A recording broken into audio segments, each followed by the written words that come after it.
This celebrated bestseller offers an understanding of your personal financial problems that will guide you through a lifetime. The Richest Man in Babylon uses success secrets of the ancients to lead you onto the road of happiness and prosperity. And now, The Richest Man in Babylon. Forward. Our prosperity as a nation depends upon the personal financial prosperity of each of us as individuals. This book deals with the personal successes of each of us. Success means accomplishments as the result of our own efforts and abilities. Proper preparation is the key to our success. Our acts can be no wiser than our thoughts. Our thinking can be no wiser than our understanding. This book of cures for lean purses has been termed a guide to financial understanding. That indeed is its purpose, to offer those who are ambitious for financial success an insight which will aid them to acquire money, to keep money, and to make their surpluses earn more money. In the pages which follow, we are taken back to Babylon, the cradle in which was nurtured the basic principles of finance now recognized and used the world over. To new readers, the author is happy to extend the wish that its pages may contain for them the same inspiration for growing bank accounts, greater financial successes, and the solution of difficult personal financial problems so enthusiastically reported by readers from coast to coast. To the business executives who have distributed these tales in such generous quantities to friends, relatives, employees, and associates, the author takes this opportunity to express his gratitude. No endorsement could be higher than that of practical men who appreciate its teachings because they themselves have worked up to important successes by applying the very principles it advocates. Babylon became the wealthiest city of the ancient world because its citizens were the richest people of their time. They appreciated the value of money. They practiced sound financial principles in acquiring money, keeping money, and making their money earn more money. They provided for themselves what we all desire: incomes for the future. GSC. Chapter 1. The Man Who Desired Gold. Banseer, the chariot builder of Babylon, was thoroughly discouraged. From his seat upon the low wall surrounding his property, he gazed sadly at his simple home and the open workshop in which stood a partially completed chariot. His wife frequently appeared at the open door. Her furtive glances in his direction reminded him that the meal bag was almost empty and he should be at work finishing the chariot, hammering and hewing, polishing and painting, stretching taut the leather over the wheel rims, preparing it for delivery so he could collect from his wealthy customer. Nevertheless, his fat, muscular body sat stolidly upon the wall. His slow mind was struggling patiently with a problem for which he could find no answer. The hot tropical sun, so typical of this valley of the Euphrates, beat down upon him mercilessly. Beads of perspiration formed upon his brow and trickled down unnoticed to lose themselves in the hairy jungle on his chest. Beyond his home towered the high terraced walls surrounding the king's palace. Nearby, cleaving the blue heavens, was the painted tower of the Temple of Bel. In the shadow of such grandeur was his simple home and many others far less neat and well cared for. Babylon was like this, a mixture of grandeur and squalor, of dazzling wealth and direst poverty, crowded together without plan or system within the protecting walls of the city. Behind him, had he cared to turn and look, The noisy chariots of the rich jostled and crowded aside the sandaled tradesmen as well as the barefooted beggars. Even the rich were forced to turn into the gutters to clear the way for the long lines of slave water carriers on the king's business, each bearing a heavy goatskin of water to be poured upon the hanging gardens. Bansir was too engrossed in his own problem to hear or heed the confused hubbub of the busy city. It was the unexpected twanging of the strings from a familiar lyre that aroused him from his reverie. He turned and looked into the sensitive, smiling face of his best friend, Kabai, the musician. "May the gods bless thee with great liberality, my good friend," began Kabai with an elaborate salute. "Yet it does appear they have already been so generous thou needst not to labor. I rejoice with thee in thy good fortune. More, I would even share it with thee. Pray, from thy purse, which must be bulging, else thou wouldst be busy in yon shop, extract but 2 humble shekels and lend them to me until after the nobleman's feast this night. Thou wilt not miss them ere they are returned."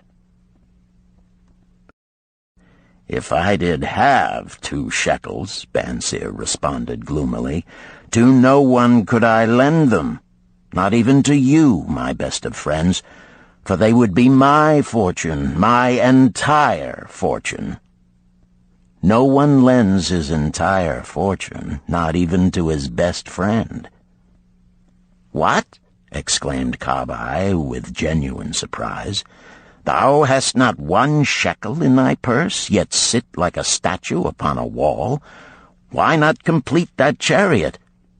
How else canst thou provide for thy noble appetite? 'Tis not like thee, my friend. Where is thy endless energy? Doth something distress thee? Have the gods brought to thee troubles?" "A torment from the gods it must be," Bansir agreed. "It began with a dream, a senseless dream in which I thought I was a man of means. From my belt hung a handsome purse, heavy with coins. There were shekels which I cast with careless freedom to the beggars. There were pieces of silver with which I did buy finery for my wife and whatever I did desire for myself. There were pieces of gold which made me feel assured of the future and unafraid to spend the silver. A glorious feeling of contentment was within me.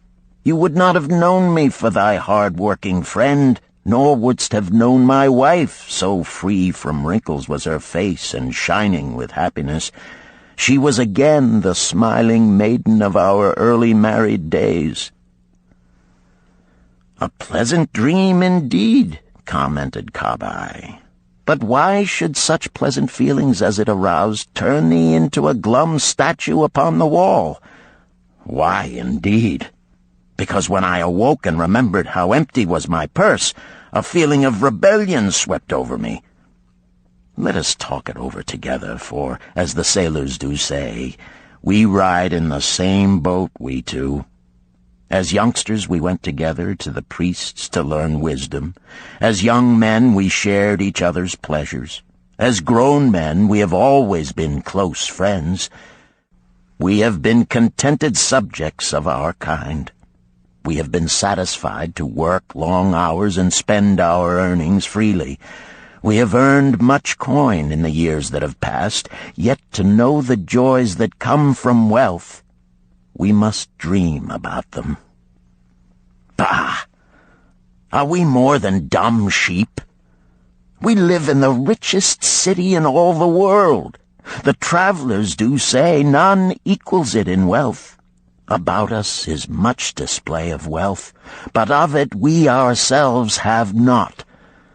After half a lifetime of hard labor, thou, my best of friends, hast an empty purse, and sayest to me, may I borrow such a trifle as 2 shekels until after the nobleman's feast this night? Then what do I reply? Do I say, here is my purse, its contents will I gladly share? No, I admit that my purse is as empty as thine. What is the matter? Why cannot we acquire silver and gold, more than enough for food and robes? Consider also our sons, Bansir continued. Are they not following in the footsteps of their fathers? Need they and their families, and their sons' families, live all their lives in the midst of such treasures of gold, and yet, like us, be content to banquet upon sour goat's milk and porridge? Never in all the years of our friendship didst thou talk like this before, Bansir. Kabai was puzzled. Never in all those years did I think like this before. From early dawn until darkness stopped me, I have labored to build the finest chariots any man could make, soft-heartedly hoping some day the gods would recognize my worthy deeds and bestow upon me great prosperity. This they have never done. At last I realize this they will never do. Therefore my heart is sad. I wish to be a man of means. I wish to own lands and cattle, to have fine robes and coins in my purse. I am willing to work for these things with all the strength in my back, with all the skill in my hands, with all the cunning in my mind. But I wish my labors to be fairly rewarded. What is the matter with us? Again, I ask you, why cannot we have our just share of the good things so plentiful for those who have the gold with which to buy them? Would I knew the answer, Kabai replied. No better than thou am I satisfied. My earnings from my lyre are quickly gone. Often must I plan and scheme that my family be not hungry. Also within my breast is a deep longing for a lyre large enough that it may truly sing the strains of music that do surge through my mind. With such an instrument could I make music finer than even the king has ever heard before. Such a lyre thou shouldst have. No man in all Babylon could make it sing more sweetly. Could make it sing so sweetly not only the king, but the gods themselves would be delighted. But how mayest thou secure it while we both of us are as poor as the king's slaves? Listen to the bell. Here they come. He pointed to the long column of half-naked, sweating water-bearers plodding laboriously up the narrow street from the river. 5 abreast they marched, each bent under a heavy goatskin of water. A fine figure of a man he who doth lead them, Kabai indicated the wearer of the bell who marched in front without a load. A prominent man in his own country, 'tis easy to see. There are many good figures in the line, Bansir agreed, as good men as we. Tall blond men from the north, laughing black men from the south, little brown men from the nearer countries, all marching together from the river to the gardens, back and forth, day after day, year after year, naught of happiness to look forward to, beds of straw upon which to sleep, hard grain porridge to eat. Pity the poor brutes, Kabai. Pity them I do, yet thou dost make me see how little better off are we, free men though we call ourselves. That is truth, Kabai. Unpleasant thought though it may be. We do not wish to go on year after year living slavish lives, working, getting nowhere. Might we not find out how others acquire gold and do as they do? Kabai inquired. Perhaps there is some secret we might learn if we but sought from those who knew, replied Bansir thoughtfully. This very day, suggested Kabai, I did pass our old friend Arkad, riding in his golden chariot. This I will say, he did not look over my humble head as many in his station might consider his right. Instead, he did wave his hand that all onlookers might see him pay greetings and bestow his smile of friendship upon Kabai, the musician. He is claimed to be the richest man in all Babylon, Bansir mused. So rich, the king is said to seek his golden aid in affairs of the treasury, Kabai replied. So rich, Bansir interrupted. I fear if I should meet him in the darkness of the night, I should lay my hands upon his fat wallet. Nonsense, reproved Kabai. A man's wealth is not in the purse he carries. A fat purse quickly empties if there be no golden stream to refill it. Arkad has an income that constantly keeps his purse full, no matter how liberally he spends. Income, that is the thing, ejaculated Bansir. I wish an income that will keep flowing into my purse whether I sit upon the wall or travel to far lands. Arkad must know how a man can make an income for himself. Dost suppose it is something he could make clear to a mind as slow as mine? Methinks he did teach his knowledge to his son, Nomasir, Kabai responded. Did he not go to Nineveh and, so it is told at the inn, become, without aid from his father, one of the richest men in that city? Kabai, thou bringest to me a rare thought. A new light gleamed in Bansir's eyes. It costs nothing to ask wise advice from a good friend, and Arkad was always that. Never mind though our purses be as empty as the falcon's nest of a year ago. Let that not detain us. We are weary of being without gold in the midst of plenty. We wish to become men of means. Come, let us go to Arkad and ask how we also may acquire incomes for ourselves. Thou speakest with true inspiration, Bansir. Thou bringest to my mind a new understanding. Thou makest me to realize the reason why we have never found any measure of wealth. We never sought it. Thou hast labored patiently to build the staunchest chariots in Babylon. To that purpose was devoted your best endeavors. Therefore, at it thou didst succeed. I strove to become a skillful lyre player, and at it I did succeed. In those things toward which we exerted our best endeavors, we succeeded. The gods were content to let us continue thus. Now at last we see a light, bright like that from the rising sun. It biddeth us to learn more, that we may prosper more. With a new understanding, we shall find honorable ways to accomplish our desires. Let us go to Arkad this very day, Bansir urged.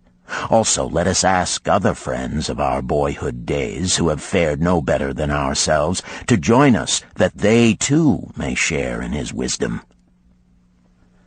Thou wert ever thus thoughtful to thy friends, Bansir. Therefore hast thou many friends. It shall be as thou sayest. We go this day and take them with us.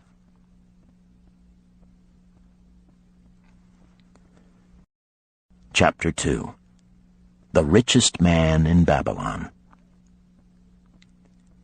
In old Babylon there once lived a certain very rich man named Arkad. Far and wide he was famed for his great wealth. Also was he famed for his liberality. He was generous in his charities. He was generous with his family. He was liberal in his own expenses. But nevertheless, each year his wealth increased more rapidly than he spent it.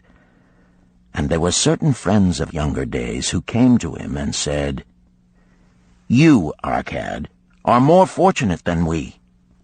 You have become the richest man in all Babylon, while we struggle for existence. You can wear the finest garments, and you can enjoy the rarest foods, while we must be content if we can clothe our families in raiment that is presentable and feed them as best we can. Yet once we were equal. We studied under the same master. We played in the same games, and in neither the studies nor the games did you outshine us. And in the years since, you have been no more an honorable citizen than we. Nor have you worked harder or more faithfully in so far as we can judge. Why, then, should a fickle fate single you out to enjoy all the good things of life and ignore us who are equally deserving? Thereupon Arcad remonstrated with them, saying, If you have not acquired more than a bare existence in the years since we were youths, it is because you either have failed to learn the laws that govern the building of wealth, or else you do not observe them. Fickle fate is a vicious goddess who brings no permanent good to anyone.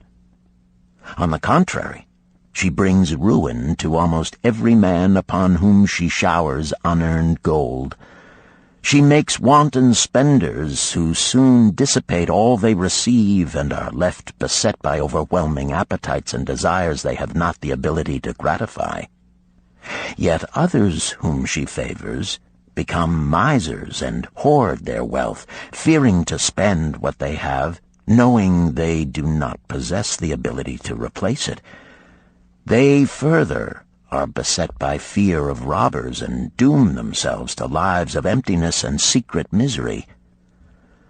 Others there probably are who can take unearned gold and add to it and continue to be happy and contented citizens, but so few are they, I know of them but by hearsay.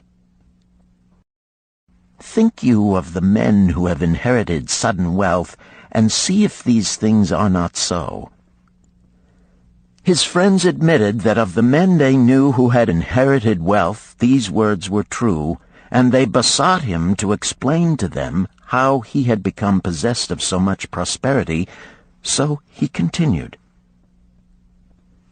In my youth, I looked about me and saw all the good things there were to bring happiness and contentment, and I realized that wealth increased the potency of all these. Wealth is a power. With wealth, many things are possible. One may ornament the home with the richest of furnishings. One may sail the distant seas. One may feast on the delicacies of far lands. One may buy the ornaments of the gold worker and the stone polisher. One may even build mighty temples for the gods. One may do all these things and many others in which there is delight for the senses and gratification for the soul.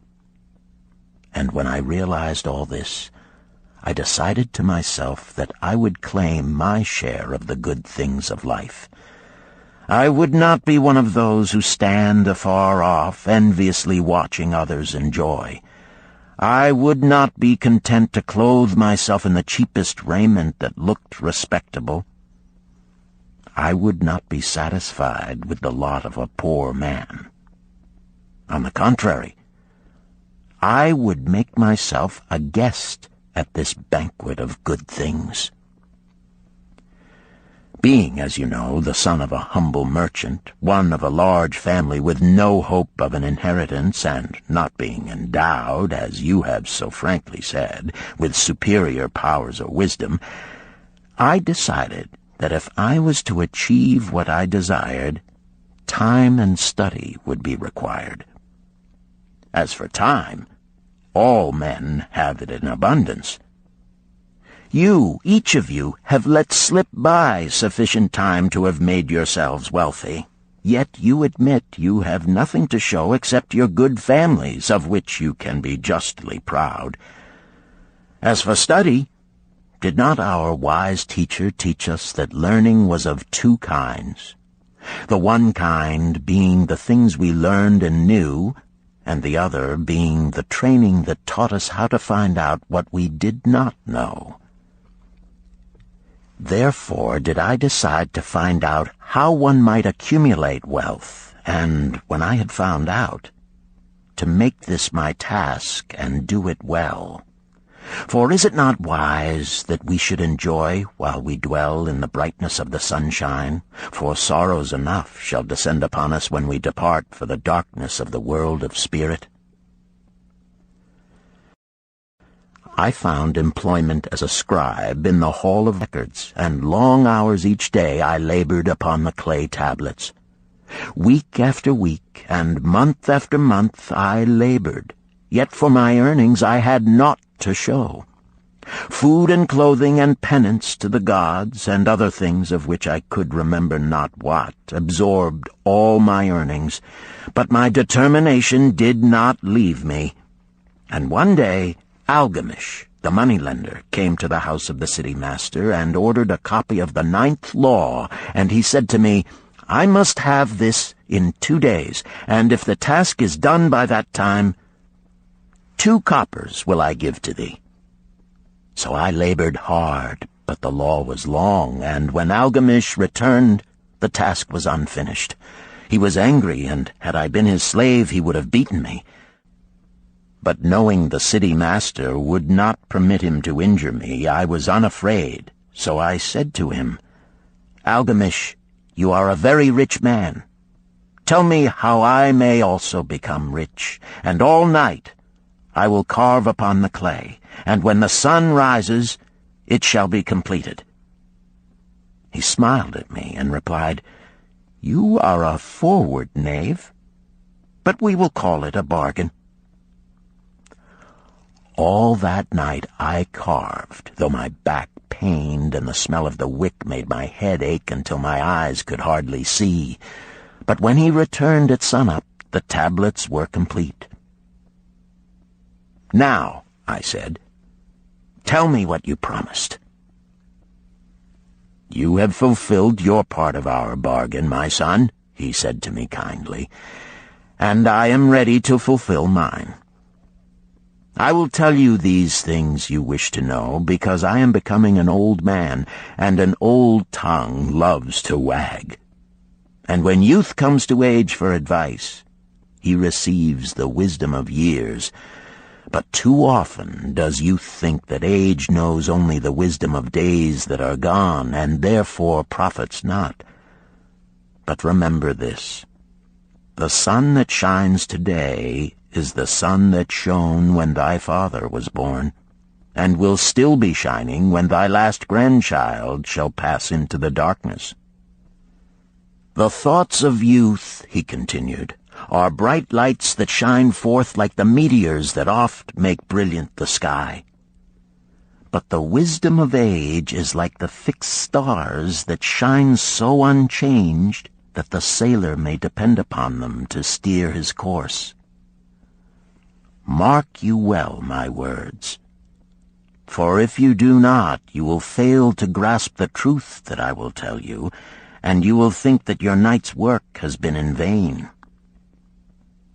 Then he looked at me shrewdly from under his shaggy brows and said in a low, forceful tone, I found the road to wealth when I decided that a part of all I earned was mine to keep.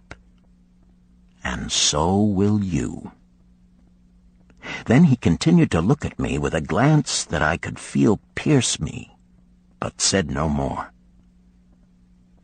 Is that all? I asked. That was sufficient to change the heart of a sheep-herder into the heart of a money-lender, he replied. But all I earn is mine to keep, is it not? I demanded. Far from it, he replied. Do you not pay the garment-maker? Do you not pay the sandal-maker? Do you not pay for the things you eat? Can you live in Babylon without spending? What have you to show for your earnings of the past month? What for the past year? Fool! You pay to everyone but yourself. Dullard! You labor for others. As well be a slave and work for what your master gives you to eat and wear. If you did keep for yourself 1/10 of all you earn, how much would you have in 10 years? My knowledge of the numbers did not forsake me, and I answered, "As much as I earn in 1 year." "You speak but half the truth," he retorted. "Every gold piece you save is a slave to work for you.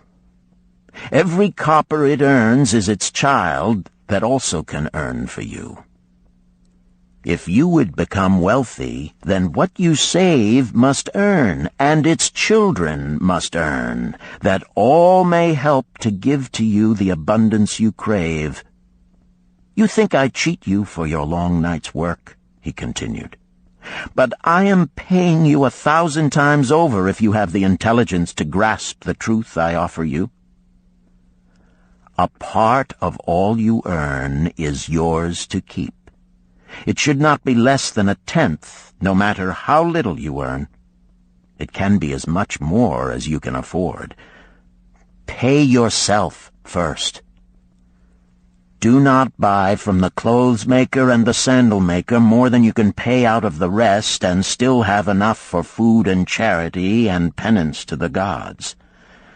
Wealth, like a tree, grows from a tiny seed. The first copper you save is the seed from which your tree of wealth shall grow. The sooner you plant that seed, the sooner shall the tree grow. And the more faithfully you nourish and water that tree with consistent savings, the sooner may you bask in contentment beneath its shade." So saying, he took his tablets and went away. I thought much about what he had said to me, and it seemed reasonable, so I decided that I would try it. Each time I was paid, I took 1 from each 10 pieces of copper and hid it away. And strange as it may seem, I was no shorter of funds than before. I noticed little difference as I managed to get along without it. But often I was tempted, as my hoard began to grow, to spend it for some of the good things the merchants displayed, brought by camels and ships from the land of the Phoenicians. But I wisely refrained. A 12th month after Algamish had gone, he again returned and said to me, "Son, have you paid to yourself not less than 1/10 of all you have earned for the past year?" I answered proudly, "Yes, master, I have." "That is good," he answered, beaming upon me. "And what have you done with it?" "I have given it to Asmer, the brickmaker, who told me he was traveling over the far seas, and in Tyre he would buy from me the rare jewels of the Phoenicians. When he returns, we shall sell these at high prices and divide the earnings." "Every fool must learn," he growled. "But why trust the knowledge of a brickmaker about jewels? Would you go to the breadmaker to inquire about the stars? No, by my tunic, you would go to the astrologer if you had power to think. Your savings are gone, youth. You have jerked your wealth tree up by the roots. But plant another. Try again. And next time, if you would have advice about jewels, go to the jewel merchant. If you would know the truth about sheep, go to the herdsman. Advice is one thing that is freely given away, but watch that you take only what is worth having. He who takes advice about his savings from one who is inexperienced in such matters shall pay with his savings for proving the falsity of their opinions." Saying this, he went away.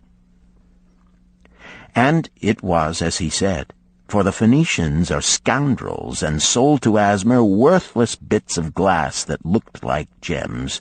But as Algamish had bid me, I again saved each 10th copper, for I now had formed the habit, and it was no longer difficult. Again, 12 months later, Algamish came to the room of the scribes and addressed me. "What progress have you made since last I saw you?" "I have paid myself faithfully," I replied, "and my savings I have entrusted to Agar, the shield-maker, to buy bronze, and each 4th month he does pay me the rental." "That is good. And what do you do with the rental?" I do have a great feast with honey and fine wine and spiced cake. Also I have bought me a scarlet tunic, and some day I shall buy me a young ass upon which to ride."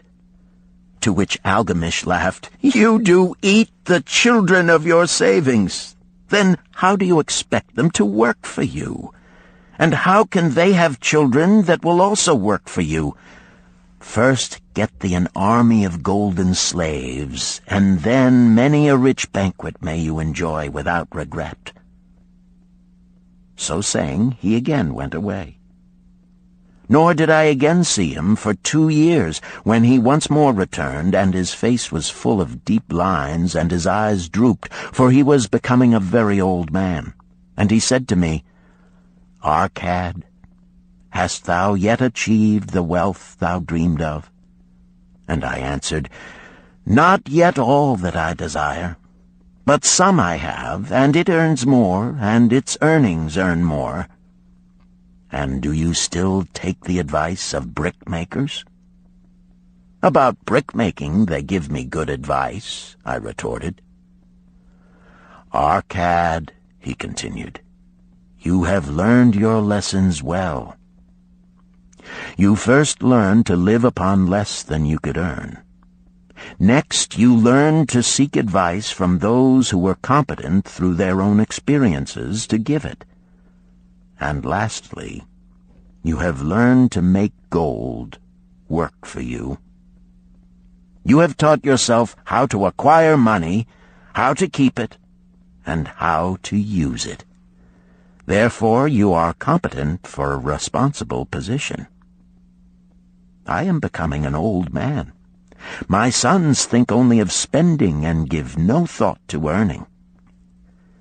My interests are great, and I fear too much for me to look after.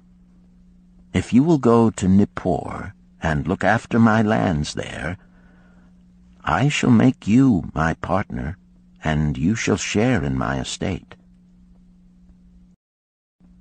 So I went to Nippur and took charge of his holdings, which were large, and because I was full of ambition and because I had mastered the 3 laws of successfully handling wealth, I was enabled to increase greatly the value of his properties. So I prospered much, and when the spirit of Algamish departed for the sphere of darkness, I did share in his estate as he had arranged under the law. So spake Arcad, and when he had finished his tale, one of his friends said, "You were indeed fortunate that Algamish made you an heir." "Fortunate only in that I had the desire to prosper before I first met him. For 4 years did I not prove my definiteness of purpose by keeping 1/10 of all I earned? Would you call a fisherman lucky who for years so studied the habits of the fish that with each changing wind he could cast his nets about them? Opportunity is a haughty goddess who wastes no time with those who are unprepared. You had strong willpower to keep on after you lost your first year's savings. You are unusual in that way," spoke up another. "Willpower," retorted Arcad. "What nonsense! Do you think willpower gives a man the strength to lift a burden the camel cannot carry, or to draw a load the oxen cannot budge? Willpower is but the unflinching purpose to carry a task you set for yourself to fulfillment. If I set for myself a task, be it ever so trifling, I shall see it through. How else shall I have confidence in myself to do important things? Should I say to myself, for 100 days as I walk across the bridge into the city, I will pick from the road a pebble and cast it into the stream? I would do it. If on the 7th day I passed by without remembering, I would not say to myself, tomorrow I will cast 2 pebbles, which will do as well. Instead, I would retrace my steps and cast the pebble. Nor on the 20th day would I say to myself, Arcad, this is useless. What does it avail you to cast a pebble every day? Throw in a handful and be done with it. No, I would not say that, nor do it. When I set a task for myself, I complete it. Therefore, I am careful not to start difficult and impractical tasks, because I love leisure. And then another friend spoke up and said, "If what you tell is true, and it does seem, as you have said, reasonable, then being so simple, if all men did it, there would not be enough wealth to go around." "Wealth grows wherever men exert energy," Arcad replied. "If a rich man builds him a new palace, is the gold he pays out gone? No, the brickmaker has part of it, and the laborer has part of it, and the artist has part of it, and everyone who labors upon the house has part of it. Yet, when the palace is completed, is it not worth all it cost? And is the ground upon which it stands not worth more because it is there? And is the ground that adjoins it not worth more because it is there? Wealth grows in magic ways. No man can prophesy the limit of it. Have not the Phoenicians built great cities on barren coasts with the wealth that comes from their ships of commerce on the seas? "What then do you advise us to do that we also may become rich?" asked still another of his friends. "The years have passed, and we are no longer young men, and we have nothing put by." "I advise that you take the wisdom of Algamish and say to yourselves, 'A part of all I earn is mine to keep.' Say it in the morning when you first arise, say it at noon, say it at night. Say it each hour of every day. Say it to yourself until the words stand out like letters of fire across the sky. Impress yourself with the idea. Fill yourself with the thought. Then take whatever portion seems wise. Let it be not less than 1/10, and lay it by. Arrange your other expenditures to do this if necessary, but lay by that portion first. Soon you will realize what a rich feeling it is to own a treasure upon which you alone have claim. As it grows, it will stimulate you. A new joy of life will thrill you. Greater efforts will come to you to earn more. For of your increased earnings, will not the same percentage be also yours to keep? Then learn to make your treasure work for you. Make it your slave. Make its children and its children's children work for you. Ensure an income for thy future.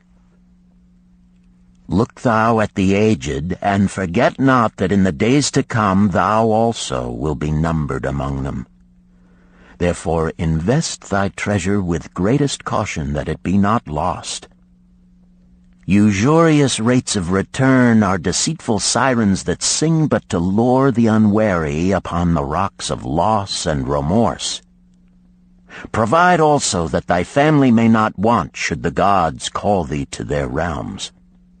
For such protection it is always possible to make provision with small payments at regular intervals.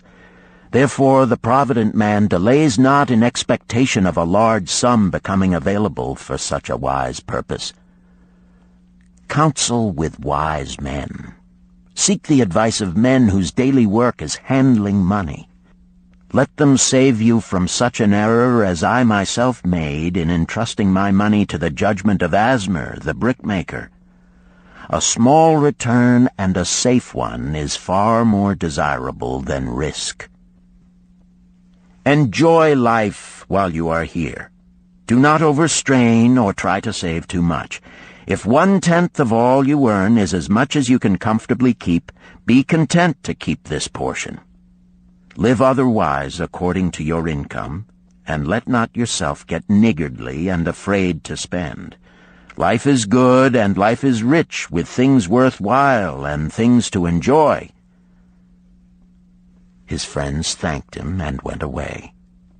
Some were silent because they had no imagination and could not understand.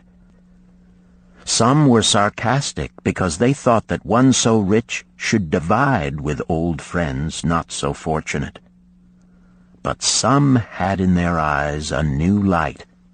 They realized that Algamish had come back each time to the room of the scribes because he was watching a man work his way out of darkness into light. When that man had found the light, a place awaited him. No one could fill that place until he had for himself worked out his own understanding, until he was ready for opportunity. These latter were the ones who, in the following years, frequently revisited Arcad, who received them gladly. He counseled with them and gave them freely of his wisdom, as men of broad experience are always glad to do, and he assisted them in so investing their savings that it would bring in a good interest with safety and would neither be lost nor entangled in investments that paid no dividends. The turning point in these men's lives came upon that day when they realized the truth that had come from Algamish to Arcad, and from Arcad to them. A part of all you earn is yours to keep.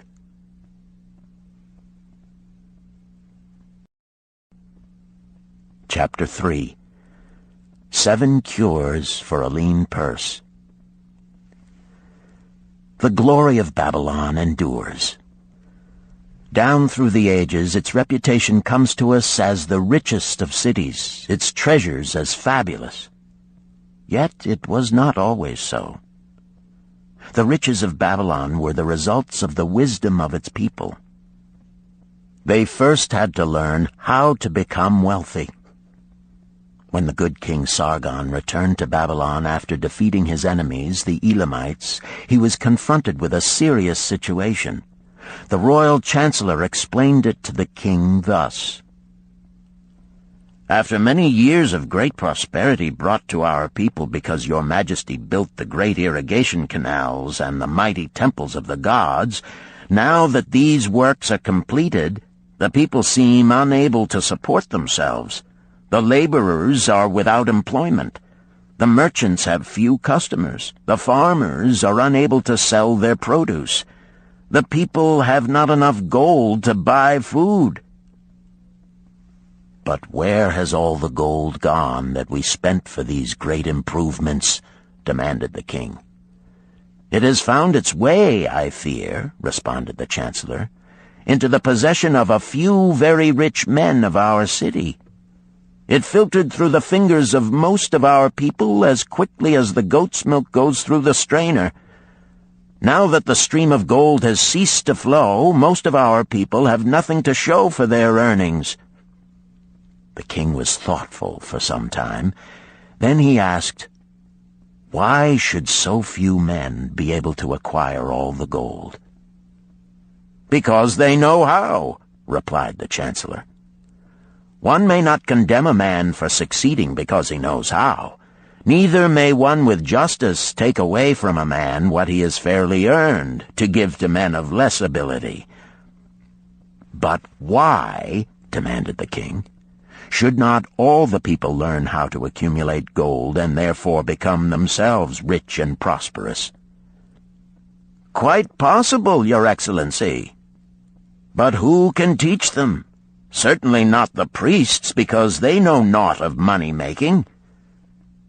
"Who knows best in all our city how to become wealthy, Chancellor?" asked the king. "Thy question answers itself, Your Majesty. Who has amassed the greatest wealth in Babylon?" "Well said, my able Chancellor. It is Arcad. He is the richest man in Babylon. Bring him before me on the morrow."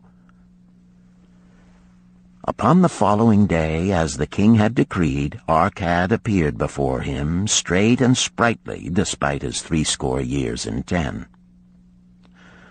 "Arcad," spoke the king, "is it true thou art the richest man in Babylon?" "So it is reported, Your Majesty, and no man disputes it."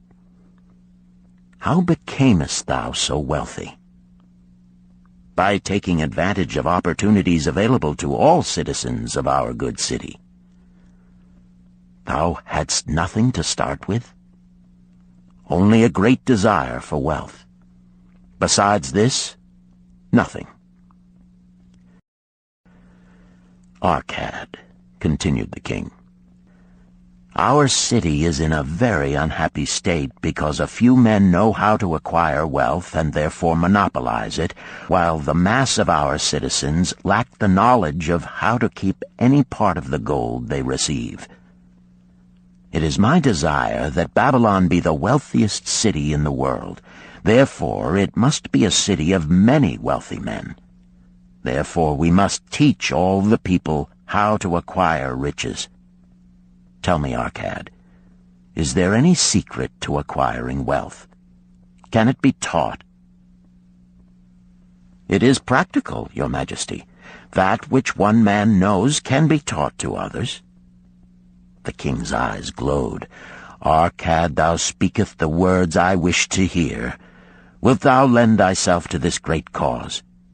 Wilt thou teach thy knowledge to a school for teachers, each of whom shall teach others until there are enough trained to teach these truths to every worthy subject in my domain? Arcad bowed and said, I am thy humble servant to command. Whatever knowledge I possess will I gladly give for the betterment of my fellow men and the glory of my king.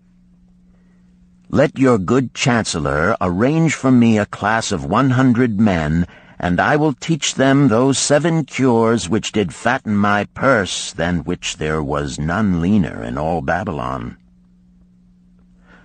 A fortnight later, in compliance with the king's command, the chosen 100 assembled in the great hall of the Temple of Learning, seated upon colorful rings in a semicircle. Arcad sat beside a small tabaret upon which smoked a sacred lamp sending forth a strange and pleasing odor. "Behold the richest man in Babylon," whispered a student, nudging his neighbor as Arcad arose. "He is but a man, even as the rest of us." "As a dutiful subject of our great king," Arcad began, "I stand before you in his service. Because once I was a poor youth who did greatly desire gold, and because I found knowledge that enabled me to acquire it, he asks that I impart unto you my knowledge. I started my fortune in the humblest way. I had no advantage not enjoyed as fully by you and every citizen in Babylon. The first storehouse of my treasure was a well-worn purse. I loathed its useless emptiness. I desired that it be round and full, clinking with the sound of gold. Therefore I sought every remedy for a lean purse. I found 7. To you who are assembled before me shall I explain the 7 cures for a lean purse which I do recommend to all men who desire much gold. Each day for 7 days will I explain to you one of the 7 remedies.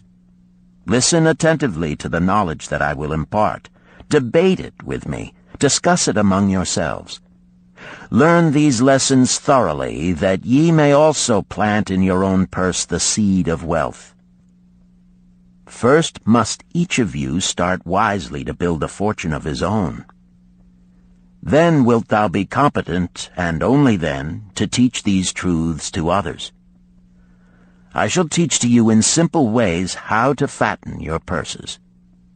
This is the first step leading to the Temple of Wealth, and no man may climb who cannot plant his feet firmly upon the first step. We shall now consider the first cure. The first cure. Start thy purse to fattening.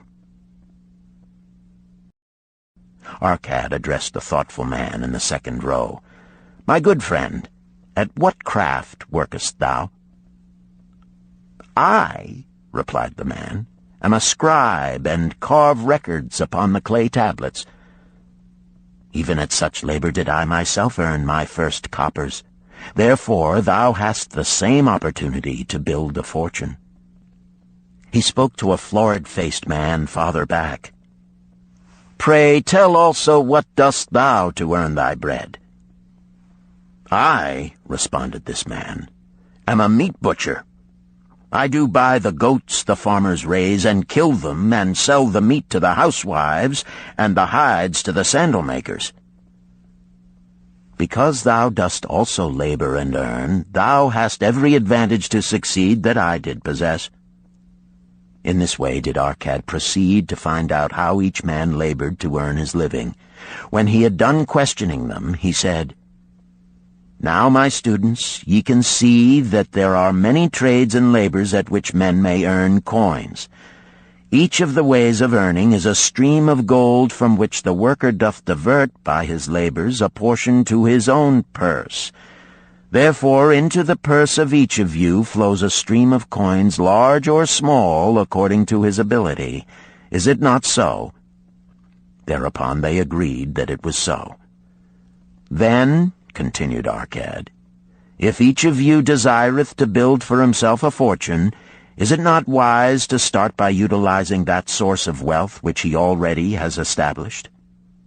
To this they agreed. Then Arcad turned to a humble man who had declared himself an egg merchant. "If thou select one of thy baskets and put into it each morning 10 eggs, and take out from it each evening 9 eggs, what will eventually happen?" "It will become in time overflowing." "Why?" "Because each day I put in 1 more egg than I take out." Arcad turned to the class with a smile. "Does any man here have a lean purse?" First they looked amused, then they laughed. Lastly, they waved their purses in jest. "All right," he continued. "Now I shall tell thee the first remedy I learned to cure a lean purse. Do exactly as I have suggested to the egg merchant. For every 10 coins thou placest within thy purse, take out for use but 9. Thy purse will start to fatten at once, and its increasing weight will feel good in thy hand and bring satisfaction to thy soul. Deride not what I say because of its simplicity. Truth is always simple. I told thee I would tell how I built my fortune. This was my beginning. I, too, carried a lean purse and cursed it because there was naught within to satisfy my desires. But when I began to take out from my purse but 9 parts of 10 I put in, it began to fatten. So will thine. Now I will tell a strange truth, the reason for which I know not. When I ceased to pay out more than 9/10 of my earnings, I managed to get along just as well. I was not shorter than before. Also, ere long did coins come to me more easily than before. Surely it is a law of the gods that unto him who keepeth and spendeth not a certain part of all his earnings shall gold come more easily. Likewise him whose purse is empty does gold avoid. Which desirest thou the most? Is it the gratification of thy desires of each day, a jewel, a bit of finery, better raiment, more food, things quickly gone and forgotten? Or is it substantial belongings, gold, lands, herds, merchandise, income-bringing investments? The coins thou takest from thy purse bring the first. The coins thou leavest within it will bring the latter. This, my students, was the first cure I did discover for my lean purse. For each 10 coins I put in, to spend but 9. Debate this among yourselves.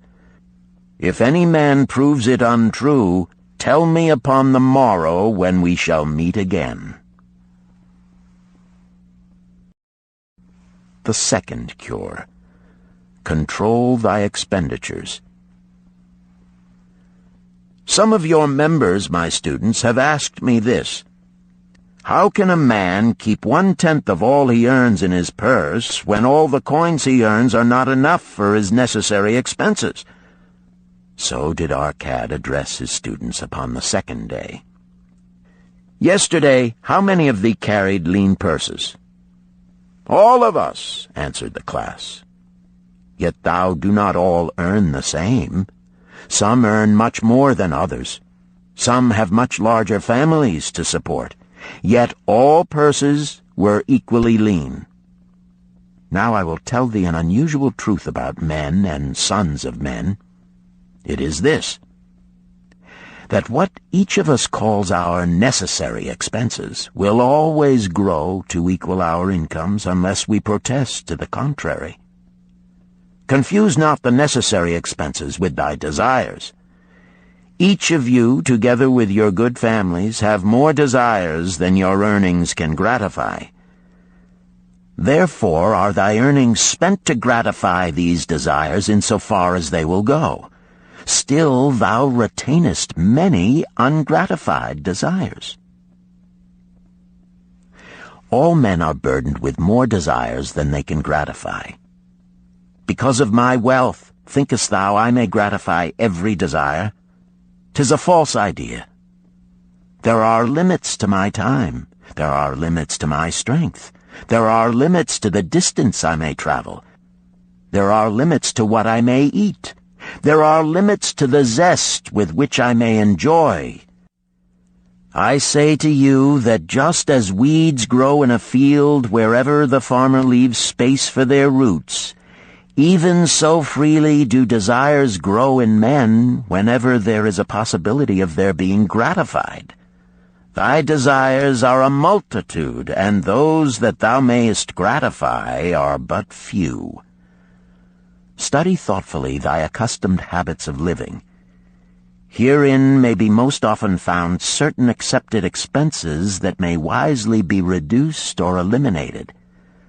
Let thy motto be 100% of appreciated value demanded for each coin spent. Therefore, engrave upon the clay each thing for which thou desireth to spend.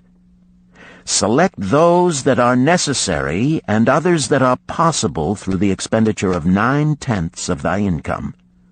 Cross out the rest and consider them but a part of that great multitude of desires that must go unsatisfied, and regret them not. Budget then thy necessary expenses. Touch not the 1/10 that is fattening thy purse.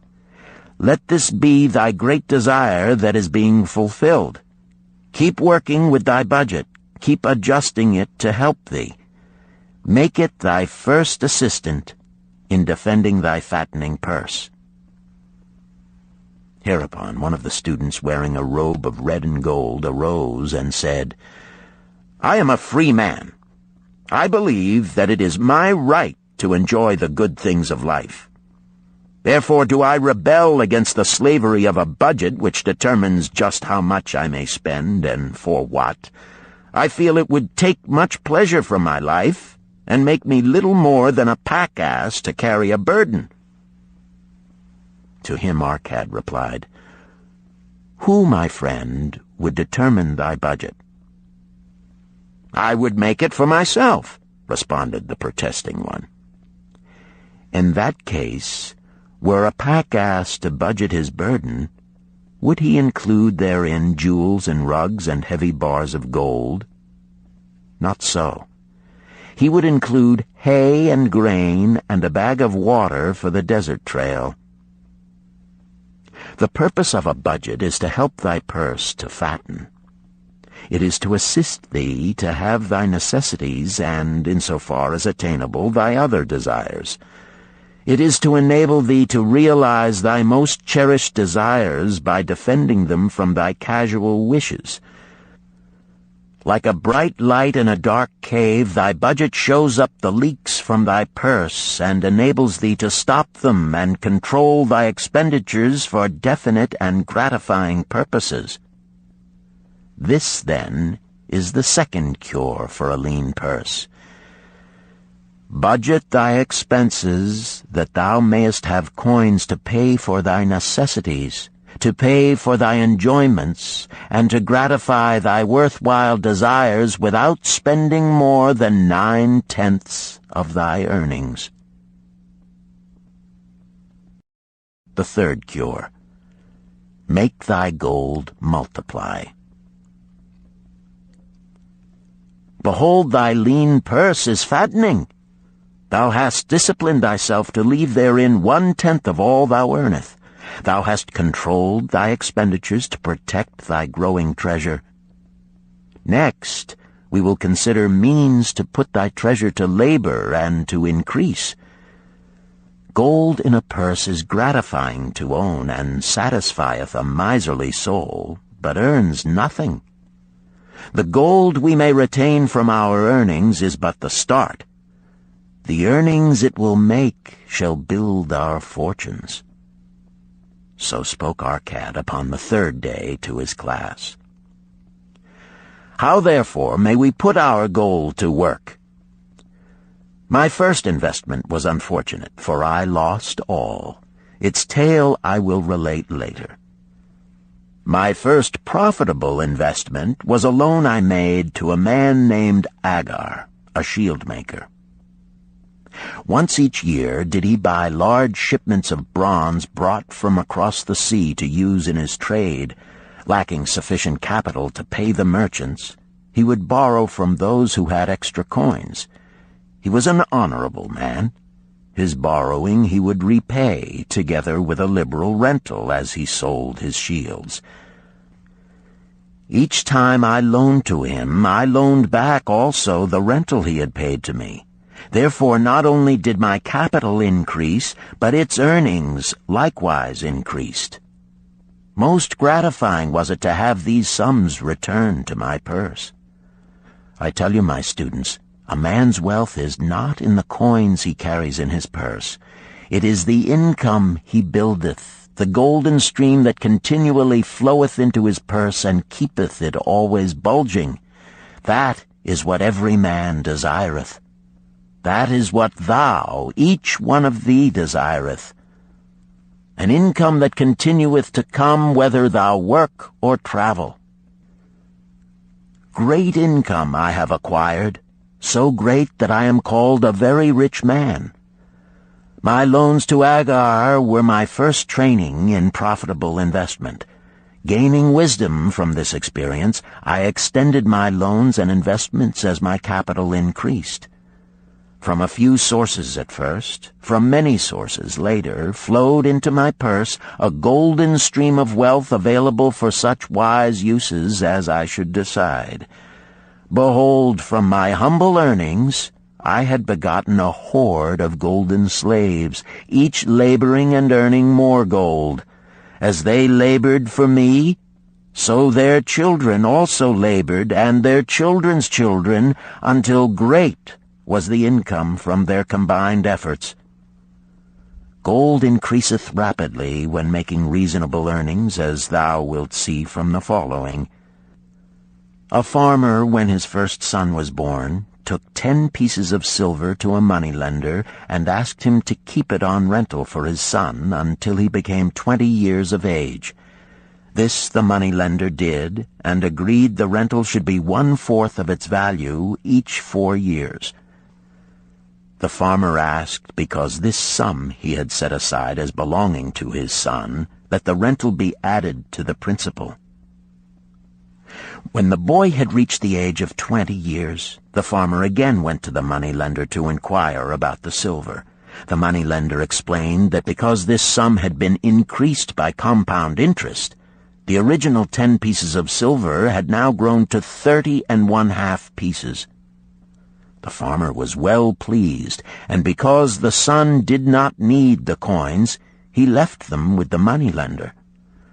When the son became 50 years of age, the father meantime having passed to the other world, the moneylender paid the son in settlement 167 pieces of silver. Thus, in 50 years, had the investment multiplied itself at rental almost 17 times.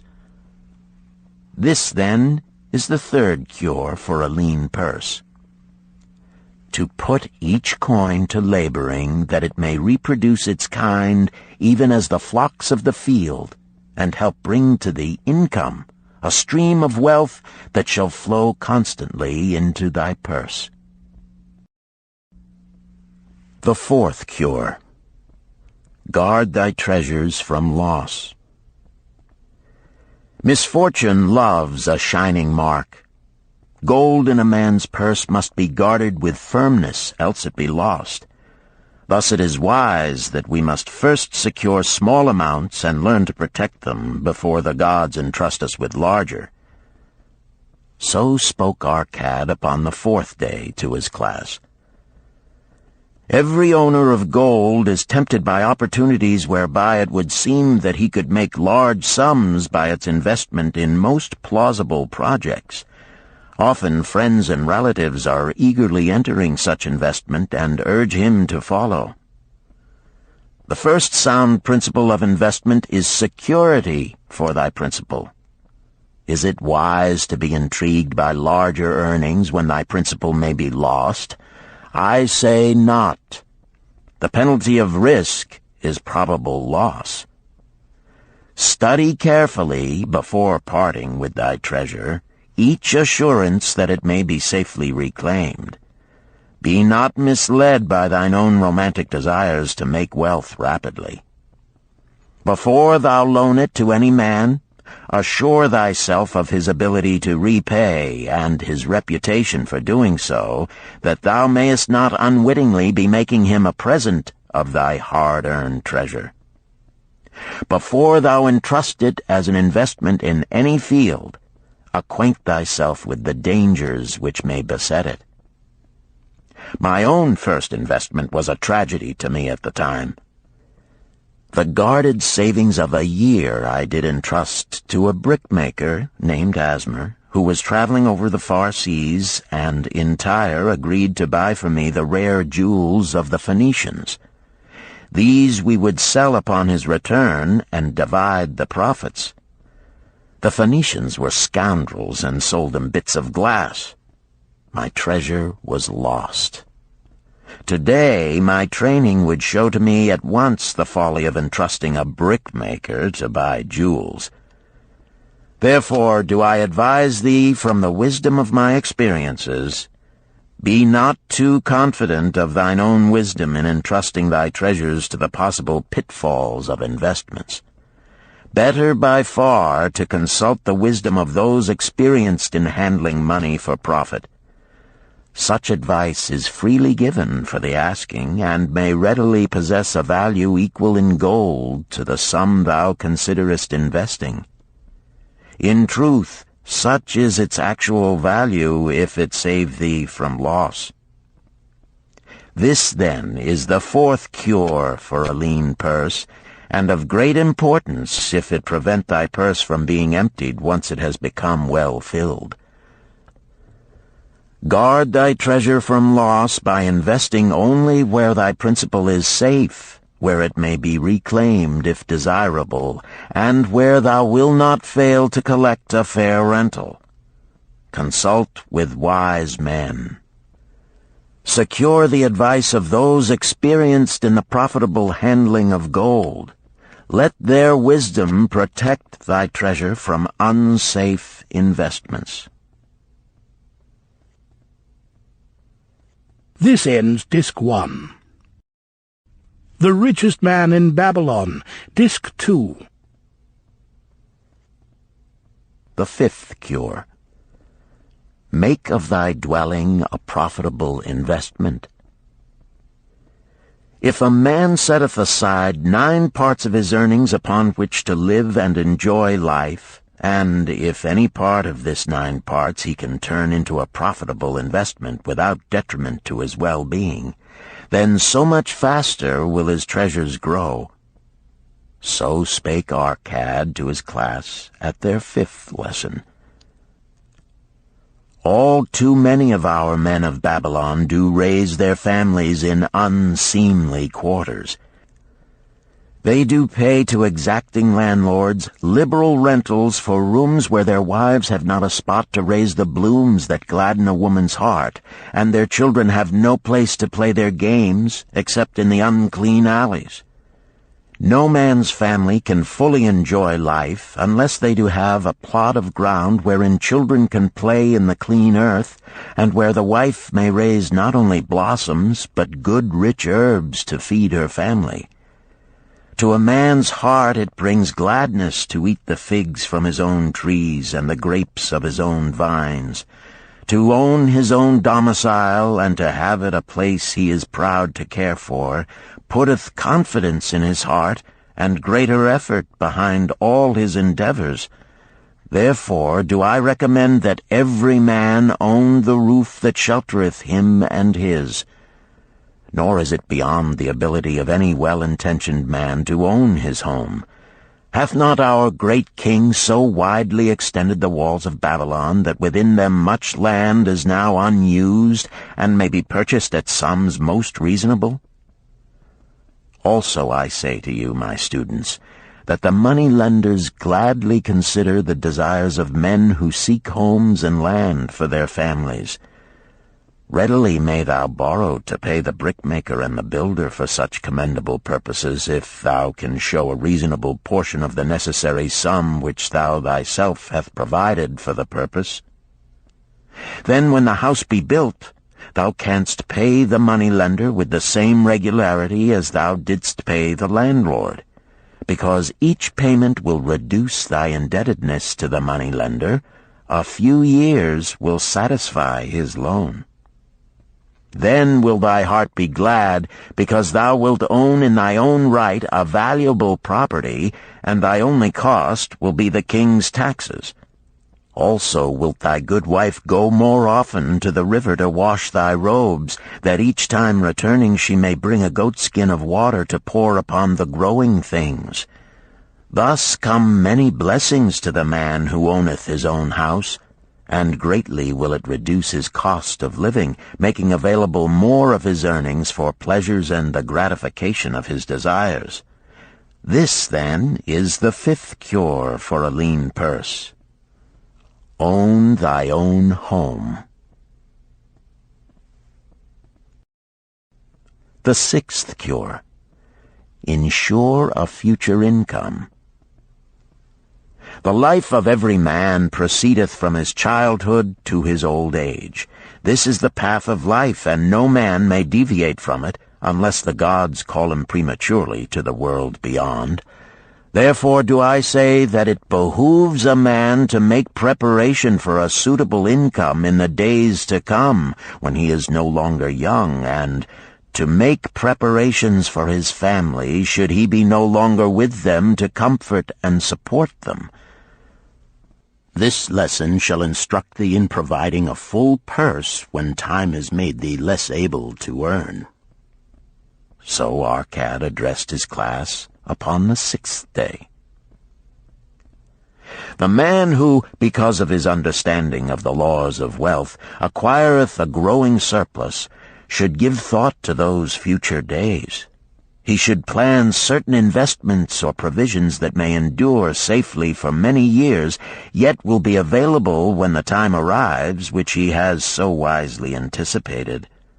There are diverse ways by which a man may provide with safety for his future. He may provide a hiding place and there bury a secret treasure. Yet no matter with what skill it be hidden, it may nevertheless become the loot of thieves. For this reason I recommend not this plan. A man may buy houses or lands for this purpose. If wisely chosen as to their usefulness and value in the future, they are permanent in their value and their earnings, or their sale will provide well for his purpose. A man may loan a small sum to the moneylender and increase it at regular periods.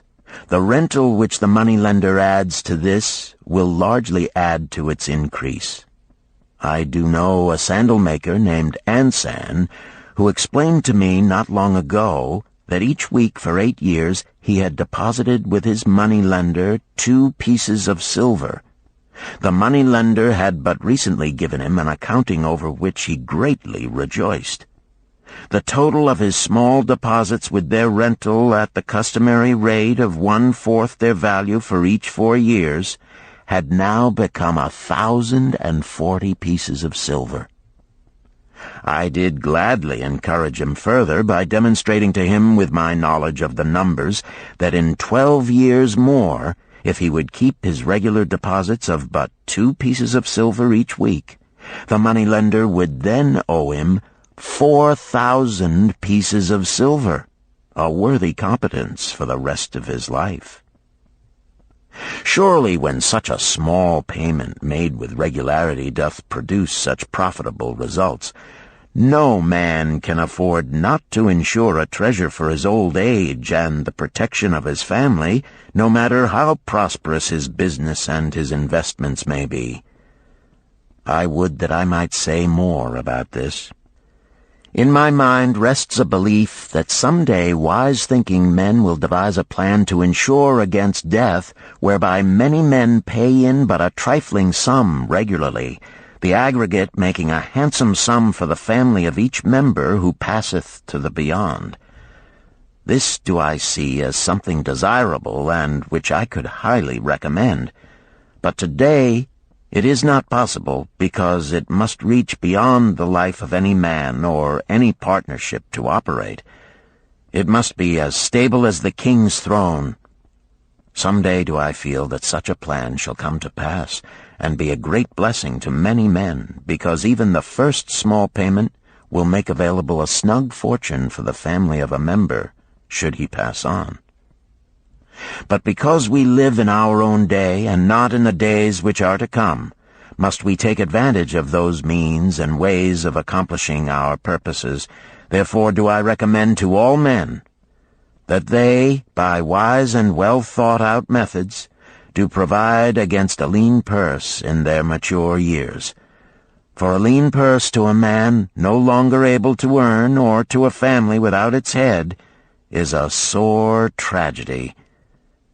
This, then, is the 6th cure for a lean purse. Provide in advance for the needs of thy growing age and the protection of thy family. The 7th cure. Increase thy ability to earn. This day do I speak to thee, my students, of one of the most vital remedies for a lean purse. Yet I will not talk of gold, but of yourselves, of the men beneath the robes of many colors who do sit before me. I will talk to you of those things within the minds and lives of men which do work for or against their success.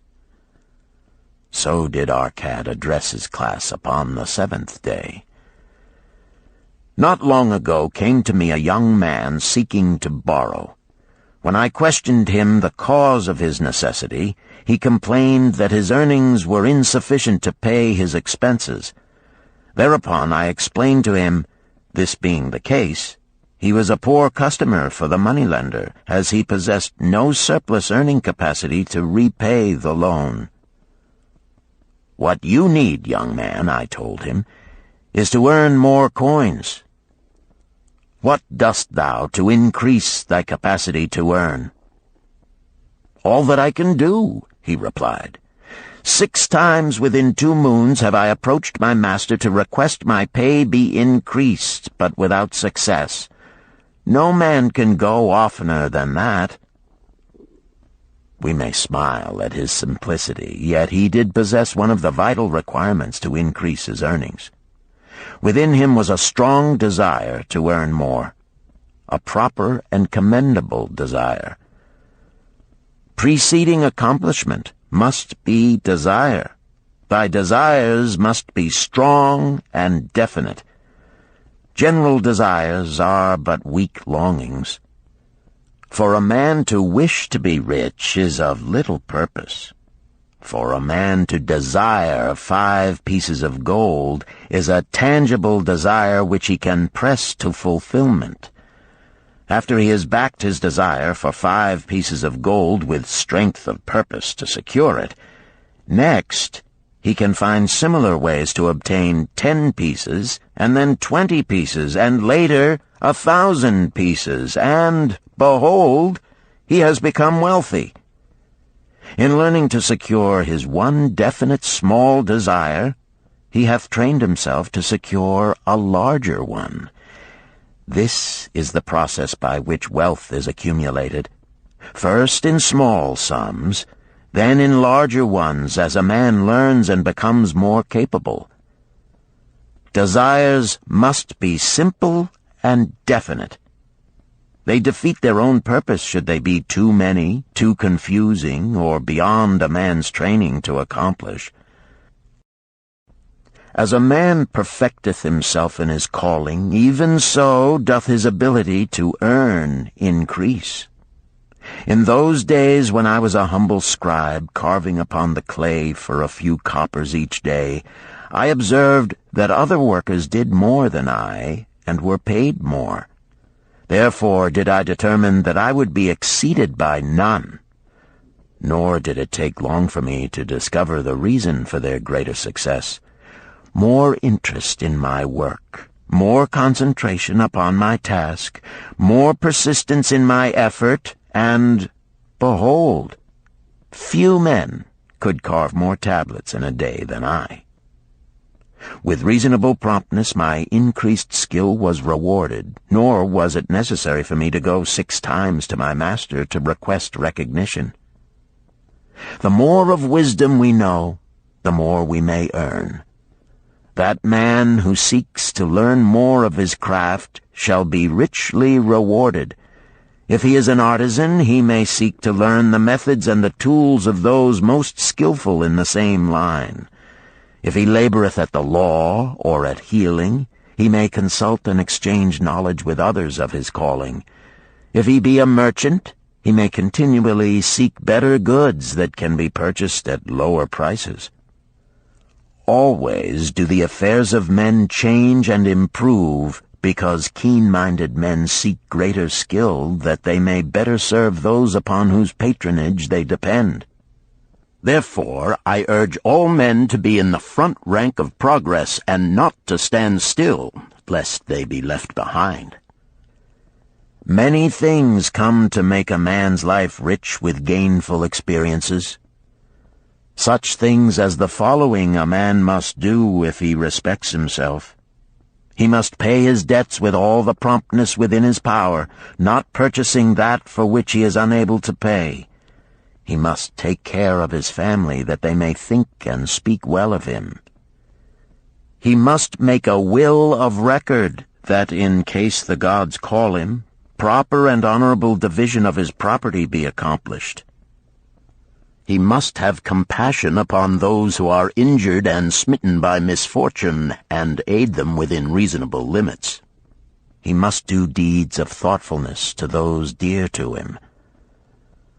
Thus, the 7th and last remedy for a lean purse is to cultivate thy own powers, to study and become wiser, to become more skillful, to so act as to respect thyself.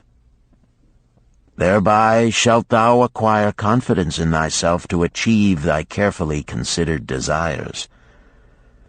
These, then, are the 7 cures for a lean purse, which, out of the experience of a long and successful life, I do urge for all men who desire wealth. There is more gold in Babylon, my students, than thou dreamest of. There is abundance for all. Go thou forth and practice these truths, that thou mayest prosper and grow wealthy, as is thy right. Go thou forth and teach these truths, that every honorable subject of his majesty may also share liberally in the ample wealth of our beloved city. Chapter 4. Meet the Goddess of Good Luck. Babylonian Proverb. If a man be lucky, there is no foretelling the possible extent of his good fortune. Pitch him into the Euphrates, and like as not he will swim out with a pearl in his hand. The desire to be lucky is universal. It was just as strong in the breasts of men 4,000 years ago in ancient Babylon as it is in the hearts of men today. We all hope to be favored by the whimsical goddess of good luck. Is there some way we can meet her and attract not only her favorable attention, but her generous favors? Is there a way to attract good luck? That is just what the men of ancient Babylon wished to know. It is exactly what they decided to find out. They were shrewd men and keen thinkers. That explains why their city became the richest and most powerful city of their time. In that distant past, they had no schools or colleges. Nevertheless, they had a center of learning, and a very practical one it was. Among the towered buildings in Babylon was one that ranked in importance with the palace of the king, the hanging gardens, and the temples of the gods. You will find scant mention of it in the history books, more likely no mention at all, yet it exerted a powerful influence upon the thought of that time. This building was the temple of learning, where the wisdom of the past was expounded by voluntary teachers, and where subjects of popular interest were discussed in open forums. Within its walls, all men met as equals. The humblest of slaves could dispute with impunity the opinions of a prince of the royal house. Among the many who frequented the Temple of Learning was a wise rich man named Arcad, called the Richest Man in Babylon. He had his own special hall where almost any evening a large group of men, some old, some very young, but mostly middle-aged, gathered to discuss and argue interesting subjects. Suppose we listen in to see whether they knew how to attract good luck. The sun had just set like a great red ball of fire shining through the haze of desert dust when Arcad strolled to his accustomed platform. Already full 80 men were awaiting his arrival, reclining on their small rugs spread upon the floor. More were still arriving. "What shall we discuss this night?" Arcad inquired. After a brief hesitation, a tall cloth weaver addressed him, arising as was the custom. "I have a subject I would like to hear discussed, yet hesitate to offer, lest it seem ridiculous to you, Arcad, and my good friends here." Upon being urged to offer it, both by Arcad and by calls from the others, he continued, "This day I have been lucky, for I have found a purse in which there are pieces of gold. To continue to be lucky is my great desire. Feeling that all men share with me this desire, I do suggest we debate how to attract good luck, that we may discover ways it can be enticed to one." "A most interesting subject has been offered," Arcad commented. "One most worthy of our discussion. To some men, good luck bespeaks but a chance happening that, like an accident, may befall one without purpose or reason. Others do believe that the instigator of all good fortune is our most bounteous goddess Ashtar, ever anxious to reward with generous gifts those who please her. Speak up, my friends, what say you? Shall we seek to find if there be means by which good luck may be enticed to visit each and all of us?" "Yea, yea, and much of it," responded the growing group of eager listeners. Thereupon Arcad continued, "To start our discussion, let us first hear from those among us who have enjoyed experiences similar to that of the cloth weaver in finding or receiving, without effort upon their part, valuable treasures or jewels." There was a pause in which all looked about, expecting someone to reply, but no one did. "What? No one?" Arcad asked. then rare indeed must be this kind of good luck. Who now will offer a suggestion as to where we shall continue our search?" "That I will do," spoke a well-robed young man, arising. "When a man speaketh of luck, is it not natural that his thoughts turn to the gaming tables? Is it not there we find many men courting the favor of the goddess in hope she will bless them with rich winnings?" As he resumed his seat, a voice called, "Do not stop! Continue thy story. Tell us, didst thou find favor with the goddess at the gaming tables? Did she turn the cubes with red side up, so thou filled thy purse at the dealer's expense? Or did she permit the blue sides to come up, so the dealer raked in thy hard-earned pieces of silver?" The young man joined the good-natured laughter, then replied, "I am not averse to admitting she seemed not to know I was even there. But how about the rest of you? Have you found her waiting about such places to roll the cubes in your favor? We are eager to hear as well as to learn." "A wise start," broke in Arcad. "We meet here to consider all sides of each question. To ignore the gaming table would be to overlook an instinct common to most men, the love of taking a chance with a small amount of silver in the hope of winning much gold." "That doth remind me of the races but yesterday," called out another listener. "If the goddess frequents the gaming tables, certainly she doth not overlook the races where the gilded chariots and the foaming horses offer far more excitement.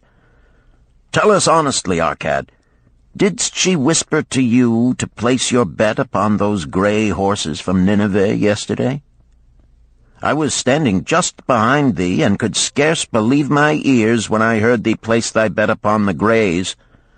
Thou knowest as well as any of us that no team in all Assyria can beat our beloved bays in a fair race. Didst the goddess whisper in thy ear to bet upon the grays, because at the last turn the inside black would stumble and so interfere with our bays that the grays would win the race and score an unearned victory?" Arcad smiled indulgently at the banter. "What reason have we to feel the good goddess would take that much interest in any man's bet upon a horse race? To me she is a goddess of love and dignity, whose pleasure it is to aid those who are in need and to reward those who are deserving. I look to find her, not at the gaming tables or the races where men lose more gold than they win, but in other places where the doings of men are more worthwhile and more worthy of reward. In tilling the soil, in honest trading, in all of man's occupations, there is opportunity to make a profit upon his efforts and his transactions. Perhaps not all the time will he be rewarded, because sometimes his judgment may be faulty, and other times the winds and the weather may defeat his efforts. Yet, if he persists, he may usually expect to realize his profit. This is so because the chances of profit are always in his favor. But when a man playeth the games, the situation is reversed, for the chances of profit are always against him, and always in favor of the gamekeeper. The game is so arranged that it will always favor the keeper. It is his business at which he plans to make a liberal profit for himself from the coins bet by the players. Few players realize how certain are the gamekeeper's profits and how uncertain are their own chances to win. For example, let us consider wagers placed upon the cube. Each time it is cast, we bet which side will be uppermost. If it be the red side, the game master pays to us 4 times our bet. But if any other of the 5 sides come uppermost, we lose our bet.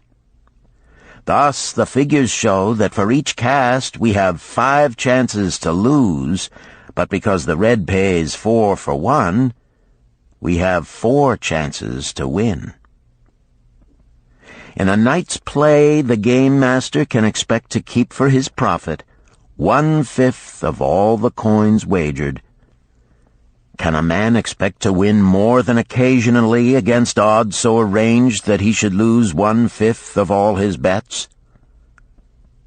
Yet some men do win large sums at times, volunteered one of the listeners.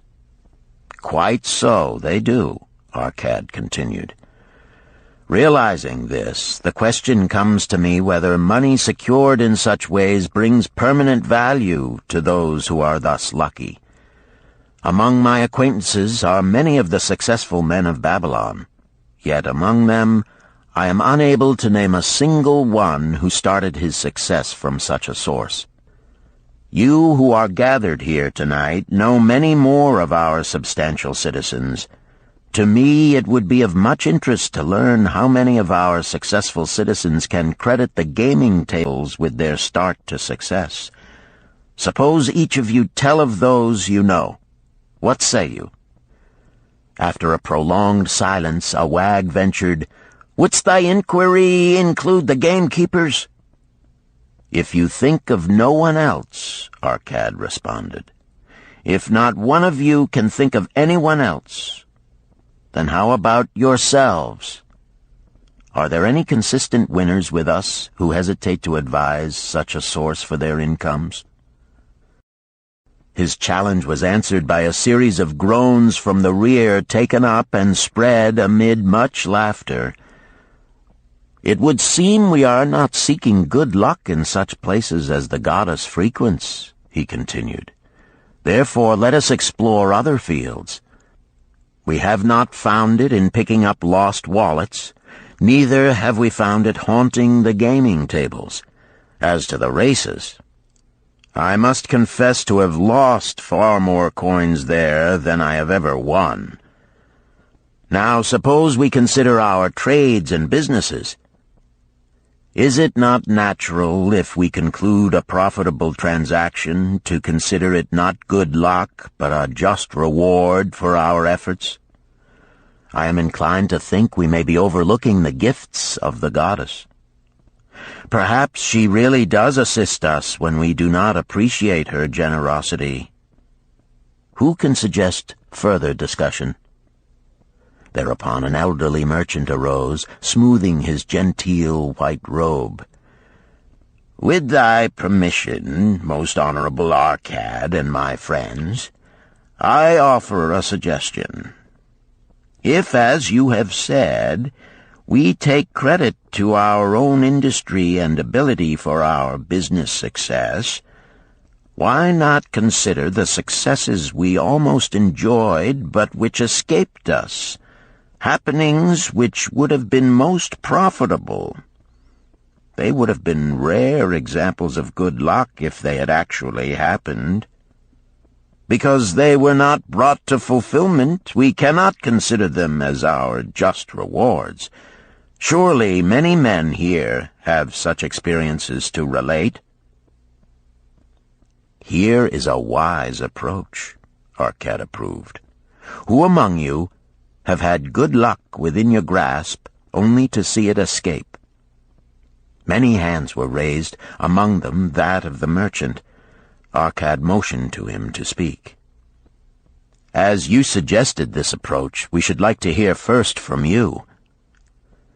"I will gladly relate a tale," he resumed, "that doth illustrate how closely unto a man good luck may approach, and how blindly he may permit it to escape, much to his loss and later regret.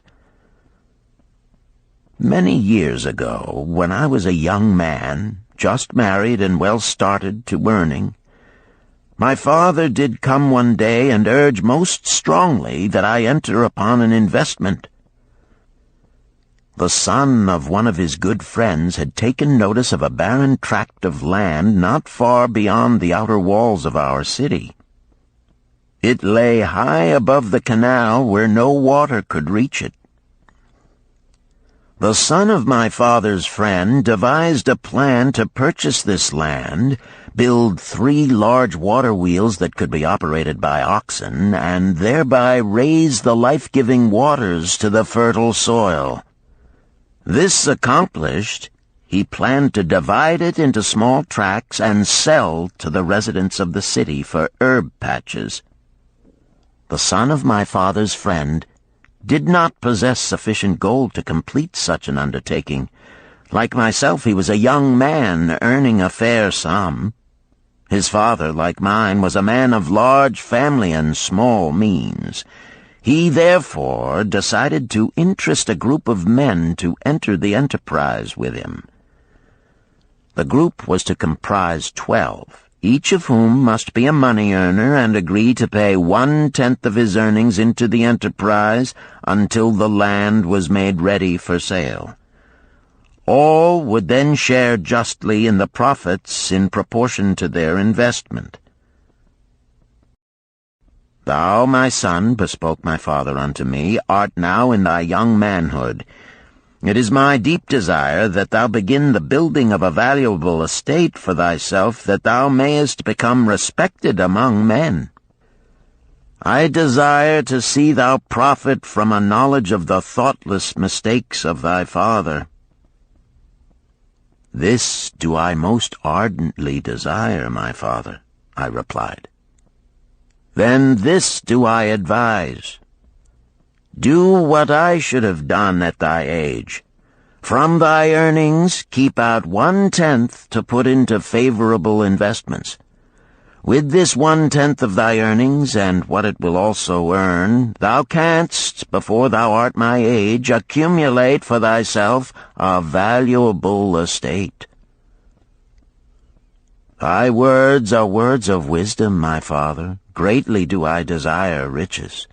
Yet there are many uses to which my earnings are called. Therefore do I hesitate to do as thou dost advise. I am young. There is plenty of time." "So I thought at thy age. Yet behold, many years have passed, and I have not yet made the beginning." "We live in a different age, my father. I shall avoid thy mistakes." "Opportunity stands before thee, my son. It is offering a chance that may lead to wealth. I beg of thee, do not delay. Go upon the morrow to the son of my friend, and bargain with him to pay 10% of thy earnings into this investment. Go promptly upon the morrow. Opportunity waits for no man. Today it is here, soon it is gone, therefore delay not." In spite of the advice of my father, I did hesitate. There were beautiful new robes just brought by the tradesmen from the east, robes of such richness and beauty my good wife and I felt we must each possess one. Should I agree to pay 1/10 of my earnings into the enterprise, we must deprive ourselves of these and other pleasures we dearly desired. I delayed making a decision until it was too late, much to my subsequent regret. The enterprise did prove to be more profitable than any man had prophesied. This is my tale, showing how I did permit good luck to escape. In this tale, we see how good luck waits to come to that man who accepts opportunity, commented a swarthy man of the desert. To the building of an estate, there must always be the beginning. That start may be a few pieces of gold or silver which a man diverts from his earnings to his first investment. I, myself, am the owner of many herds. The start of my herds I did begin when I was a mere boy, and did purchase with 1 piece of silver a young calf. This, being the beginning of my wealth, was of great importance to me. To take his first start to building an estate is as good luck as can come to any man. With all men, that first step, which changes them from men who earn from their own labor to men who draw dividends from the earnings of their gold, is important. Some fortunately take it when young and thereby outstrip in financial success those who do take it later, or those unfortunate men, like the father of this merchant, who never take it. Had our friend the merchant taken this step in his early manhood when this opportunity came to him, this day he would be blessed with much more of this world's goods. Should the good luck of our friend the cloth weaver cause him to take such a step at this time, it will indeed be but the beginning of much greater good fortune. "Thank you. I like to speak also," a stranger from another country arose. "I am a Syrian. Not so well do I speak your tongue. I wish to call this friend, the merchant, a name. Maybe you think it not polite, this name. Yet I wish to call him that. But, alas, I not know your word for it. If I do call it in Syrian, you will not understand. Therefore, please, some good gentleman, tell me that right name you call man who puts off doing those things that mighty good for him." "Procrastinator!" called a voice. "That's him!" shouted the Syrian, waving his hands excitedly. "He accepts not opportunity when she comes. He waits. He says, I have much business right now. By and by I talk to you. Opportunity she will not wait for such slow fellow.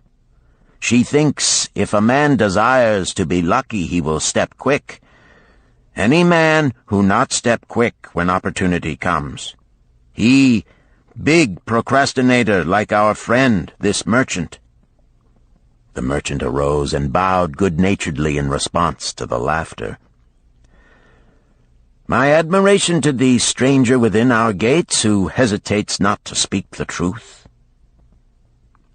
And now let us hear another tale of opportunity. "Who has for us another experience?" demanded Arcad. "I have," responded a red-robed man of middle age. "I am a buyer of animals, mostly camels and horses. Sometimes I do also buy the sheep and goats.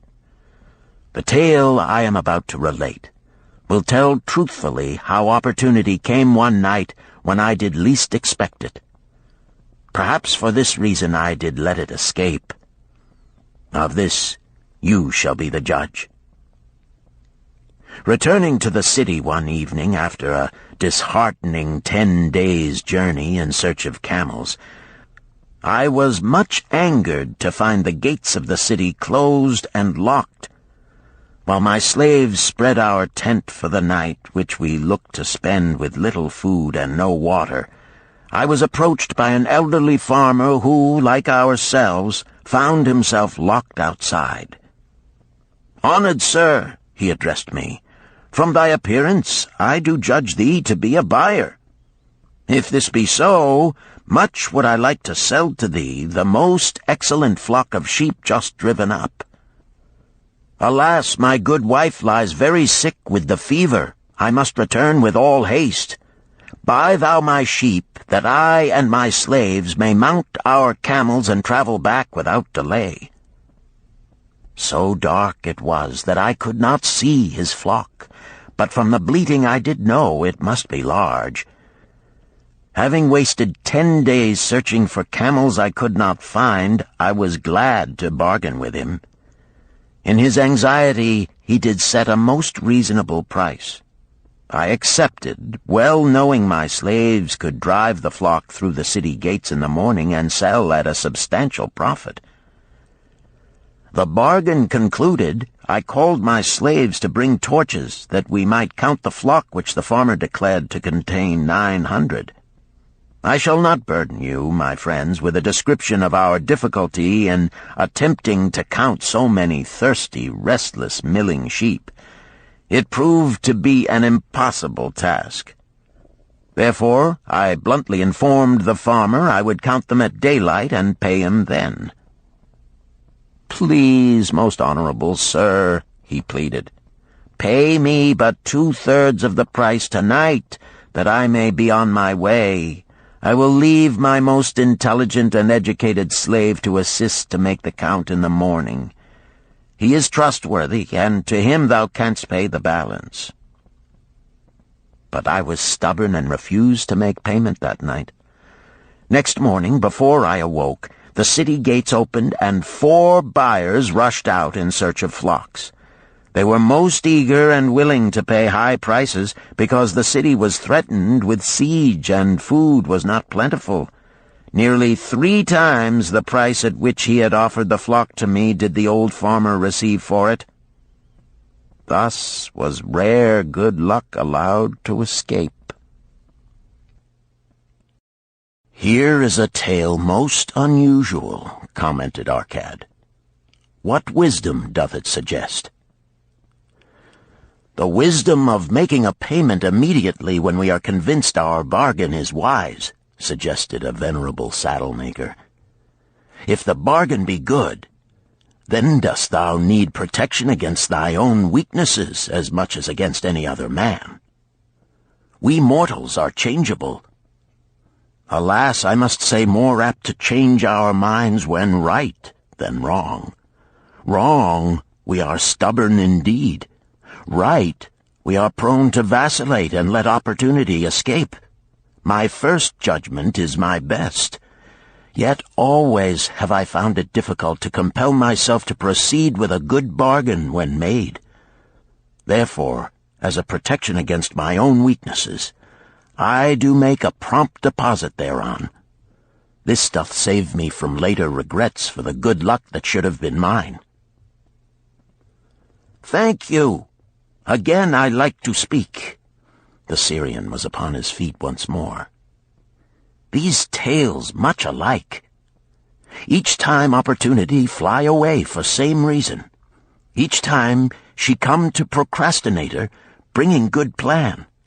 Each time they hesitate, not say, right now, best time, I do it quick.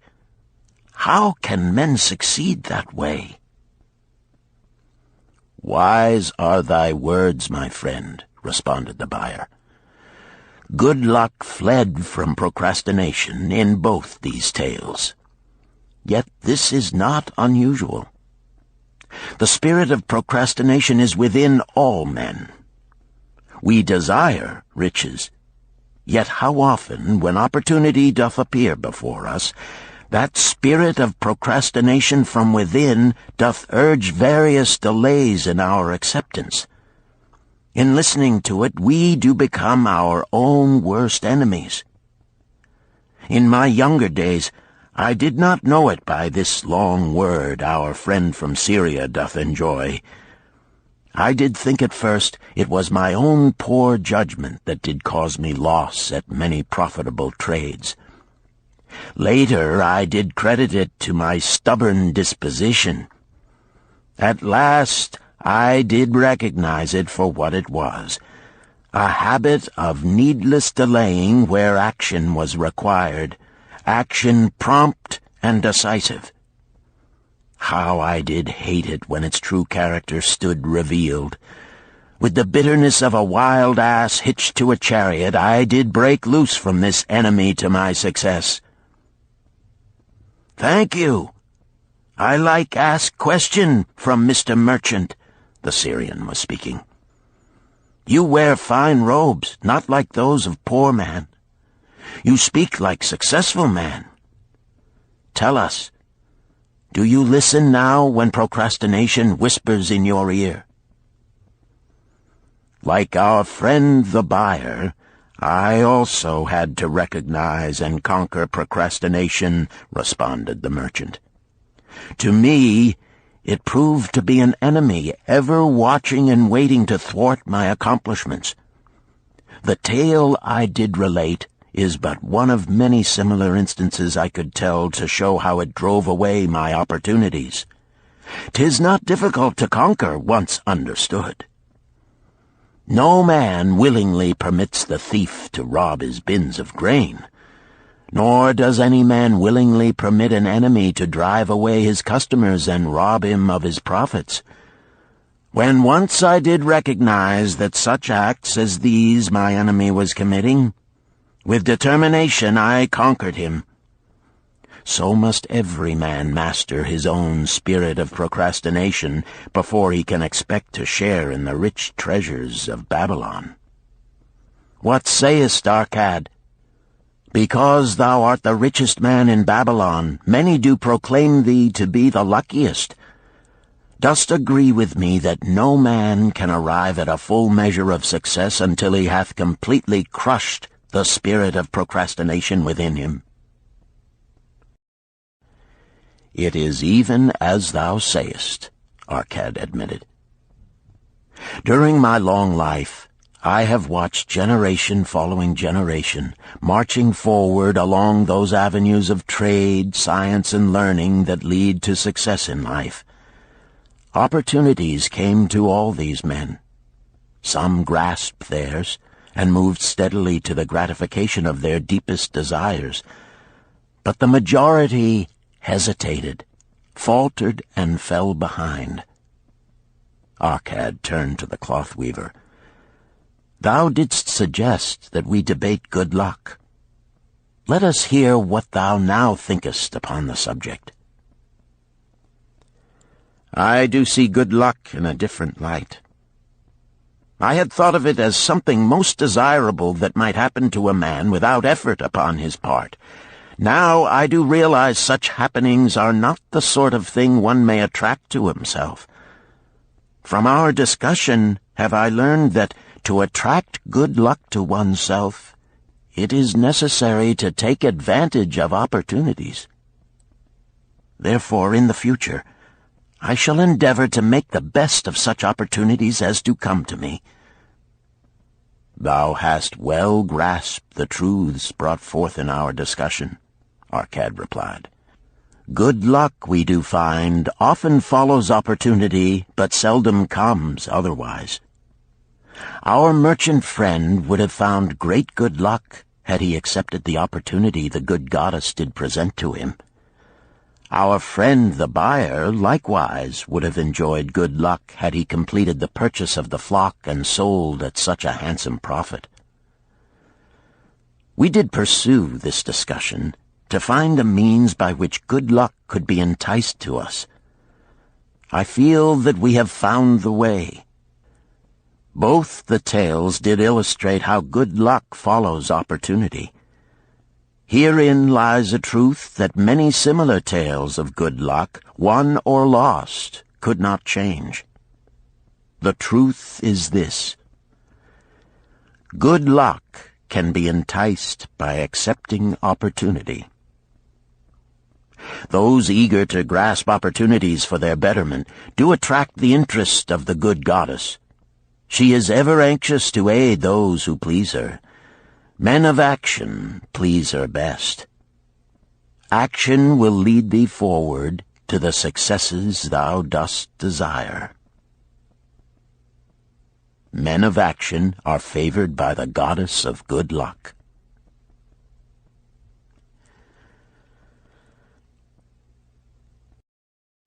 Chapter 5. The 5 Laws of Gold. A bag heavy with gold, or a clay tablet carved with words of wisdom. If thou hadst thy choice, which wouldst thou choose? By the flickering light from the fire of desert shrubs, the sun-tanned faces of the listeners gleamed with interest. "The gold! The gold!" chorused the 27. Old Calibab smiled knowingly. "Hark!" he resumed, raising his hand. "Hear the wild dogs out there in the night? They howl and wail because they are lean with hunger. Yet feed them, and what do they? Fight and strut. Then fight and strut some more, giving no thought to the morrow that will surely come. Just so it is with the sons of men. Give them a choice of gold and wisdom. What do? Ignore the wisdom and waste the gold. On the morrow they wail because they have no more gold. Gold is reserved for those who know its laws and abide by them."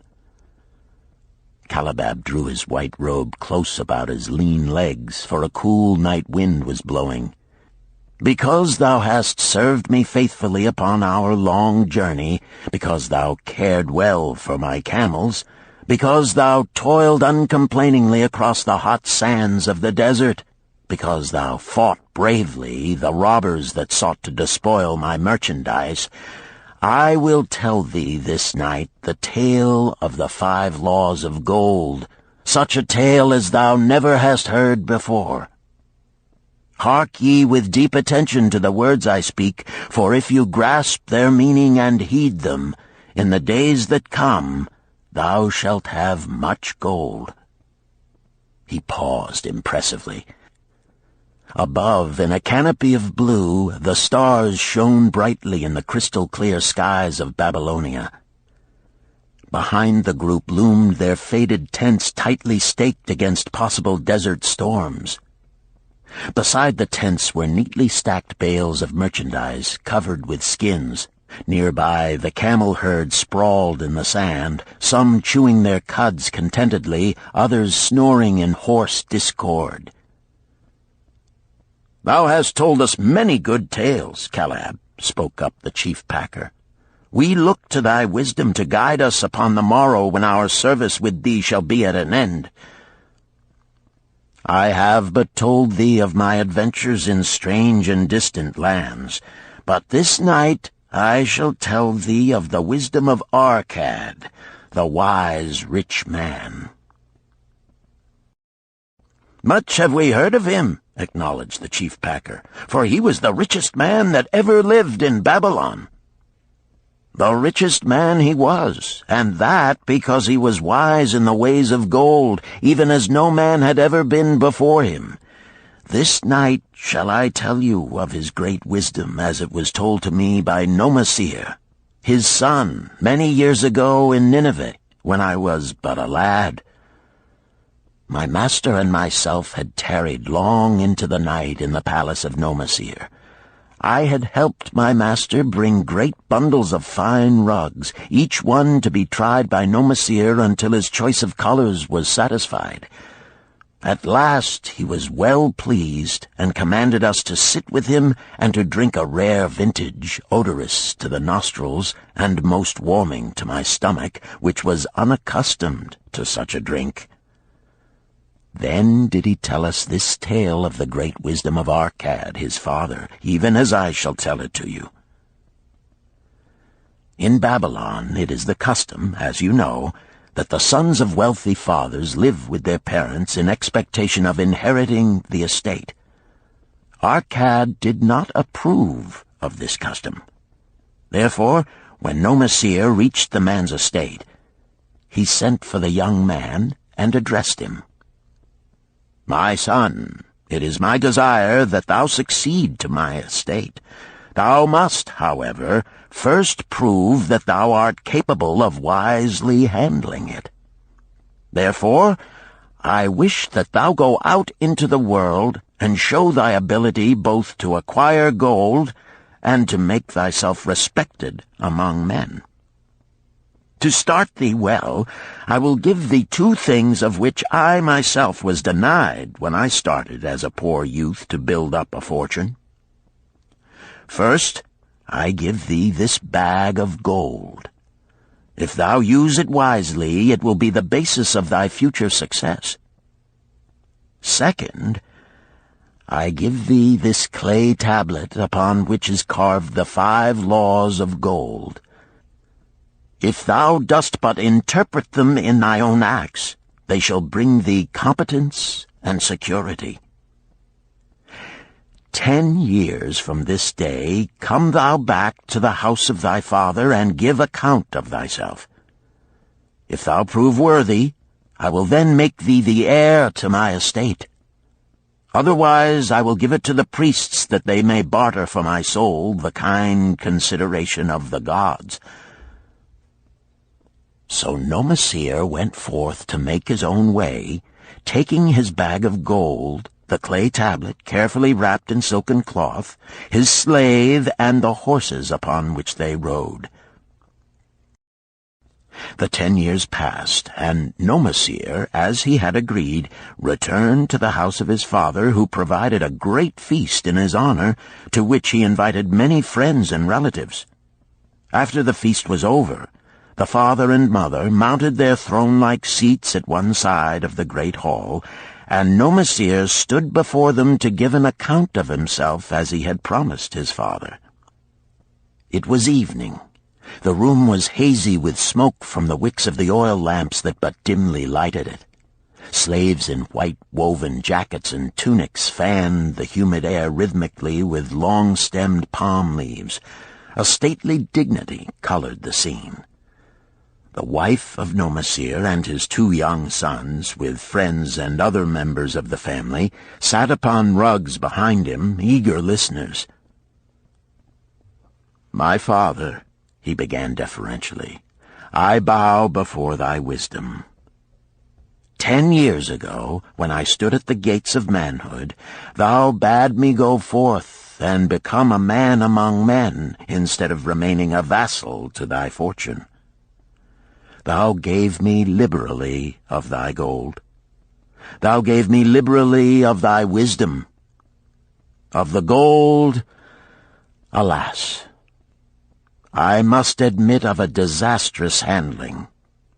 It fled indeed from my inexperienced hands, even as a wild hare flees at the first opportunity from the youth who captures it."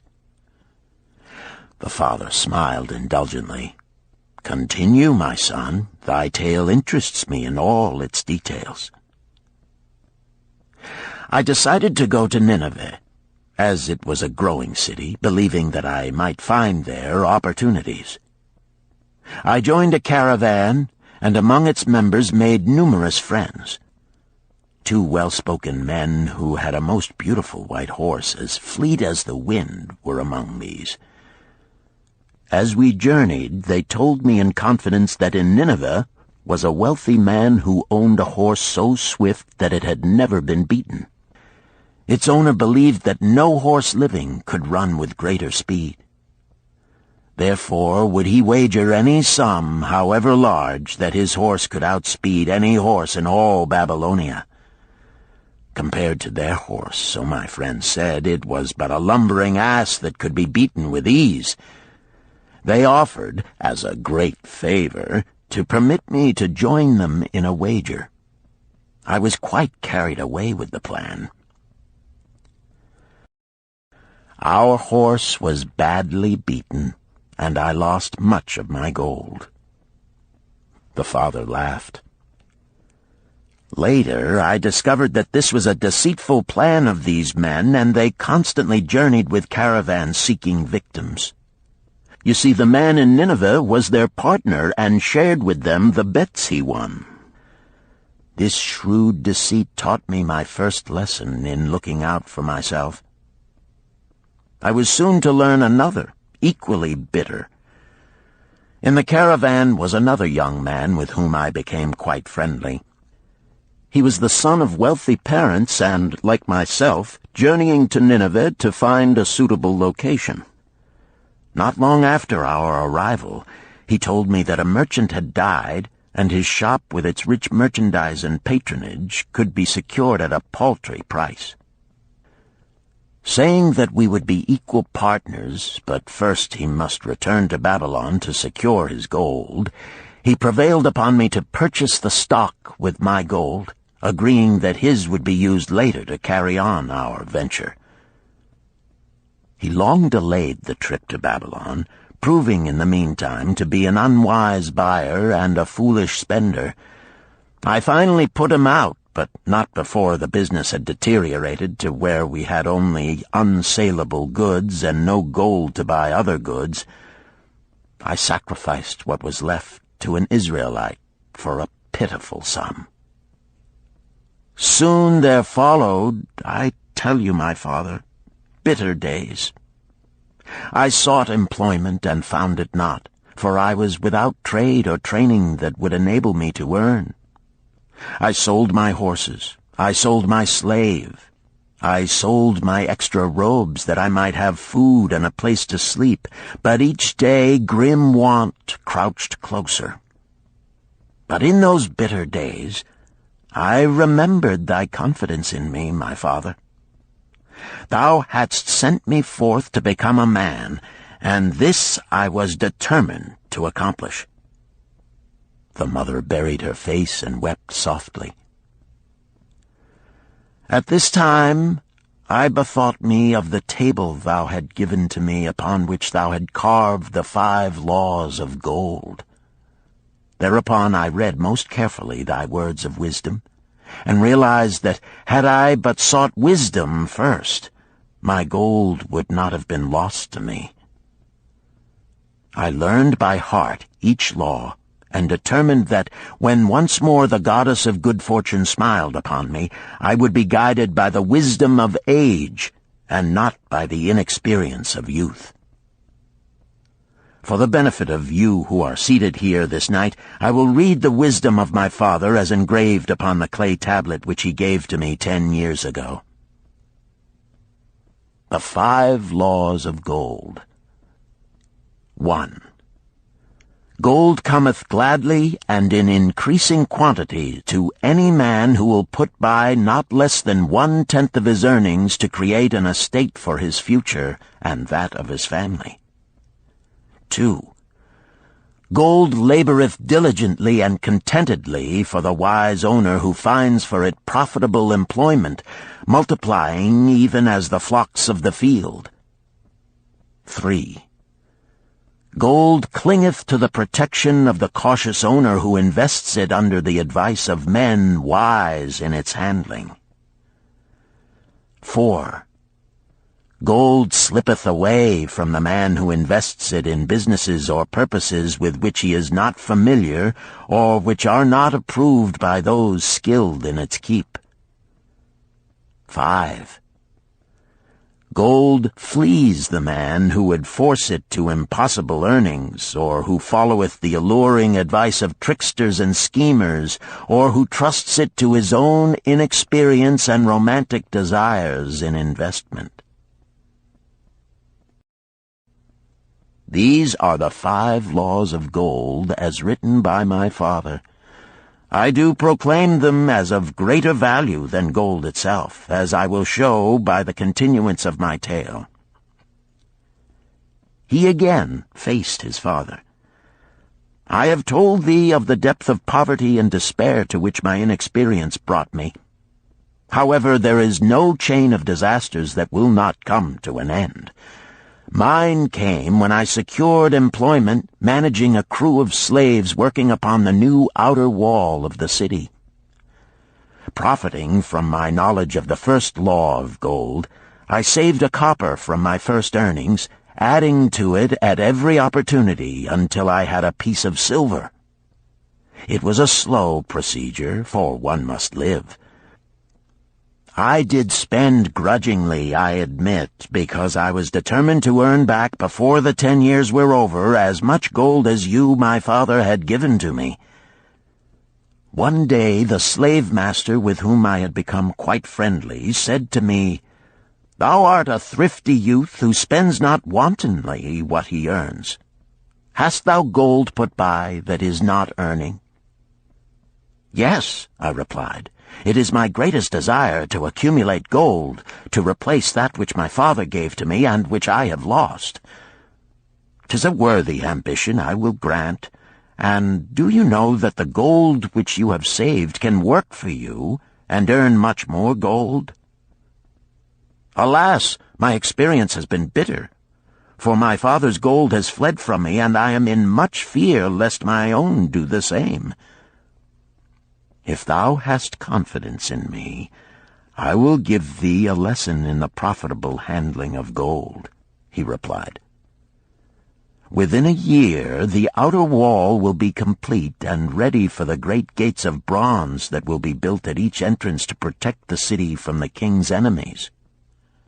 In all Nineveh there is not enough metal to make these gates, and the king has not thought to provide it. Here is my plan. A group of us will pool our gold and send a caravan to the mines of copper and tin which are distant, and bring to Nineveh the metal for the gates. When the king says, 'Make the great gates,' we alone can supply the metal, and a rich price he will pay. If the king will not buy from us, we will yet have the metal which can be sold for a fair price."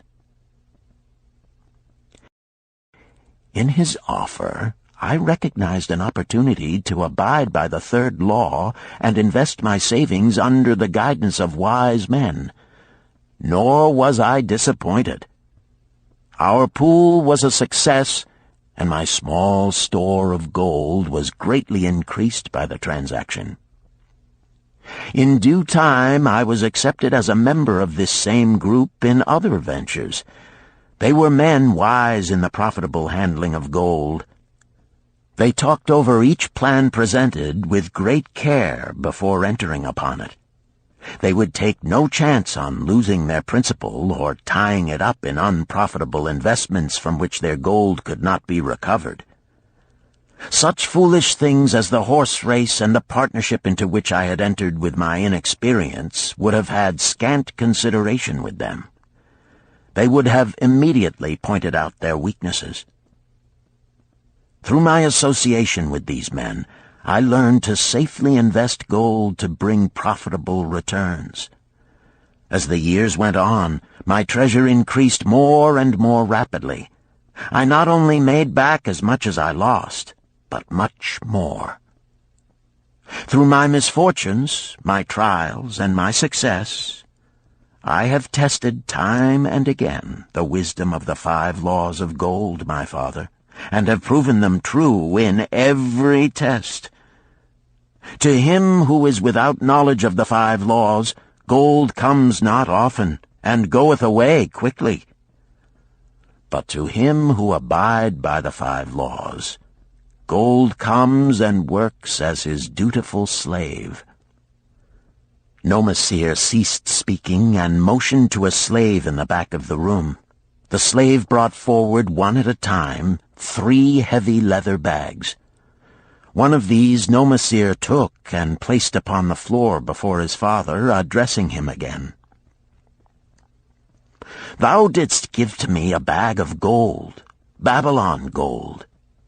Behold, in its place I do return to thee a bag of Nineveh gold of equal weight, an equal exchange, as all will agree. Thou didst give to me a clay tablet inscribed with wisdom. Behold, in its stead I do return 2 bags of gold." So saying, he took from the slave the other 2 bags, and likewise placed them upon the floor before his father. "This I do to prove to thee, my father, of how much greater value I consider thy wisdom than thy gold. Yet who can measure in bags of gold the value of wisdom? Without wisdom, gold is quickly lost by those who have it. But with wisdom, gold can be secured by those who have it not, as these 3 bags of gold do prove. It does indeed give to me the deepest satisfaction, my father, to stand before thee and say that, because of thy wisdom, I have been able to become rich and respected before men." The father placed his hand fondly upon the head of Nomasir. "Thou hast learned well thy lessons, and I am indeed fortunate to have a son to whom I may entrust my wealth." Calibab ceased his tale and looked critically at his listeners. "What means this to thee, this tale of Nomasir?" he continued. "Who among thee can go to thy father or to the father of thy wife and give an account of wise handling of his earnings? What would these venerable men think were you to say, 'I have traveled much and learned much and labored much and earned much, yet alas, of gold I have little. Some I spent wisely, some I spent foolishly, and much I lost in unwise ways.' Dost still think it but an inconsistency of fate that some men have much gold and others have naught? Then you err. Men have much gold when they know the 5 laws of gold and abide thereby. Because I learned these 5 laws in my youth and abided by them, I have become a wealthy merchant. Not by some strange magic did I accumulate my wealth. Wealth that comes quickly goeth the same way. Wealth that stayeth to give enjoyment and satisfaction to its owner comes gradually, because it is a child born of knowledge and persistent purpose. To earn wealth is but a slight burden upon the thoughtful man. Bearing the burden consistently from year to year accomplishes the final purpose. The 5 laws of gold offer to thee a rich reward for their observance. Each of these 5 laws is rich with meaning, and lest thou overlook this in the briefness of my tale, I will now repeat them. I do know them each by heart, because in my youth I could see their value and would not be content until I knew them word for word. The first law of gold. Gold cometh gladly and in increasing quantity to any man who will put by not less than 1/10 of his earnings to create an estate for his future and that of his family. Any man who will put by 1/10 of his earnings consistently and invest it wisely will surely create a valuable estate that will provide an income for him in the future and further guarantee safety for his family in case the gods call him to the world of darkness. This law always saith that gold cometh gladly to such a man. I can truly certify this in my own life. The more gold I accumulate, the more readily it comes to me, and in increased quantities. The gold which I save earns more, even as yours will, and its earnings earn more, and this is the working out of the first law. The second law of gold. Gold laboreth diligently and contentedly for the wise owner who finds for it profitable employment, multiplying even as the flocks of the field. Gold indeed is a willing worker. It is ever eager to multiply when opportunity presents itself. To every man who hath a store of gold set by, opportunity comes for its most profitable use. As the years pass, it multiplies itself in surprising fashion. The third law of gold. Gold clingeth to the protection of the cautious owner who invests it under the advice of men wise in its handling. Gold indeed clingeth to the cautious owner, even as it flees the careless owner. The man who seeks the advice of men wise in handling gold soon learneth not to jeopardize his treasure, but to preserve in safety and to enjoy in contentment its consistent increase. This ends Disc 2.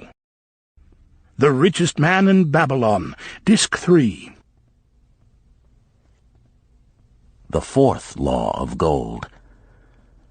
Gold slippeth away from the man who invests it in businesses or purposes with which he is not familiar or which are not approved by those skilled in its keep.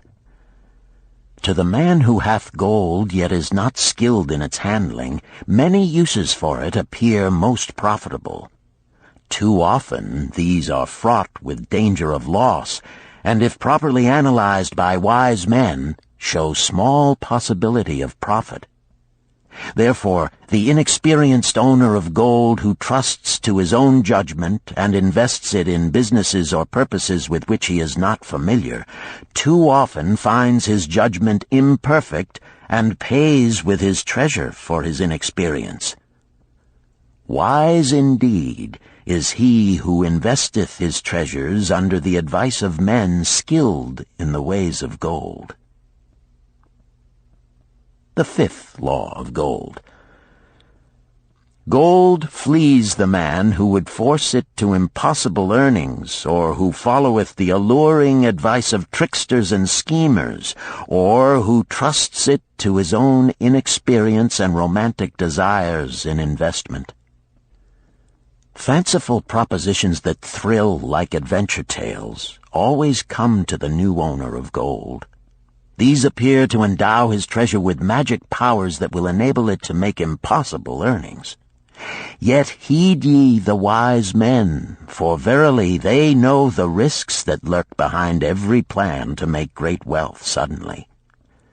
Forget not the rich men of Nineveh, who would take no chance of losing their principal or tying it up in unprofitable investments. This ends my tale of the 5 laws of gold. In telling it to thee, I have told the secrets of my own success.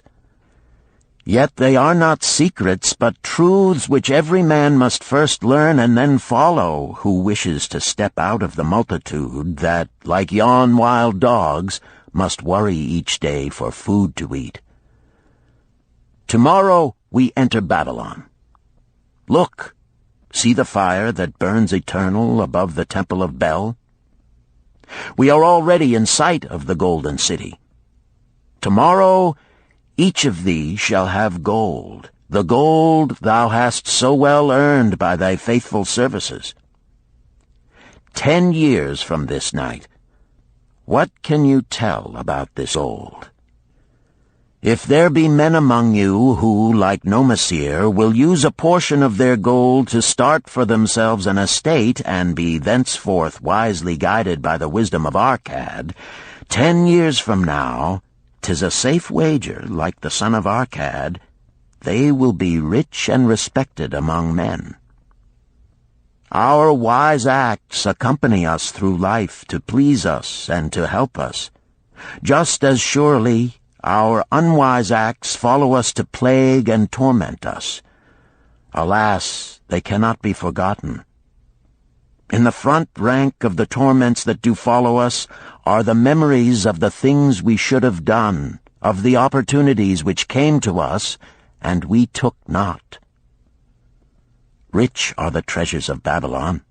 So rich no man can count their value in pieces of gold. Each year they grow richer and more valuable. Like the treasures of every land, they are a reward, a rich reward awaiting those men of purpose who determine to secure their just share. In the strength of thine own desires is a magic power. Guide this power with thy knowledge of the 5 laws of gold, and thou shalt share the treasures of Babylon.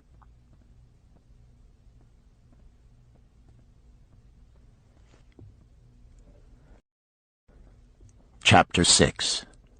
The Gold Lender of Babylon. 50 pieces of gold. Never before had Rodan, the spearmaker of old Babylon, carried so much gold in his leather wallet.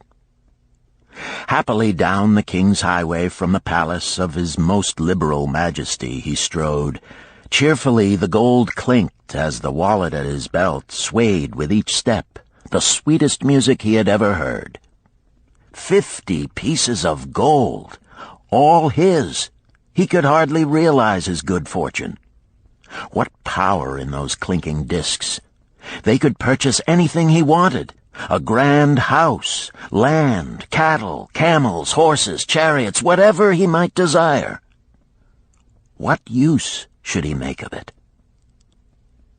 This evening, as he turned into a side street toward the home of his sister, he could think of nothing he would rather possess than those same glittering, heavy pieces of gold, his to keep. It was upon an evening some days later that a perplexed Rodan entered the shop of Mathon, the lender of gold and dealer in jewels and rare fabrics. Glancing neither to the right nor the left at the colorful articles artfully displayed, he passed through to the living quarters at the rear. Here he found the genteel Mathon lounging upon a rug partaking of a meal served by a black slave. I would counsel with thee, for I know not what to do." Rodan stood stolidly, feet apart, hairy breast exposed by the gaping front of his leather jacket. Mathon's narrow, sallow face smiled a friendly greeting. "What indiscretions hast thou done that thou shouldst seek the lender of gold? Hast been unlucky at the gaming table? Or hath some plump dame entangled thee? For many years have I known thee, yet never hast thou sought me to aid thee in thy troubles. No, not such as that. I seek no gold. Instead I crave thy wise advice. Hear, what this man doth say. No one comes to the lender of gold for advice. My ears must play me false. They listen true. Can this be so? Rodan, the spear-maker, doth display more cunning than all the rest, for he comes to Mathon not for gold, but for advice. Many men come to me for gold to pay for their follies, but as for advice, they want it not. Yet who is more able to advise than the lender of gold to whom many men come in trouble? Thou shalt eat with me, Rodan," he continued. "Thou shalt be my guest for the evening. Ando," he commanded of the black slave, "draw up a rug for my friend Rodan, the spear-maker, who comes for advice. He shall be mine honored guest. Bring to him much food, and get for him my largest cup. Choose well of the best wine, that he may have satisfaction in the drinking. Now tell me, what troubles thee?" "It is the king's gift." "The king's gift? The king did make thee a gift, and it gives thee trouble? What manner of gift?" "Because he was much pleased with the design I did submit to him for a new point on the spears of the royal guard, he did present me with 50 pieces of gold, and now I am much perplexed. I am beseeched each hour the sun doth travel across the sky by those who would share it with me." "That is natural. More men want gold than have it, and would wish one who comes by it easily to divide. But can you not say no? Is thy will not as strong as thy fist?" "To many I can say no, yet sometimes it would be easier to say yes. Can one refuse to share with one's sister to whom he is deeply devoted?" "Surely thy own sister would not wish to deprive thee of enjoying thy reward?" "But it is for the sake of Araman, her husband, whom she wishes to see a rich merchant. She does feel that he has never had a chance, and she beseeches me to loan to him this gold, that he may become a prosperous merchant and repay me from his profits." "My friend," resumed Mathon, "'tis a worthy subject thou bringest to discuss. Gold bringeth unto its possessor responsibility and a changed position with his fellow men. It bringeth fear lest he lose it, or it be tricked away from him. It bringeth a feeling of power and ability to do good. Likewise, it bringeth opportunities whereby his very good intentions may bring him into difficulties. Didst ever hear of the farmer of Nineveh who could understand the language of animals? I wot not, for 'tis not the kind of tale men like to tell over the bronze-caster's forge. I will tell it to thee, for thou shouldst know that to borrowing and lending there is more than the passing of gold from the hands of one to the hands of another. This farmer, who could understand what the animals said to each other, did linger in the farmyard each evening just to listen to their words. One evening he did hear the ox bemoaning to the ass the hardness of his lot. I do labor pulling the plow from morning until night, no matter how hot the day, or how tired my legs, or how the bow doth chafe my neck, still must I work. But you are a creature of leisure. You are trapped with a colorful blanket and do nothing more than carry our master about where he wishes to go. When he goes nowhere, you do rest and eat the green grass all the day." Now the ass, in spite of his vicious heels, was a goodly fellow and sympathized with the ox. "My good friend," he replied, "you do work very hard, and I would help ease your lot. Therefore will I tell you how you may have a day of rest. In the morning, when the slave comes to fetch you to the plow, lie upon the ground and bellow much, that he may say you are sick and cannot work." So the ox took the advice of the ass, and the next morning the slave returned to the farmer and told him the ox was sick and could not pull the plow. "Then," said the farmer, "hitch the ass to the plow, for the plowing must go on." All that day, the ass, who had only intended to help his friend, found himself compelled to do the ox's task. When night came and he was released from the plow, his heart was bitter, and his legs were weary, and his neck was sore where the bow had chafed it. The farmer lingered in the barnyard to listen. The ox began first. "You are my good friend. Because of your wise advice, I have enjoyed a day of rest." "And I," retorted the ass, "am like many another simple-hearted one who starts to help a friend and ends up by doing his task for him. Hereafter you draw your own plow, for I did hear the master tell the slave to send for the butcher were you sick again.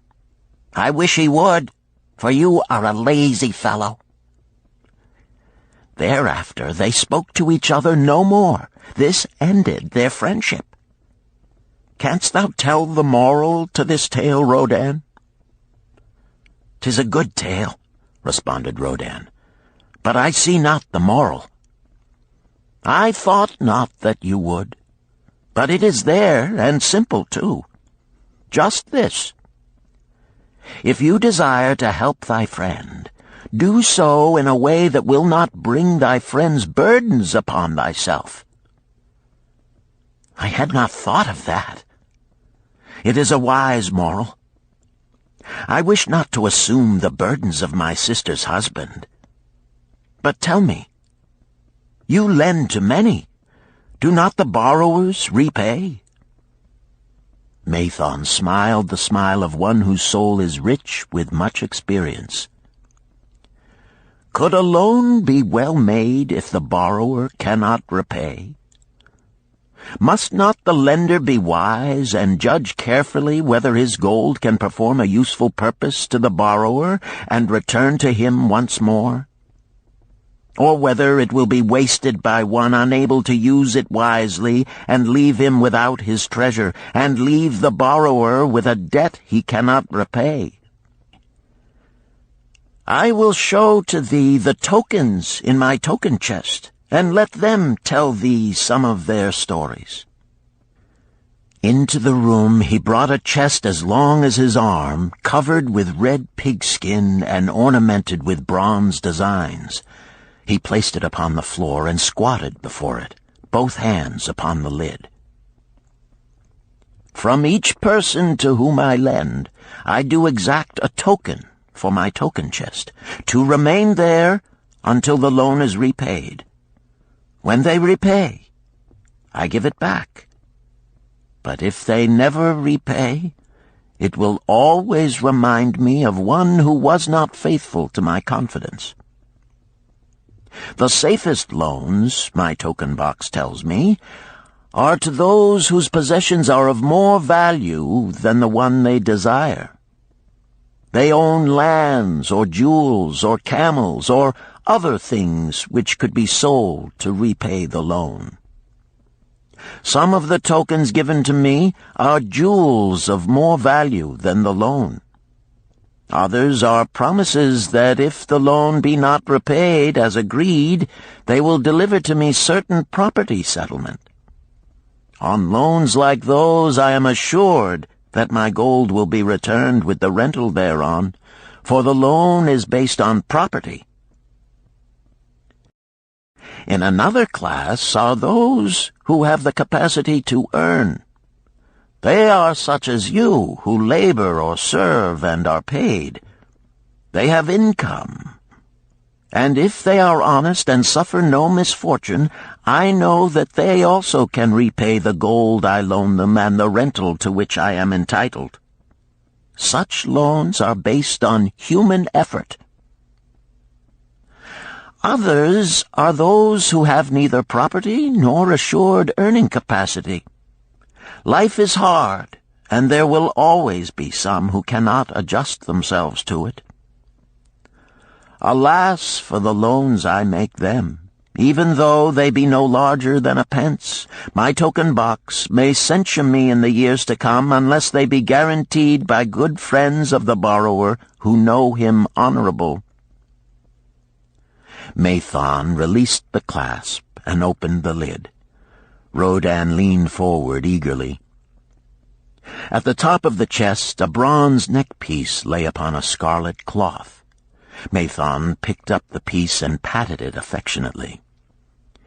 "This shall always remain in my token chest, because the owner has passed on into the great darkness. I treasure it, his token, and I treasure his memory, for he was my good friend. We traded together with much success until out of the East he brought a woman to wed, beautiful, but not like our women, a dazzling creature. He spent his gold lavishly to gratify her desires. He came to me in distress when his gold was gone. I counseled with him. I told him I would help him to once more master his own affairs. He swore by the sign of the great bull that he would. But it was not to be. In a quarrel she thrust a knife into the heart he dared her to pierce." "And she?" questioned Rodan. "Yes, of course. This was hers." He picked up the scarlet cloth. "In bitter remorse she threw herself into the Euphrates. These 2 loans will never be repaid. The chest tells you, Rodan, that humans in the throes of great emotions are not safe risks for the gold lender. Here, now, this is different." He reached for a ring carved of ox bone. "This belongs to a farmer.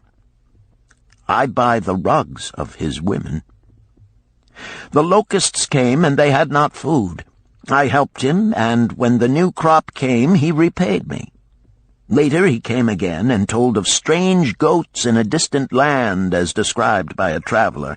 They had long hair so fine and soft it would weave into rugs more beautiful than any ever seen in Babylon. He wanted a herd, but he had no money. So I did lend him gold to make the journey and bring back goats. Now his herd is begun, and next year I shall surprise the lords of Babylon with the most expensive rugs it has been their good fortune to buy. Soon I must return his ring. He doth insist on repaying promptly." "Some borrowers do that?" queried Rodan. "If they borrow for purposes that bring money back to them, I find it so. But if they borrow because of their indiscretions, I warn thee to be cautious if thou wouldst ever have thy gold back in hand again." "Tell me about this," requested Rodan, picking up a heavy gold bracelet inset with jewels in rare designs. "The women do appeal to my good friend," bantered Mathon. "I am still much younger than you," retorted Rodin. "I grant that, but this time thou doth suspicion romance where it is not. The owner of this is fat and wrinkled, and doth talk so much and say so little, she drives me mad. Once they had much money and were good customers, but ill times came upon them. She has a son of whom she would make a merchant. So she came to me and borrowed gold that he might become a partner of a caravan owner who travels with his camels, bartering in one city what he buys in another.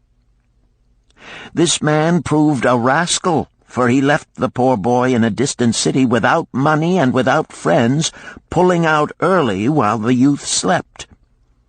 Perhaps when this youth has grown to manhood he will repay. Until then I get no rental for the loan, only much talk. But I do admit the jewels are worthy of the loan." "Did this lady ask thy advice as to the wisdom of the loan?" "Quite otherwise. She had pictured to herself this son of hers as a wealthy and powerful man of Babylon. To suggest the contrary was to infuriate her. A fair rebuke I had. I knew the risk for this inexperienced boy, but as she offered security, I could not refuse her." "This," continued Mathon, waving a bit of pack rope tied into a knot, "belongs to Nebator, the camel trader. When he would buy a herd larger than his funds, he brings to me this knot, and I lend to him according to his needs. He is a wise trader. I have confidence in his good judgment and can lend him freely. Many other merchants of Babylon have my confidence because of their honorable behavior. Their tokens come and go frequently in my token box. Good merchants are an asset to our city, and it profits me to aid them to keep trade moving that Babylon be prosperous." Mathon picked out a beetle carved in turquoise and tossed it contemptuously on the floor.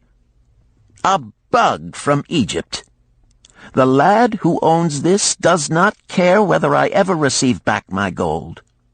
When I reproach him, he replies, 'How can I repay when ill fate pursues me? You have plenty more. What can I do?' The token is his father's, a worthy man of small means who did pledge his land and herd to back his son's enterprises. The youth found success at first, and then was overzealous to gain great wealth. His knowledge was immature. His enterprises collapsed. Youth is ambitious. Youth would take shortcuts to wealth and the desirable things for which it stands. To secure wealth quickly, youth often borrows unwisely. Youth, never having had experience, cannot realize that hopeless debt is like a deep pit into which one may descend quickly, and where one may struggle vainly for many days. It is a pit of sorrow and regrets, where the brightness of the sun is overcast, and night is made unhappy by restless sleeping. Yet I do not discourage borrowing gold. I encourage it.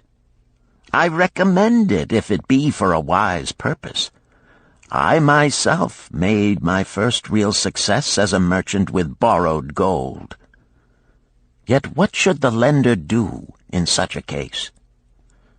The youth is in despair and accomplishes nothing. He is discouraged. He makes no effort to repay. My heart turns against depriving the father of his land and cattle." "You tell me much that I am interested to hear," ventured Rodin, "but I hear no answer to my question. Should I lend my 50 pieces of gold to my sister's husband? They mean much to me." "Thy sister is a sterling woman whom I do much esteem. Should her husband come to me and ask to borrow 50 pieces of gold, I should ask him for what purpose he would use it.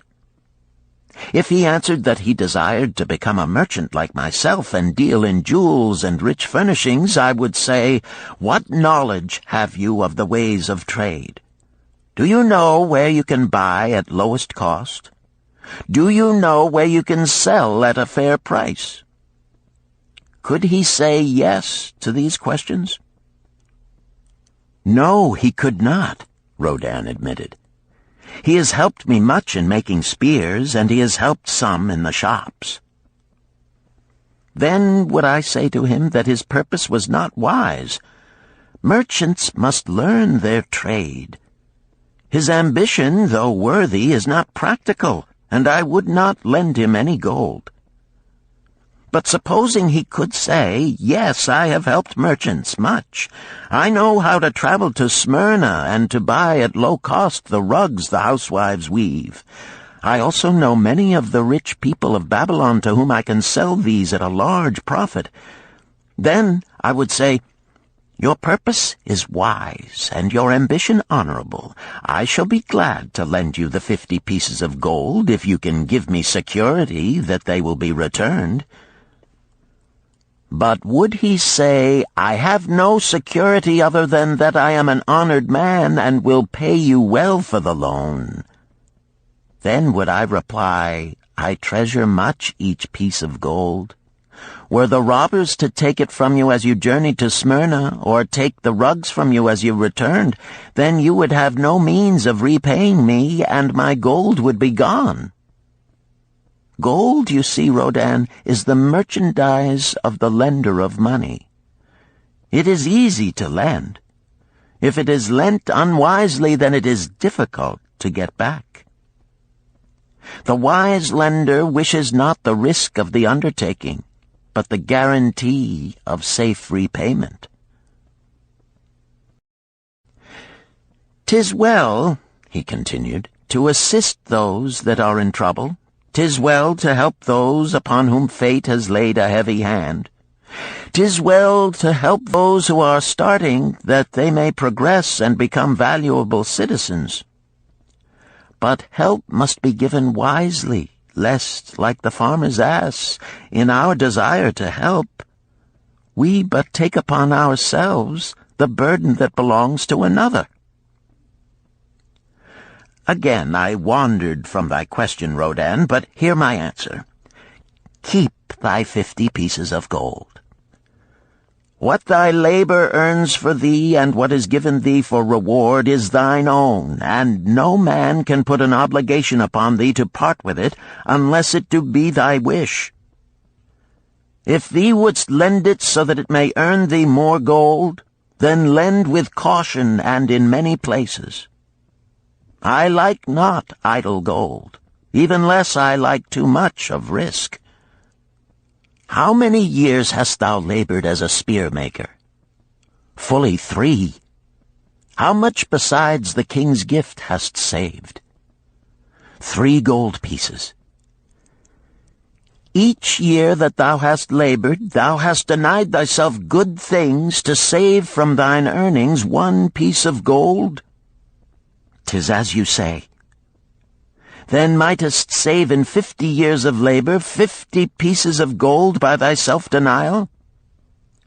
A lifetime of labor it would be. Thinkest thou thy sister would wish to jeopardize the savings of 50 years of labor over the bronze melting pot, that her husband might experiment on being a merchant? Not if I spoke in your words. Then go to her and say, 3 years I have labored each day except fast days, from morning until night, and I have denied myself many things that my heart craved. For each year of labor and self-denial, I have to show 1 piece of gold.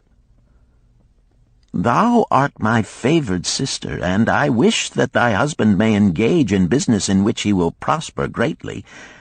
If he will submit to me a plan that seems wise and possible to my friend Mathon, then will I gladly lend to him my savings of an entire year, that he may have an opportunity to prove that he can succeed. Do that, I say, and if he has within him the soul to succeed, he can prove it. If he fails, he will not owe thee more than he can hope some day to repay. I am a gold lender because I own more gold than I can use in my own trade. I desire my surplus gold to labor for others and thereby earn more gold. I do not wish to take risk of losing my gold, for I have labored much and denied myself much to secure it. Therefore I will no longer lend any of it where I am not confident that it is safe and will be returned to me. Neither will I lend it where I am not convinced that its earnings will be promptly paid to me. I have told to thee, Rodan, a few of the secrets of my token chest.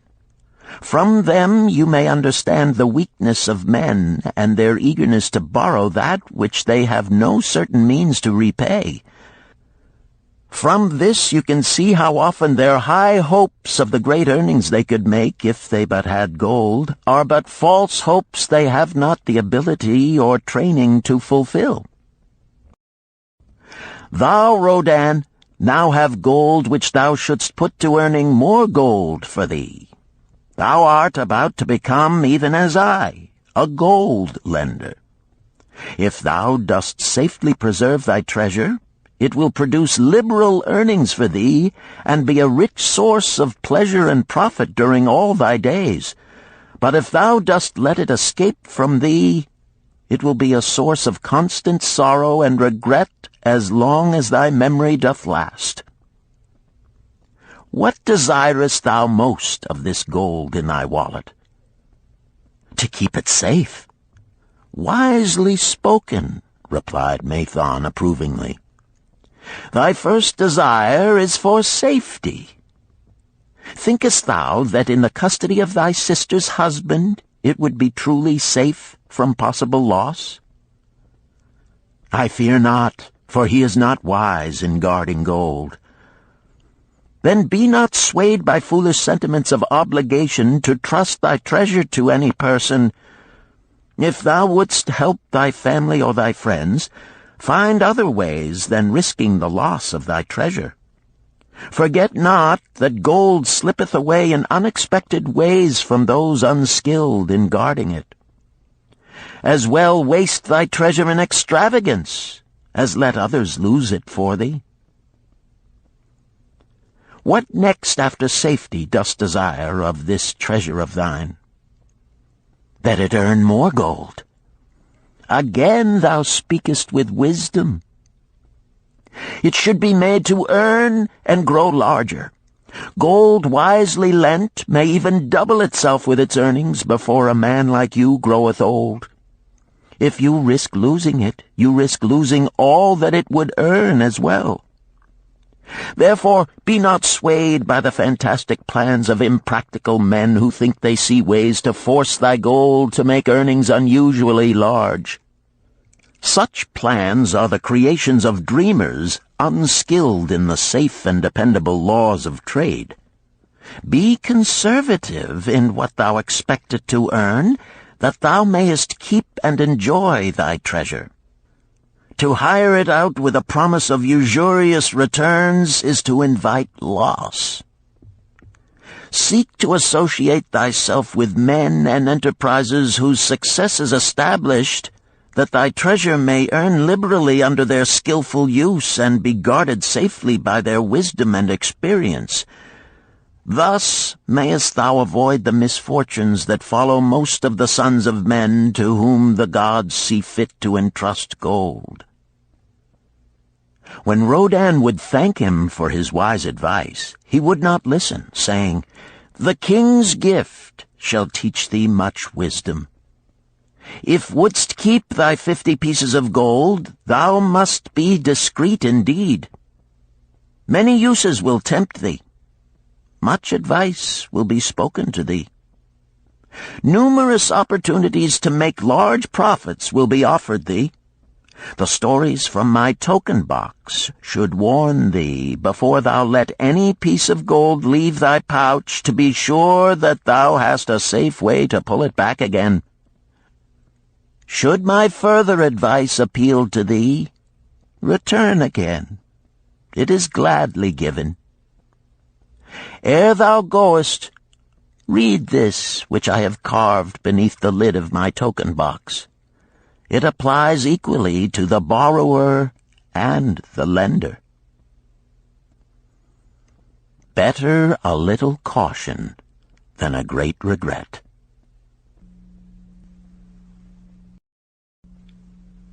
Chapter 7. The Walls of Babylon. Old Banzar, grim warrior of another day, stood guard at the passageway leading to the top of the ancient walls of Babylon. Up above, valiant defenders were battling to hold the walls. Upon them depended the future existence of this great city with its hundreds of thousands of citizens. Over the walls came the roar of the attacking armies, the yelling of many men, the trampling of thousands of horses, the deafening boom of the battering rams pounding the bronzed gates. In the street behind the gate lounged the spearmen, waiting to defend the entrance should the gates give way. They were but few for the task. The main armies of Babylon were with their king, far away in the east on a great expedition against the Elamites. No attack upon the city having been anticipated during their absence, the defending forces were small. Unexpectedly from the north bore down the mighty armies of the Assyrians, and now the walls must hold or Babylon was doomed. About Banzar were great crowds of citizens, white-faced and terrified, eagerly seeking news of the battle. With hushed awe they viewed the stream of wounded and dead being carried or led out of the passageway. Here was the crucial point of attack. After 3 days of circling about the city, the enemy had suddenly thrown his great strength against this section and this gate. The defenders from the top of the wall fought off the climbing platforms and the scaling ladders of the attackers with arrows, burning oil, and, if any reached the top, spears. Against the defenders, thousands of the enemy's archers poured a deadly barrage of arrows. Old Banzar had the vantage point for news. He was closest to the conflict and first to hear of each fresh repulse of the frenzied attackers. An elderly merchant crowded close to him, his palsied hands quivering. "Tell me, he pleaded. "They cannot get in. My sons are with the good king. There is no one to protect my old wife. My goods, they will steal all. My food, they will leave nothing. We are old, too old to defend ourselves, too old for slaves. We shall starve, we shall die. Tell me they cannot get in." "Calm thyself, good merchant," the guard responded. "The walls of Babylon are strong. Go back to the bazaar and tell your wife that the walls will protect you and all of your possessions as safely as they protect the rich treasures of the king. Keep close to the walls, lest the arrows flying over strike you." A woman with a babe in arms took the old man's place as he withdrew. "Sergeant, what news from the top? Tell me truly that I may reassure my poor husband. He lies with fever from his terrible wounds, yet insists upon his armor and his spear to protect me who am with child. Terrible, he says, will be the vengeful lust of our enemies should they break in." "Be thou good of heart, thou mother that is and is again to be. The walls of Babylon will protect you and your babes. They are high and strong. Hear ye not the yells of our valiant defenders as they empty the cauldrons of burning oil upon the ladder scalers?" "Yes, that do I hear, and also the roar of the battering rams that do hammer at our gates." "Back to thy husband. Tell him the gates are strong and withstand the rams. Also that the scalers climb the walls, but to receive the waiting spear thrust. Watch thy way and hasten behind yon buildings." Banzar stepped aside to clear the passage for heavily armed reinforcements. As, with clanking bronze shields and heavy tread, they tramped by, a small girl plucked at his girdle. "Tell me, soldier, are we safe?" she pleaded. "I hear the awful noises. I see the men all bleeding. I am so frightened. What will become of our family, of my mother, little brother, and the baby?" The grim old campaigner blinked his eyes and thrust forward his chin as he beheld the child. "Be not afraid, little one," he reassured her. "The walls of Babylon will protect you and mother and little brother and the baby. It was for the safety of such as you that the good Queen Semiramis built them over 100 years ago. Never have they been broken through. Go back and tell your mother and little brother and the baby that the walls of Babylon will protect them and they need have no fear." Day after day, old Banzar stood at his post and watched the reinforcements file up the passageway, there to stay and fight until, wounded or dead, they came down once more. Around him unceasingly crowded the throngs of frightened citizens, eagerly seeking to learn if the walls would hold. To all he gave his answer with the fine dignity of an old soldier: "The walls of Babylon will protect you." For 3 weeks and 5 days the attack waged with scarcely ceasing violence. Harder and grimmer set the jaw of Banzar as the passage behind, wet with the blood of the many wounded, was churned into mud by the never-ceasing streams of men passing up and staggering down. Each day the slaughtered attackers piled up in heaps before the wall. Each night they were carried back and buried by their comrades. Upon the 5th night of the 4th week, the clamor without diminished.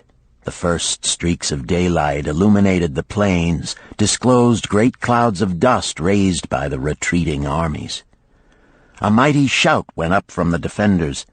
There was no mistaking its meaning. It was repeated by the waiting troops behind the walls. It was echoed by the citizens upon the streets. It swept over the city with the violence of a storm. People rushed from the houses. The streets were jammed with a throbbing mob. The pent-up fear of weeks found an outlet in the wild chorus of joy. From the top of the high tower of the Temple of Bel burst forth the flames of victory. Skyward floated the column of blue smoke to carry the message far and wide. The walls of Babylon had once again repulsed a mighty and vicious foe determined to loot her rich treasures and to ravish and enslave her citizens. Babylon endured century after century because it was fully protected. It could not afford to be otherwise. The walls of Babylon were an outstanding example of man's need and desire for protection. This desire is inherent in the human race. It is just as strong today as it ever was, but we have developed broader and better plans to accomplish the same purpose. In this day, behind the impregnable walls of insurance, savings accounts, and dependable investments, we can guard ourselves against the unexpected tragedies that may enter any door and seat themselves before any fireside. We cannot afford to be without adequate protection.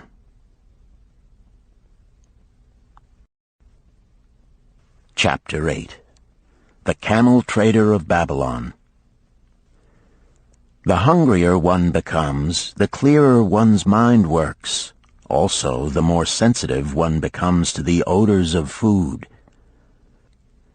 Tarkad, the son of Azure, certainly thought so. For 2 whole days he had tasted no food except 2 small figs purloined from over the wall of a garden. Not another could he grab before the angry woman rushed forth and chased him down the street. Her shrill cries were still ringing in his ears as he walked through the marketplace. They helped him to restrain his restless fingers from snatching the tempting fruits from the baskets of the market women. Never before had he realized how much food was brought to the markets of Babylon and how good it smelled. Leaving the market, he walked across to the inn and paced back and forth in front of the eating house. Perhaps here he might meet someone he knew, someone from whom he could borrow a copper that would gain him a smile from the unfriendly keeper of the inn and, with it, a liberal helping. Without the copper, he knew all too well how unwelcome he would be. In his abstraction, he unexpectedly found himself face to face with the one man he wished most to avoid, the tall, bony figure of Dabasir, the camel trader. Of all the friends and others from whom he had borrowed small sums, Dabasir made him feel the most uncomfortable because of his failure to keep his promises to repay promptly. Dabasir's face lighted up at the sight of him. "Ha! 'Tis Tarkad, just the one I have been seeking, that he might repay the 2 pieces of copper which I lent him a moon ago. Also the piece of silver which I lent to him before that. We are well met. I can make good use of the coins this very day. What say, boy, what say?" Tarkad stuttered, and his face flushed. He had naught in his empty stomach to nerve him to argue with the outspoken Dabasir. "I am sorry, very sorry," he mumbled weakly. "But this day I have neither the copper nor the silver with which I could repay." "Then get it," Dabasir insisted. "Surely thou canst get hold of a few coppers and a piece of silver to repay the generosity of an old friend of thy father, who aided thee whence thou wast in need." "'Tis because ill fortune does pursue me that I cannot pay." "Ill fortune? Wouldst blame the gods for thine own weakness? Ill fortune pursues every man who thinks more of borrowing than of repaying. Come with me, boy, while I eat. I am hungry, and I would tell thee a tale." Tarkad flinched from the brutal frankness of Dabasir, but here at least was an invitation to enter the coveted doorway of the eating-house. Dabasir pushed him to a far corner of the room where they seated themselves upon small rugs. When Koskor, the proprietor, appeared smiling, Dabasir addressed him with his usual freedom. "Fat lizard of the desert, bring to me a leg of the goat, very brown, with much juice, and bread and all of the vegetables, for I am hungry and want much food. Do not forget my friend here. Bring to him a jug of water. Have it cooled, for the day is hot." Tarkad's heart sank. Must he sit here and drink water while he watched this man devour an entire goat leg? He said nothing. He thought of nothing he could say. Dabasir, however, knew no such thing as silence. Smiling and waving his hand good-naturedly to the other customers, all of whom knew him, he continued. "I did hear from a traveler just returned from Urfa of a certain rich man who has a piece of stone cut so thin that one can look through it. He put it in the window of his house to keep out the rains. It is yellow, so this traveler does relate, and he was permitted to look through it, and all the outside world looks strange and not like it really is. What say you to that, Tarkad? Thinkest all the world could look to a man a different color from what it is?" "I dare say," responded the youth, much more interested in the fat leg of goat placed before Dabasir. "Well, I know it to be true, for I, myself, have seen the world all of a different color from what it really is, and the tale I am about to tell relates how I came to see it in its right color once more." "Dabasir will tell a tale," whispered a neighboring diner to his neighbor, and dragged his rug close. Other diners brought their food and crowded in a semicircle. They crunched noisily in the ears of Tarkad and brushed him with their meaty bones. He alone was without food. Dabasir did not offer to share with him, nor even motion him to a small corner of the hard bread that was broken off and had fallen from the platter to the floor. "The tale that I am about to tell," began Dabasir, pausing to bite a goodly chunk from the goat leg, "relates to my early life and how I came to be a camel trader. Didst anyone know that I once was a slave in Syria?" A murmur of surprise ran through the audience, to which Dabasir listened with satisfaction. "When I was a young man," continued Dabasir after another vicious onslaught on the goat leg, "I learned the trade of my father, the making of saddles. I worked with him in his shop and took to myself a wife. Being young and not greatly skilled, I could earn but little, just enough to support my excellent wife in a modest way. I craved good things which I could not afford. Soon I found that the shopkeepers would trust me to pay later, even though I could not pay at the time. Being young and without experience, I did not know that he who spends more than he earns is sowing the winds of needless self-indulgence from which he is sure to reap the whirlwinds of trouble and humiliation. So I indulged my whims for fine raiment and bought luxuries for my good wife and our home beyond our means. I paid as I could, and for a while all went well. But in time I discovered I could not use my earnings both to live upon and to pay my debts. Creditors began to pursue me to pay for my extravagant purchases, and my life became miserable. I borrowed from my friends, but could not repay them either. Things went from bad to worse. My wife returned to her father, and I decided to leave Babylon and seek another city where a young man might have better chances. For 2 years I had a restless and unsuccessful life working for caravan traders. From this I fell in with a set of likable robbers who scoured the desert for unarmed caravans. Such deeds were unworthy of the son of my father, but I was seeing the world through a colored stone and did not realize to what degradation I had fallen. We met with success on our first trip, capturing a rich haul of gold and silks and valuable merchandise. This loot we took to Ganir and squandered. The second time we were not so fortunate. Just after we had made our capture, we were attacked by the spearsmen of a native chief to whom the caravans paid for protection. Our 2 leaders were killed, and the rest of us were taken to Damascus, where we were stripped of our clothing and sold as slaves. I was purchased for 2 pieces of silver by a Syrian desert chief. With my hair shorn and but a loincloth to wear, I was not so different from the other slaves. Being a reckless youth, I thought it merely an adventure until my master took me before his 4 wives and told them they could have me for a eunuch.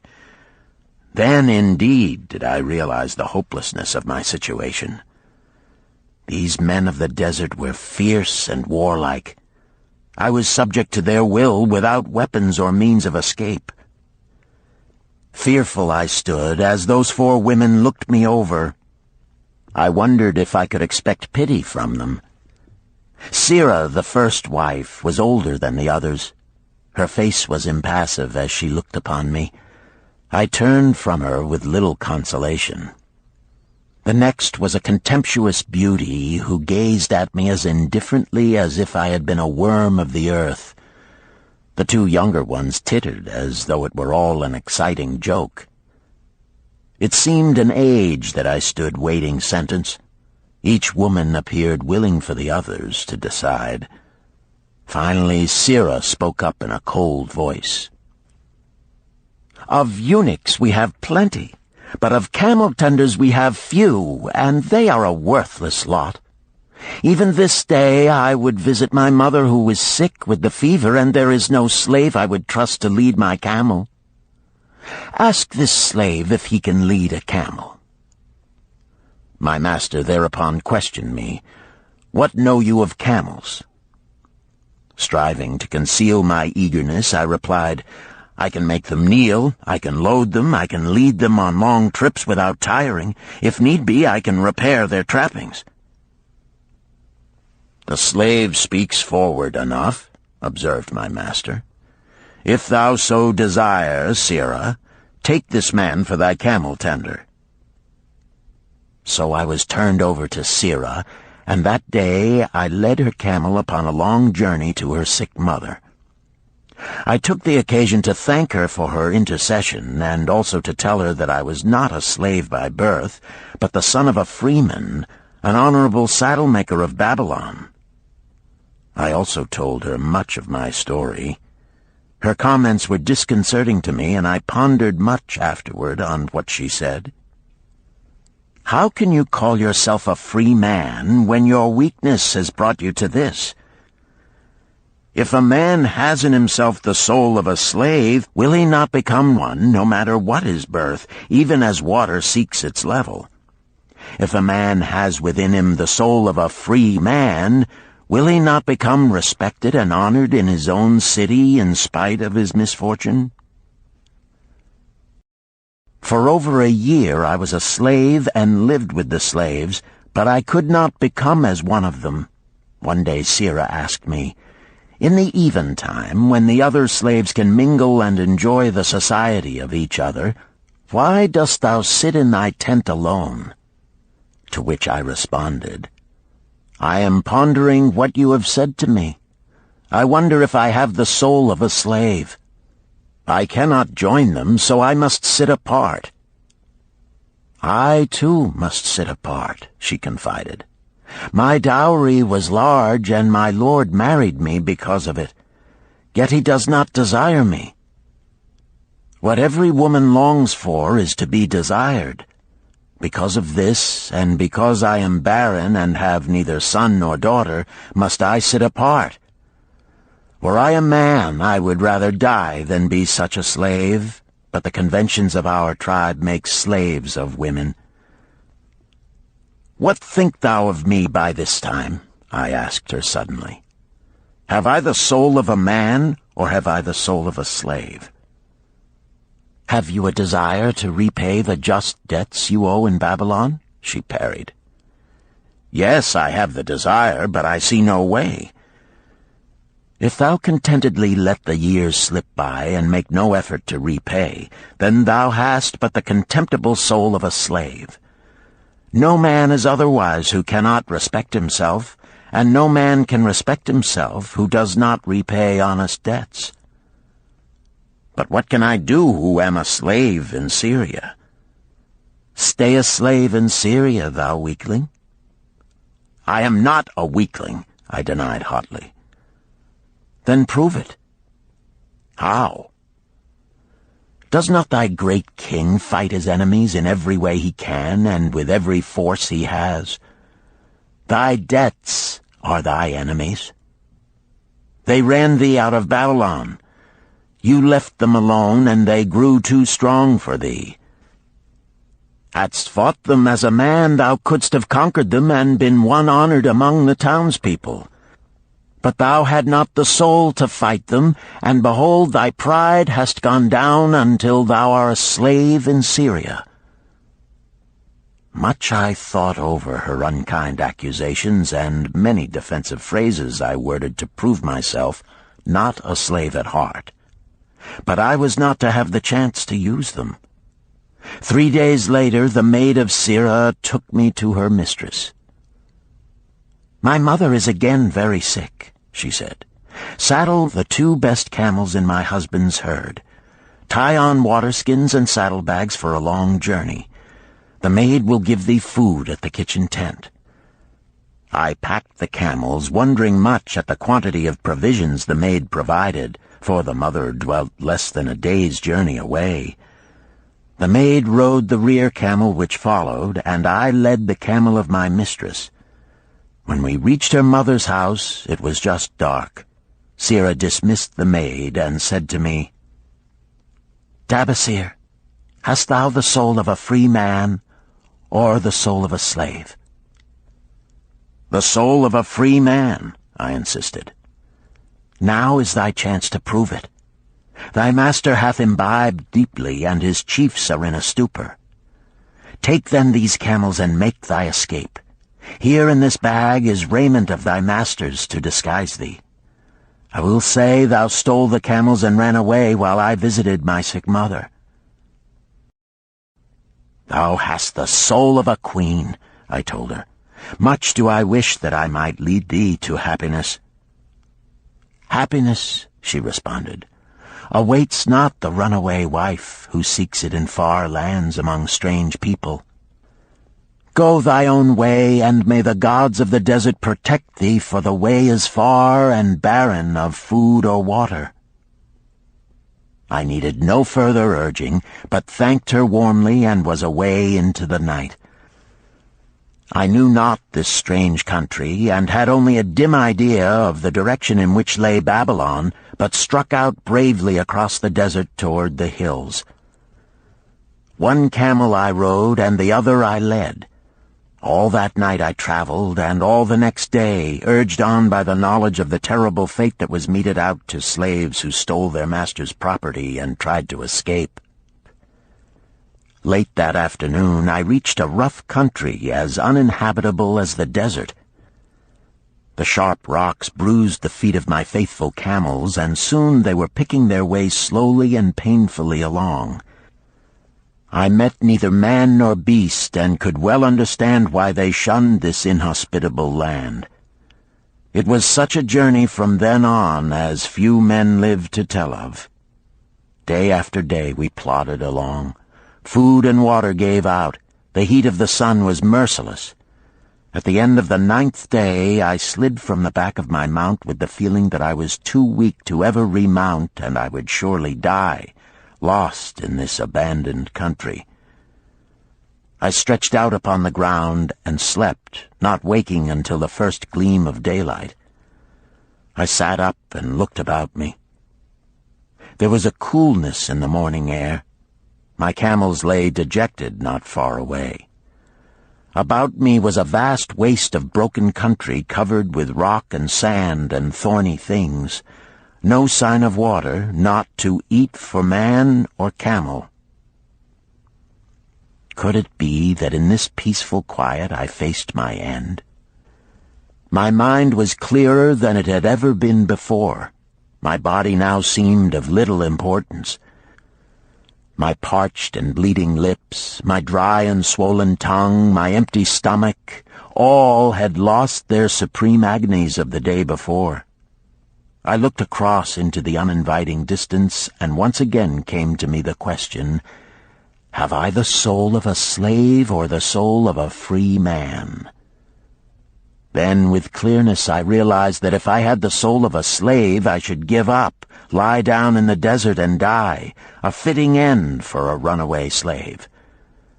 But if I had the soul of a free man, what then? Surely I would force my way back to Babylon, repay the people who had trusted me, bring happiness to my wife who truly loved me, and bring peace and contentment to my parents. Thy debts are thine enemies who have run thee out of Babylon, Sirrah had said. Yes, it was so.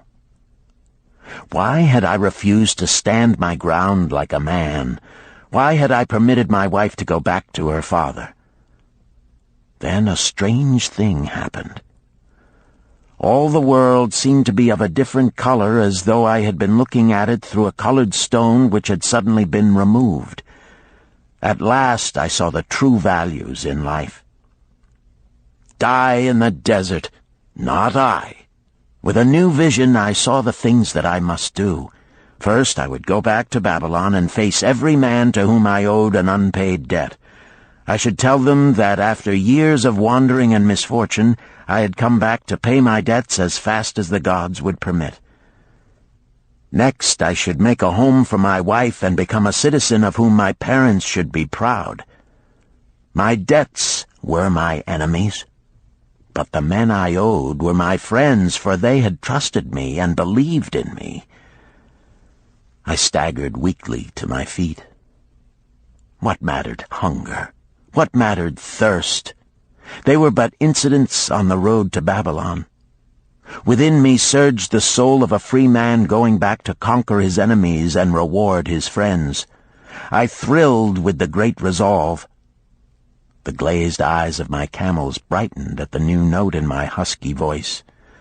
With great effort, after many attempts, they gained their feet. With pitiful perseverance, they pushed on toward the north, where something within me said we would find Babylon.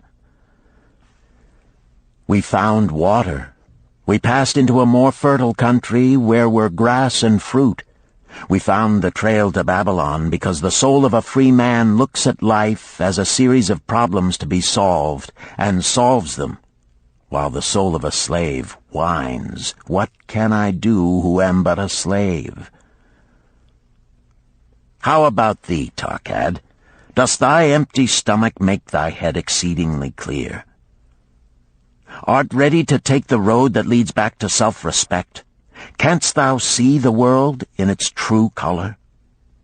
Hast thou the desire to pay thy honest debts, however many they may be, and once again be a man respected in Babylon? Moisture came to the eyes of the youth. He rose eagerly to his knees. "Thou hast shown me a vision. Already I feel the soul of a free man surge within me." "But how fared you upon your return?" questioned an interested listener. "Where the determination is, the way can be found," Dabasir replied. "I now had the determination, so I set out to find a way. First I visited every man to whom I was indebted, and begged his indulgence until I could earn that with which to repay. Most of them met me gladly. Several reviled me, but others offered to help me. One indeed did give me the very help I needed. It was Mathon, the gold lender. Learning that I had been a camel tender in Syria, he sent me to old Nebator, the camel trader, just commissioned by our good king to purchase many herds of sound camels for the great expedition. With him, my knowledge of camels I put to good use. Gradually, I was able to repay every copper and every piece of silver. Then at last I could hold up my head and feel that I was an honorable man among men." Again Dabasir turned to his food. "Kaskor, thou snail," he called loudly to be heard in the kitchen. "The food is cold. Bring me more meat fresh from the roasting.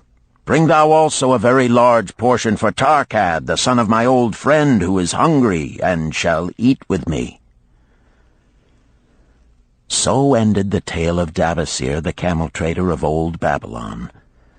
He found his own soul when he realized a great truth, a truth that had been known and used by wise men long before his time. It has led men of all ages out of difficulties and into success, and it will continue to do so for those who have the wisdom to understand its magic power. It is for any man to use who reads these lines. Where the determination is, the way can be found.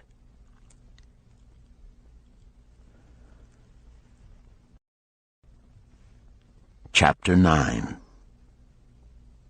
The Clay Tablets from Babylon. St. Swithin's College, Nottingham University, Newark-on-Trent, Nottingham. October 21st, 1934. Professor Franklin Caldwell, care of British Scientific Expedition, Hilla, Mesopotamia. My dear Professor, the 5 clay tablets from your recent excavation in the ruins of Babylon arrived on the same boat with your letter.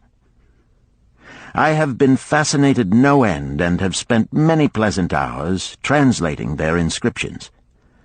I should have answered your letter at once, but delayed until I could complete the translations which are attached. The tablets arrived without damage thanks to your careful use of preservatives and excellent packing. You will be as astonished as we in the laboratory at the story they relate. One expects the dim and distant past to speak of romance and adventure. Arabian Nights sort of things, you know. When instead it discloses the problem of a person named Dabasir to pay off his debts, one realizes that conditions upon this old world have not changed as much in 5,000 years as one might expect. It's odd, you know, but these old inscriptions rather rag me, as the students say. Being a college professor, I am supposed to be a thinking human being possessing a working knowledge of most subjects. Yet here comes this old chap out of the dust-covered ruins of Babylon to offer a way I had never heard of to pay off my debts, and at the same time acquire gold to jingle in my wallet. Pleasant thought, I say, and interesting to prove whether it will work as well nowadays as it did in old Babylon. Mrs. Shrewsbury and myself are planning to try out his plan upon our own affairs, which could be much improved. Wishing you the best of luck in your worthy undertaking, and waiting eagerly another opportunity to assist, I am, yours sincerely, Alfred H. Shrewsbury, Department of Archaeology. Tablet 1. Now, when the moon becometh full, I, Davasir, who am but recently returned from slavery in Syria, with the determination to pay my many just debts and become a man of means worthy of respect in my native city of Babylon, do here engrave upon the clay a permanent record of my affairs to guide and assist me in carrying through my high desires. Under the wise advice of my good friend Mathon, the gold lender, I am determined to follow an exact plan that he doth say will lead any honorable man out of debt into means and self-respect. This plan includeth 3 purposes which are my hope and desire. First, the plan doth provide for my future prosperity. Therefore 1/10 of all I earn shall be set aside as my own to keep. For Mathon speaketh wisely when he saith, That man who keepeth in his purse both gold and silver that he need not spend is good to his family and loyal to his king. The man who hath but a few coppers in his purse is indifferent to his family and indifferent to his king. But the man who hath naught in his purse is unkind to his family and disloyal to his king, for his own heart is bitter. Therefore the man who wisheth to achieve must have coin that he may keep to jingle in his purse, that he have in his heart love for his family and loyalty to his king. Second, the plan doth provide that I shall support and clothe my good wife who hath returned to me with loyalty from the house of her father. For Mathon doth say that to take good care of a faithful wife putteth self-respect into the heart of a man, and addeth strength and determination to his purposes. Therefore 7/10 of all I earn shall be used to provide a home, clothes to wear, and food to eat, with a bit extra to spend, that our lives be not lacking in pleasure and enjoyment. But he doth further enjoin the greatest care that we spend not greater than 7/10 of what I earn for these worthy purposes. Herein lieth the success of the plan. I must live upon this portion, and never use more, nor buy what I may not pay for out of this portion.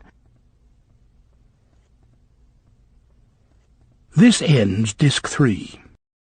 The Richest Man in Babylon, Disc 4. Tablet 2.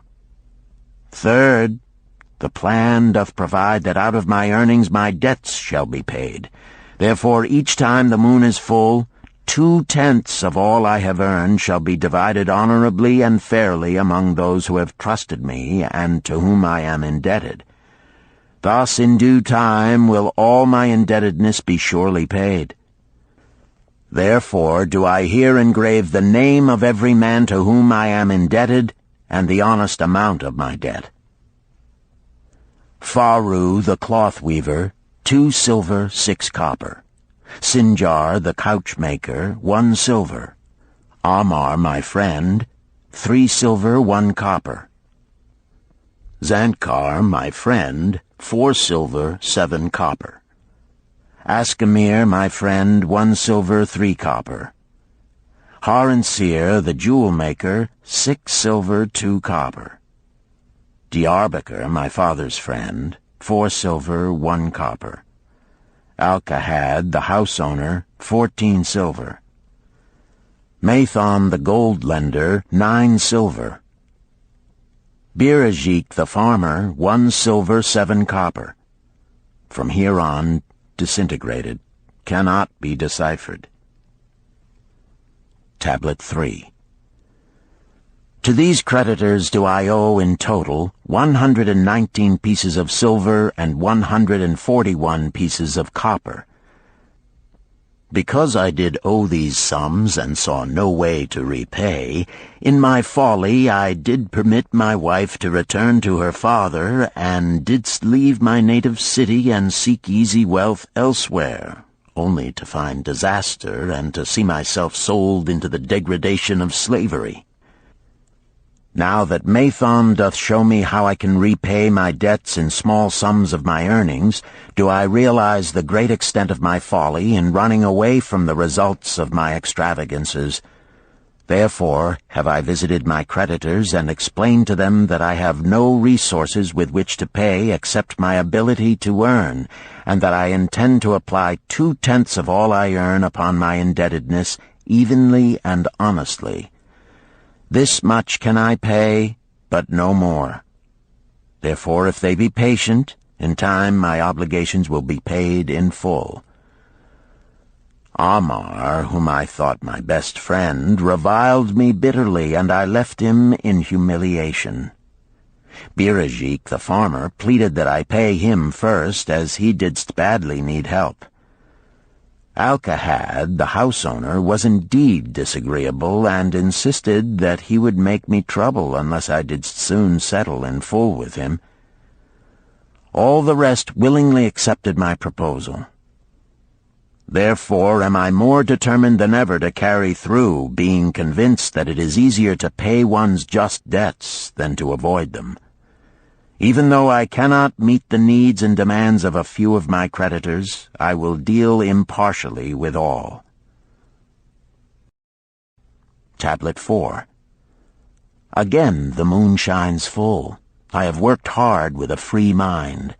My good wife hath supported my intentions to pay my creditors. Because of our wise determination, I have earned during the past moon, buying camels of sound wind and good legs for Nebertor, the sum of 19 pieces of silver. This I have divided according to the plan. 1/10 have I set aside to keep as my own, 7/10 have I divided with my good wife to pay for our living, 2/10 have I divided among my creditors as evenly as could be done in coppers. I did not see Amar, but left it with his wife. Birajik was so pleased that he would kiss my hand. Old Alcahad alone was grouchy and said I must pay faster. To which I replied that if I were permitted to be well fed and not worried, that alone would enable me to pay faster. All the others thanked me and spoke well of my efforts. Therefore, at the end of one moon, my indebtedness is reduced by almost 4 pieces of silver, and I possess almost 2 pieces of silver besides, upon which no man hath claim. My heart is lighter than it hath been for a long time.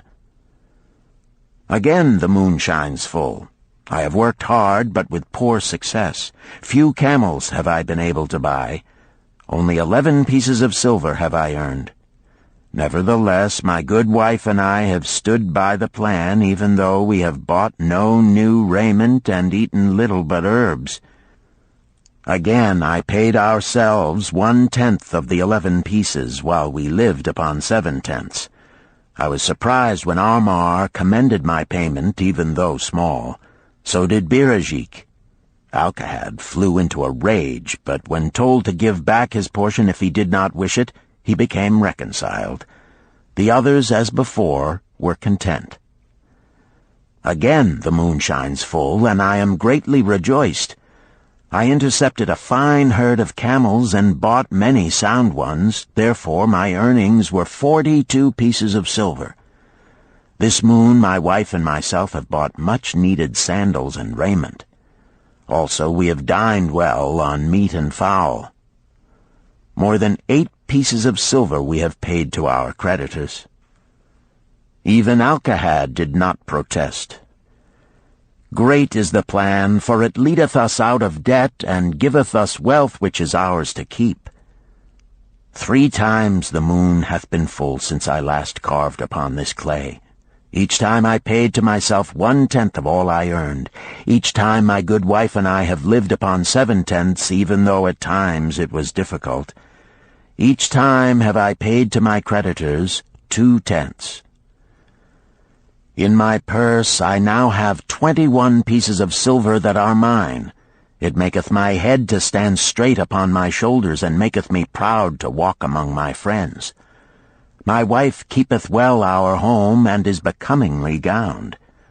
We are happy to live together. The plan is of untold value. Hath it not made an honorable man of an ex-slave? Tablet 5. Again the moon shines full, and I remember that it is long since I carved upon the clay. 12 moons in truth have come and gone. But this day I will not neglect my record, because upon this day I have paid the last of my debts. This is the day upon which my good wife and my thankful self celebrate with great feasting that our determination hath been achieved. Many things occurred upon my final visit to my creditors that I shall long remember. Amar begged my forgiveness for his unkind words, and said that I was one of all others he most desired for a friend. Old Alcahad is not so bad after all, for he said, "Thou wert once a piece of soft clay to be pressed and molded by any hand that touched thee.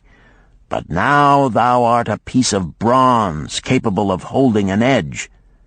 If thou needst silver or gold at any time, come to me." Nor is he the only one who holdeth me in high regard. Many others speak deferentially to me. My good wife looketh upon me with a light in her eyes that doth make a man have confidence in himself. Yet it is the plan that hath made my success.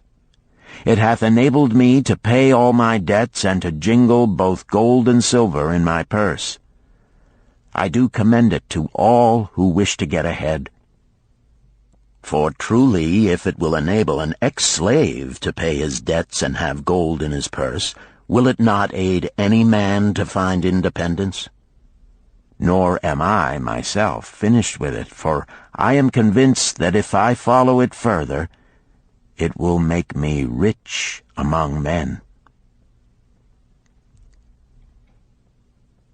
St. Swithin's College, Nottingham University, Newark-on-Trent, Nottingham, November 7th, 1936. Professor Franklin Caldwell, care of British Scientific Expedition, Hilla, Mesopotamia. My dear Professor, if in your further digging into those ruins of Babylon you encounter the ghost of a former resident, an old camel trader named Dabasir, do me a favor. Tell him that his scribbling upon those clay tablets so long ago has earned for him the lifelong gratitude of a couple of college folks back here in England. You will possibly remember my writing a year ago that Mrs. Shrewsbury and myself intended to try his plan for getting out of debt and at the same time having gold to jingle. You may have guessed, even though we tried to keep it from our friends, our desperate straits. We were frightfully humiliated for years by a lot of old debts, and worried sick for fear some of the tradespeople might start a scandal that would force me out of the college. We paid and paid, every shilling we could squeeze out of income, but it was hardly enough to hold things even. Besides, we were forced to do all our buying where we could get further credit regardless of higher costs.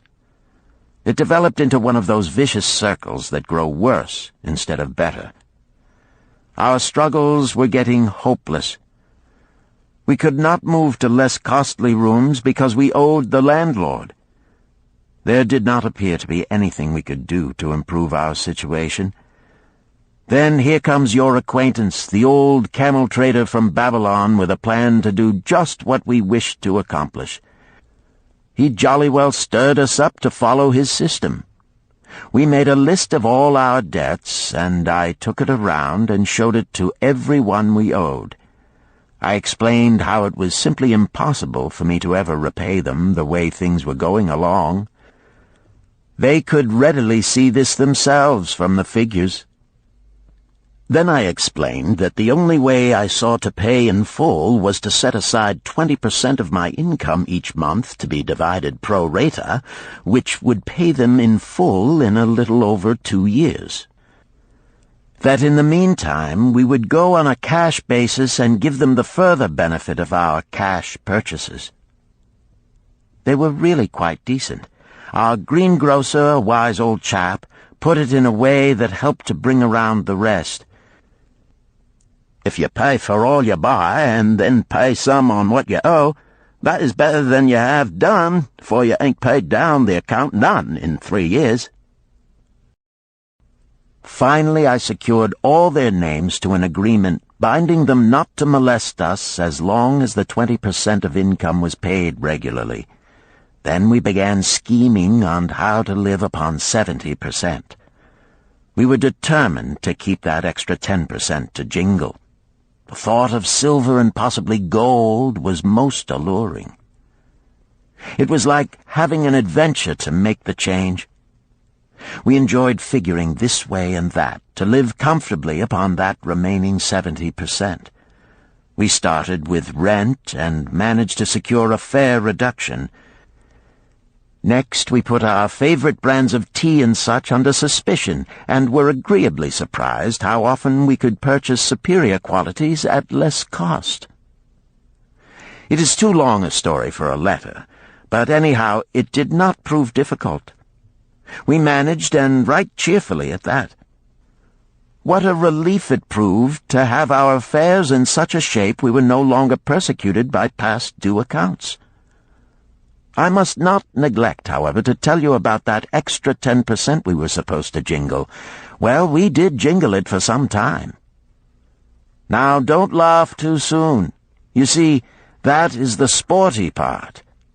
It is the real fun to start accumulating money that you do not want to spend. There is more pleasure in running up such a surplus than there could be in spending it. After we had jingled to our heart's content, we found a more profitable use for it. We took up an investment upon which we could pay that 10% each month. This is proving to be the most satisfying part of our regeneration. It is the first thing we pay out of my check. There is a most gratifying sense of security to know our investment is growing steadily. By the time my teaching days are over, it should be a snug sum, large enough so the income will take care of us from then on. All this out of my same old check. Difficult to believe, yet absolutely true. All our debts being gradually paid, and at the same time our investment increasing. Besides, we get along financially even better than before. Who would believe there could be such a difference in results between following a financial plan and just drifting along? At the end of the next year, when all our old bills shall have been paid, we will have more to pay upon our investment besides some extra for travel. We are determined never again to permit our living expenses to exceed 70% of our income. Now you can understand why we would like to extend our personal thanks to that old chap whose plan saved us from our hell on earth. He knew. He had been through it all. He wanted others to benefit from his own bitter experiences. That is why he spent tedious hours carving his message upon the clay. He had a real message for fellow sufferers, a message so important that after 5,000 years it has risen out of the ruins of Babylon just as true and just as vital as the day it was buried. Yours sincerely, Alfred H. Shrewsbury, Department of Archaeology. Chapter 10. The Luckiest Man in Babylon. At the head of his caravan proudly rode Shahrunada, the merchant prince of Babylon. He liked fine cloth and wore rich and becoming robes. He liked fine animals and sat easily upon his spirited Arabian stallion. To look at him, one would hardly have guessed his advanced years. Certainly they would not have suspected that he was inwardly troubled. The journey from Damascus is long, and the hardships of the desert many. These he minded not. The Arab tribes are fierce and eager to loot rich caravans. These he feared not, for his many fleet-mounted guards were a safe protection. About the youth at his side, whom he was bringing from Damascus, was he disturbed. This was Hayden Gula, the grandson of his partner of other years, Arid Gula, to whom he felt he owed a debt of gratitude which could never be repaid. He would like to do something for this grandson, but the more he considered this, the more difficult it seemed because of the youth himself. Eyeing the young man's rings and earrings, he thought to himself, "He thinks jewels are for men. Still, he has his grandfather's strong face. But his grandfather wore no such gaudy robes. Yet I sought him to come, hoping I might help him get a start for himself and get away from the wreck his father has made of their inheritance." Hayden Gula broke in upon his thoughts. "Why dost thou work so hard, riding always with thy caravan upon its long journeys? Dost thou never take time to enjoy life?" Shahrunada smiled. "To enjoy life?" he repeated. "What wouldst thou do to enjoy life if thou wert Shahrunada?" "If I had wealth equal to thine, I would live like a prince. Never across the hot desert would I ride. I would spend the shekels as fast as they came to my purse. I would wear the richest of robes and the rarest of jewels. That would be a life to my liking, a life worth living." Both men laughed. "Thy grandfather wore no jewels," Shahrunada spoke before he thought, then continued jokingly, "Wouldst thou leave no time for work?" "Work was made for slaves," Hayden Gula responded. Shahrunada bit his lip but made no reply, riding in silence until the trail led them to the slope. Here he reined his mount, and pointing to the green valley far away, "See, there is the valley.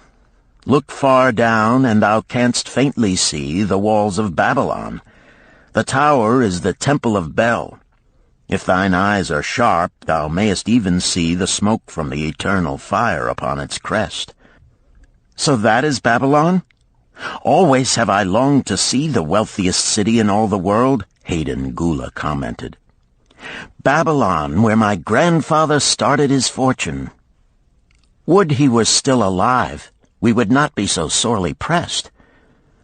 Why wish his spirit to linger on earth beyond its allotted time? Thou and thy father can well carry on his good work. Alas, of us neither has his gift. Father and myself know not his secret for attracting the golden shekels." Shahrunada did not reply, but gave rein to his mount and rode thoughtfully down the trail to the valley. Behind them followed the caravan in a cloud of reddish dust. Some time later they reached the King's Highway and turned south through the irrigated farms. 3 old men plowing a field caught Shahrunada's attention. They seemed strangely familiar. How ridiculous! One does not pass a field after 40 years and find the same men plowing there. Yet something within him said they were the same. One, with an uncertain grip, held the plow. The others laboriously plodded beside the oxen, ineffectually beating them with their barrel staves to keep them pulling. 40 years ago, he had envied these men. How gladly he would have exchanged places. But what a difference now! With pride he looked back at his trailing caravan, well-chosen camels and donkeys loaded high with valuable goods from Damascus. All this was but one of his possessions. He pointed to the plowers, saying, "Still plowing the same field where they were 40 years ago. They look it, but why thinkest thou they are the same?" "I saw them there," Shahrunada replied. Recollections were racing rapidly through his mind. Why could he not bury the past and live in the present? Then he saw, as in a picture, the smiling face of Arid Gula. The barrier between himself and the cynical youth beside him dissolved. But how could he help such a superior youth with his spendthrift ideas and bejeweled hands? Work he could offer in plenty to willing workers, but not for men who considered themselves too good for work. Yet he owed it to Arid Gula to do something, not a half-hearted attempt. He and Arid Gula had never done things that way. They were not that sort of men. A plan came almost in a flash. There were objections. He must consider his own family and his own standing. It would be cruel. It would hurt. Being a man of quick decisions, he waived objections and decided to act. "Wouldst thou be interested in hearing how thy worthy grandfather and myself joined in the partnership which proved so profitable?" he questioned. "Why not just tell me how thou madest the golden shekels? That is all I need to know," the young man parried. Sharunada ignored the reply and continued, "We start with those men plowing. I was no older than thou. As the column of men in which I marched approached, good old Megiddo, the farmer, scoffed at the slipshod way in which they plowed. Megiddo was chained next to me. 'Look at the lazy fellows,' he protested. 'The plow-holder makes no effort to plow deep, nor do the beaters keep the oxen in the furrow. How can they expect to raise a good crop with poor plowing?' "'Didst thou say Megiddo was chained to thee?' Hayden Gula asked in surprise. "'Yes, with bronze collars about our necks and a length of heavy chain between us. Next to him was Zabado, the sheep thief. I had known him in Harun. At the end was a man we called Pirate because he told us not his name. We judged him as a sailor as he had entwined serpents tattooed upon his chest in sailor fashion. The column was made up thus, so the men could walk in fours." "Thou wert chained as a slave?" Hayden Gula asked incredulously. "Did not thy grandfather tell thee I was once a slave? He often spoke of thee, but never hinted of this. He was a man thou couldst trust with innermost secrets. Thou, too, are a man I may trust, am I not right?" Sharunada looked him squarely in the eye. "Thou mayest rely upon my silence, but I am amazed. Tell me, how didst thou come to be a slave?" Sharunada shrugged his shoulders. "Any man may find himself a slave.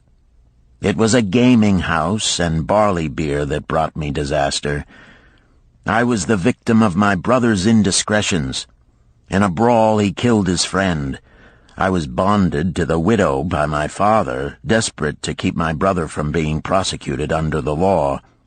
When my father could not raise the silver to free me, she in anger sold me to the slave dealer." "What a shame and injustice," Hayden Gula protested. "But tell me, how didst thou regain freedom?" "We shall come to that, but not yet. Let us continue my tale. As we passed, the plowers jeered at us. One did doff his ragged hat and bow low, calling out, 'Welcome to Babylon, guests of the king!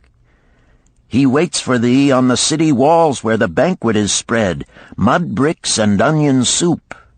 With that, they laughed uproariously. Pirate flew into a rage and cursed them roundly. 'What do those men mean by the king awaiting us on the walls?' I asked him.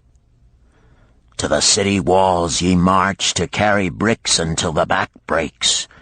Maybe they beat thee to death before it breaks. They won't beat me. I'll kill 'em.' Then Megiddo spoke up. 'It doesn't make sense to me to talk of masters beating willing, hard-working slaves to death. Masters like good slaves and treat them well." "Who wants to work hard?" commented Zabato. "Those plowers are wise fellows. They're not breaking their backs, just letting on as if they be." "Thou can't get ahead by shirking," Megiddo protested. "If thou plow a hectare, that's a good day's work, and any master knows it. But when thou plow only a half, that's shirking. I don't shirk. I like to work, and I like to do good work, for work is the best friend I've ever known. It has brought me all the good things I've had, my farm and cows and crops, everything." "Yea, and where be these things now?" scoffed Zabato. "I figure it pays better to be smart and get by without working. You watch Zabato. If we're sold to the walls, he'll be carrying the water bag or some easy job, when thou, who like to work, will be breaking thy back carrying bricks." He laughed his silly laugh. Terror gripped me that night. I could not sleep. I crowded close to the guard rope, and when the others slept, I attracted the attention of Godoso, who was doing the first guard watch. He was one of those brigand Arabs, the sort of rogue who, if he robbed thee of thy purse, would think he must also cut thy throat.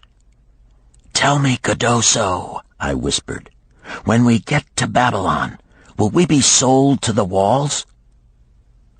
"Why want to know?" he questioned cautiously. "Canst thou not understand?" I pleaded. "I am young. I want to live. I don't want to be worked or beaten to death on the walls.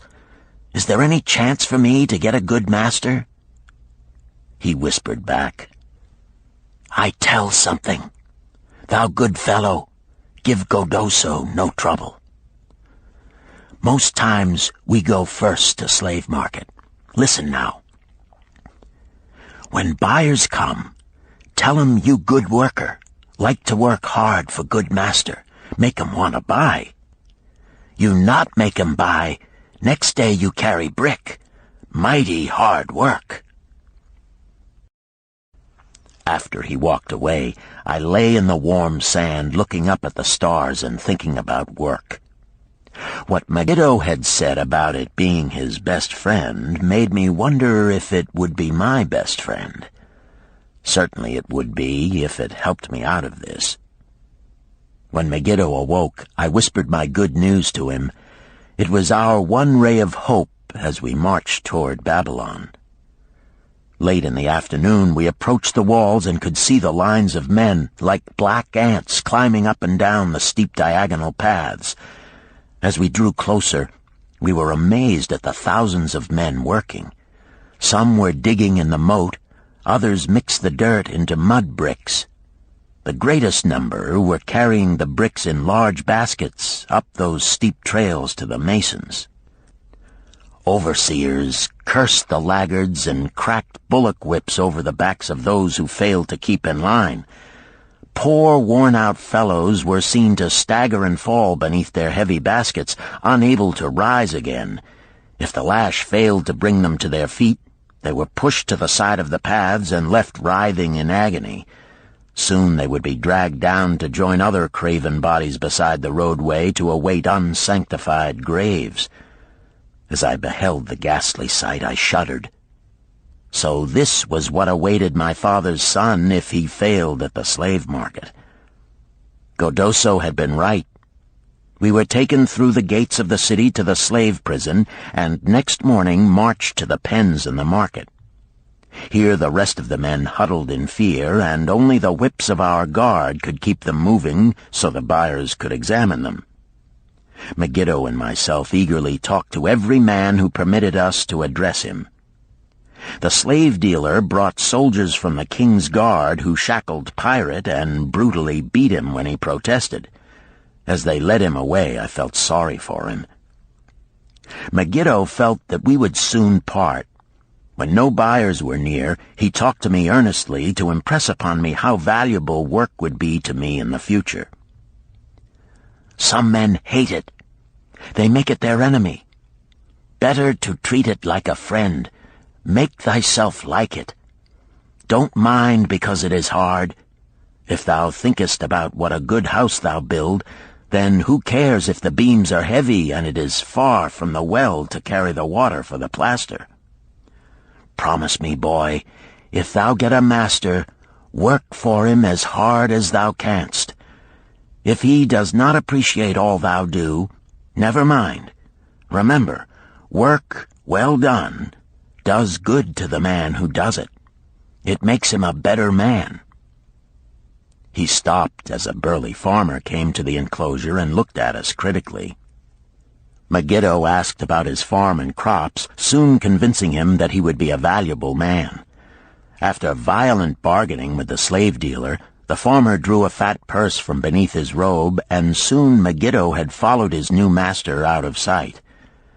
A few other men were sold during the morning. At noon, Godoso confided to me that the dealer was disgusted and would not stay over another night, but would take all who remained at sundown to the king's buyer. I was becoming desperate when a fat, good-natured man walked up to the wall and inquired if there was a baker among us. I approached him, saying, "Why should a good baker like thyself seek another baker of inferior ways? Would it not be easier to teach a willing man like myself thy skilled ways? Look at me. I am young, strong, and like to work. Give me a chance, and I will do my best to earn gold and silver for thy purse." He was impressed by my willingness, and began bargaining with the dealer, who had never noticed me since he had bought me, but now waxed eloquent on my abilities, good health, and good disposition. I felt like a fat ox being sold to a butcher. At last, much to my joy, the deal was closed. I followed my new master away, thinking I was the luckiest man in Babylon. My new home was much to my liking. Nananeid, my master, taught me how to grind the barley in the stone bowl that stood in the courtyard, how to build the fire in the oven, and then how to grind very fine the sesame flour for the honey cakes. I had a couch in the shed where his grain was stored. The old slave housekeeper, Swasti, fed me well and was pleased at the way I helped her with the heavy tasks. Here was the chance I had longed for to make myself valuable to my master, and, I hoped, to find a way to earn my freedom. I asked Nananeid to show me how to knead the bread and to bake. This he did, much pleased at my willingness. Later, when I could do this well, I asked him to show me how to make the honey cakes, and soon I was doing all the baking. My master was glad to be idle, but Swasti shook her head in disapproval. "No work to do is bad for any man," she declared. I felt it was time for me to think of a way by which I might start to earn coins to buy my freedom. As the baking was finished at noon, I thought Nananeid would approve if I found profitable employment for the afternoons and might share my earnings with me. Then the thought came to me, why not bake more of the honey cakes and peddle them to hungry men upon the streets of the city? I presented my plan to Nananeid this way. "If I can use my afternoons after the baking is finished to earn for thee coins, would it be only fair for thee to share my earnings with me, that I might have money of my own to spend for those things which every man desires and needs?" Fair enough," he admitted. When I told him of my plan to peddle our honey cakes, he was well pleased. "Here is what we will do," he suggested. "Thou sellest them at 2 for a penny, then half of the pennies will be mine to pay for the flour and the honey and the wood to bake them. Of the rest I shall take half, and thou shalt keep half." I was much pleased by this generous offer that I might keep for myself 1/4 of my sales. That night I worked late to make a tray upon which to display them. Nananeid gave me one of his worn robes that I might look well, and Swasti helped me patch it and wash it clean. The next day I baked an extra supply of honey cakes. They looked brown and tempting upon the tray as I went along the street, loudly calling my wares. At first no one seemed interested, and I became discouraged. I kept on, and later in the afternoon, as men became hungry, the cakes began to sell, and soon my tray was empty. Nananeid was well pleased with my success and gladly paid me my share. I was delighted to own pennies. Megiddo had been right when he said a master appreciated good work from his slaves. That night I was so excited over my success I could hardly sleep, and tried to figure how much I could earn in a year and how many years would be required to buy my freedom. As I went forth with my tray of cakes every day, I soon found regular customers. One of these was none other than thy grandfather, Arid Gula. He was a rug merchant and sold to the housewives, going from one end of the city to the other, accompanied by a donkey loaded high with rugs and a black slave to tend it. He would buy 2 cakes for himself and 2 for his slave, always tarrying to talk with me while they ate them. Thy grandfather said something to me one day that I shall always remember. "I like thy cakes, boy. But better still, I like the fine enterprise with which thou offerest them. Such spirit can carry thee far on the road to success." But how canst thou understand, Hayden Gula, what such words of encouragement could mean to a slave boy, lonesome in a great city, struggling with all he had in him to find a way out of his humiliation? As the months went by, I continued to add pennies to my purse. It began to have a comforting weight upon my belt. Work was proving to be my best friend, just as Megiddo had said. I was happy, but Swasti was worried. "Thy master, I fear to have him spend so much time at the gaming houses," she protested. I was overjoyed one day to meet my friend Megiddo upon the street. He was leading 3 donkeys loaded with vegetables to the market. "I am doing mighty well," he said. "My master does appreciate my good work, for now I am a foreman. See, he does trust the marketing to me. And also he is sending for my family. Work is helping me to recover from my great trouble. Someday it will help me to buy my freedom and once more own a farm of my own." Time went on, and Nananeid became more and more anxious for me to return from selling. He would be waiting when I returned, and would eagerly count and divide our money. He would also urge me to seek further markets and increase my sales. Often I went outside the city gates to solicit the overseers of the slaves building the walls. I hated to return to the disagreeable sights, but found the overseers liberal buyers. One day I was surprised to see Zabado waiting in line to fill his basket with bricks.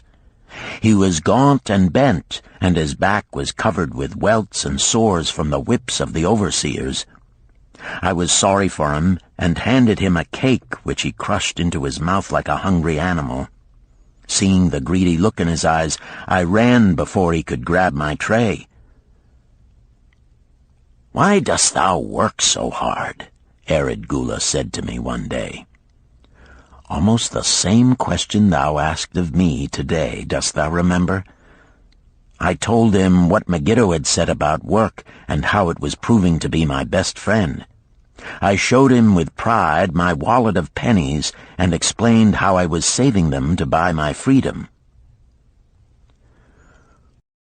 "When thou art free, what wilt thou do?" he inquired. "Then," I answered, "I intend to become a merchant." At that he confided in me, something I had never suspected. "Thou knowest not that I also am a slave. I am in partnership with my master." "Stop," demanded Hayden Gula. "I will not listen to lies defaming my grandfather. He was no slave." His eyes blazed in anger. Sharunada remained calm. "I honor him for rising above his misfortune and becoming a leading citizen of Damascus. Art thou his grandson, cast of the same mold? Art thou man enough to face true facts, or dost thou prefer to live under false illusions?" Hayden Gula straightened in his saddle. In a voice suppressed with deep emotion, he replied, "My grandfather was beloved by all. Countless were his good deeds. When the famine came, did not his gold buy grain in Egypt, and did not his caravan bring it to Damascus and distribute it to the people so none would starve? Now thou sayest he was but a despised slave in Babylon. Had he remained a slave in Babylon, then he might well have been despised. But when, through his own efforts, he became a great man in Damascus, the gods indeed condoned his misfortunes and honored him with their respect," Sharunada replied. "After telling me that he was a slave," Sharunada continued, "he explained how anxious he had been to earn his freedom. Now that he had enough money to buy this, he was much disturbed as to what he should do. He was no longer making good sales and feared to leave the support of his master." I protested his indecision. "Cling no longer to thy master. Get once again the feeling of being a free man. Act like a free man and succeed like one. Decide what thou desirest to accomplish, and then work will aid thee to achieve it." He went on his way, saying he was glad I had shamed him for his cowardice. One day I went outside the gates again, and was surprised to find a great crowd gathering there. When I asked a man for an explanation, he replied, "Hast thou not heard? An escaped slave who murdered one of the king's guards has been brought to justice and will this day be flogged to death for his crime. Even the king himself is to be here." So dense was the crowd about the flogging post, I feared to go near lest my tray of honey cakes be upset. Therefore I climbed up the unfinished wall to see over the heads of the people. I was fortunate in having a view of Nebuchadnezzar himself as he rode by in his golden chariot. Never had I beheld such grandeur, such robes and hangings of gold cloth and velvet. I could not see the flogging, though I could hear the shrieks of the poor slave. I wondered how one so noble as our handsome king could endure to see such suffering, yet when I saw he was laughing and joking with his nobles, I knew he was cruel and understood why such inhuman tasks were demanded of the slaves building the walls. After the slave was dead, his body was hung upon a pole by a rope attached to his leg so all might see. As the crowd began to thin, I went close. On the hairy chest, I saw tattooed 2 entwined serpents. It was Pirate. The next time I met Arid Gula, he was a changed man. Full of enthusiasm, he greeted me. "Behold, the slave thou knewest is now a free man. There was magic in thy words. Already my sales and my profits are increasing. My wife is overjoyed. She was a free woman, the niece of my master. She much desires that we move to a strange city where no man shall know I was once a slave. Thus our children shall be above reproach for their father's misfortune. Work has become my best helper. It has enabled me to recapture my confidence and my skill to sell." I was overjoyed that I had been able, even in a small way, to repay him for the encouragement he had given me. One evening Swasti came to me in deep distress. "Thy master is in trouble. I fear for him. Some months ago he lost much at the gaming tables. He pays not the farmer for his grain, nor his honey. He pays not the money-lender. They are angry and threaten him." "Why should we worry over his folly? We are not his keepers," I replied thoughtlessly. "Foolish youth, thou understandest not. To the moneylender didst he give thy title to secure a loan? Under the law he can claim thee and sell thee. I know not what to do. He is a good master.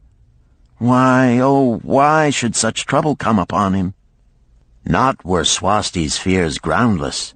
While I was doing the baking next morning, the moneylender returned with a man he called Sasi. This man looked me over and said I would do.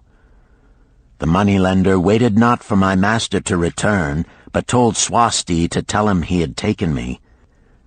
With only the robe on my back and the purse of pennies hanging safely from my belt, I was hurried away from the unfinished baking. I was whirled away from my dearest hopes as the hurricane snatches the tree from the forest and casts it into the surging sea.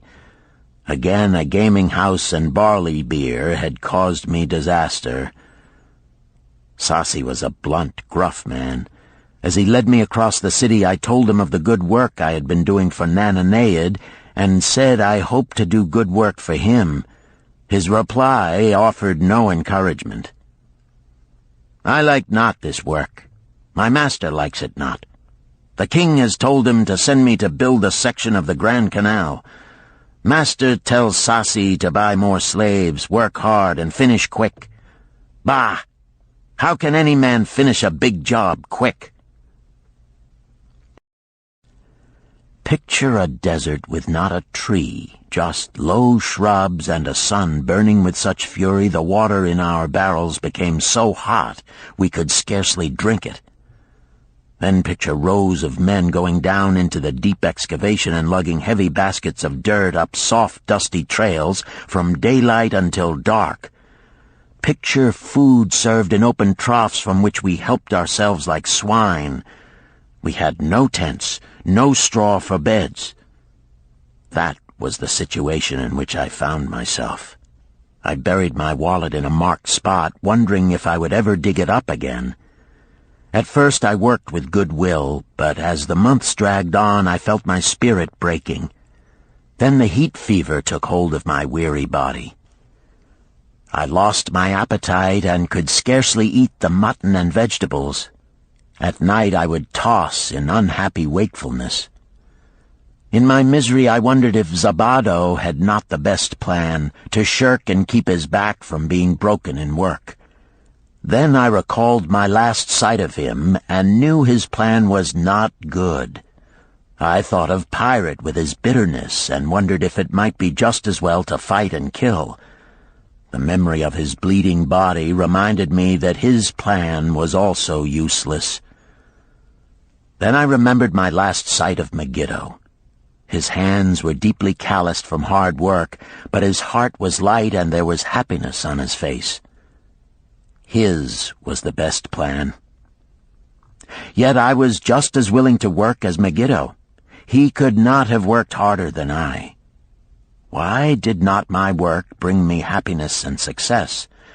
Was it work that brought Megiddo happiness, or was happiness and success merely in the laps of the gods? Was I to work the rest of my life without gaining my desires, without happiness and success? All of these questions were jumbled in my mind, and I had not an answer. Indeed, I was sorely confused. Several days later, when it seemed that I was at the end of my endurance and my questions still unanswered, Sasi sent for me. A messenger had come from my master to take me back to Babylon. I dug up my precious wallet, wrapped myself in the tattered remnants of my robe, and was on my way. As we rode, the same thoughts of a hurricane whirling me hither and thither kept racing through my feverish brain.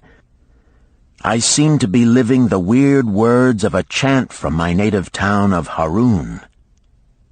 Besetting a man like a whirlwind, driving him like a storm, whose course no one can follow, whose destiny no one can foretell. Was I destined to be ever thus punished for I knew not what? What new miseries and disappointments awaited me? When we rode to the courtyard of my master's house, imagine my surprise when I saw Erid Gula awaiting me. He helped me down and hugged me like a long-lost brother. As we went our way, I would have followed him as a slave should follow his master, but he would not permit me. He put his arm about me, saying, "I hunted everywhere for thee. When I had almost given up hope, I did meet Swasti, who told me of the money-lender who directed me to thy noble owner. A hard bargain he did drive, and made me pay an outrageous price. But thou art worth it. Thy philosophy and thy enterprise have been my inspiration to this new success." "Megiddo's philosophy, not mine," I interrupted. "Megiddo's and thine.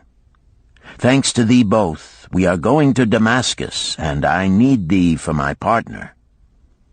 "See," he exclaimed, "in one moment thou wilt be a free man." So saying, he drew from beneath his robe the clay tablet carrying my title. This he raised above his head and hurled it to break in 100 pieces upon the cobblestones. With glee he stamped upon the fragments until they were but dust. Tears of gratitude filled my eyes. I knew I was the luckiest man in Babylon. Work, thou see, by this, in the time of my greatest distress, didst prove to be my best friend. My willingness to work enabled me to escape from being sold to join the slave gangs upon the walls. It also so impressed thy grandfather, he selected me for his partner. Then Hayden Gula questioned, "Was work my grandfather's secret key to the golden shekels?" "It was the only key he had when I first knew him," Sharunada replied. "Thy grandfather enjoyed working. The gods appreciated his efforts and rewarded him liberally." "I begin to see," Hayden Gula was speaking thoughtfully. "Work attracted as many friends who admired his industry and the success it brought. Work brought him the honors he enjoyed so much in Damascus. Work brought him all those things I have approved. And I thought work was fit only for slaves." "Life is rich with many pleasures for men to enjoy," Sharunada commented. "Each has its place. I am glad that work is not reserved for slaves. Were that the case, I would be deprived of my greatest pleasure. Many things do I enjoy, but nothing takes the place of work." Sharunada and Hayden Gula rode in the shadows of the towering walls up to the massive bronze gates of Babylon. At their approach, the gate guards jumped to attention and respectfully saluted an honored citizen.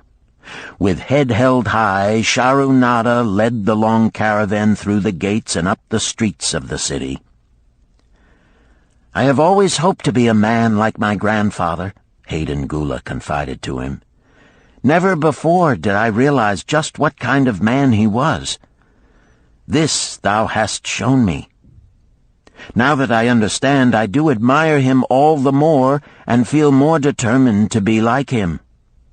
I fear I can never repay thee for giving me the true key to his success. From this day forth I shall use his key. I shall start humbly as he started, which befits my true station far better than jewels and fine robes." So saying, Hayden Gula pulled the jeweled baubles from his ears and the rings from his fingers. Then, reining his horse, he dropped back and rode with deep respect behind the leader of the caravan.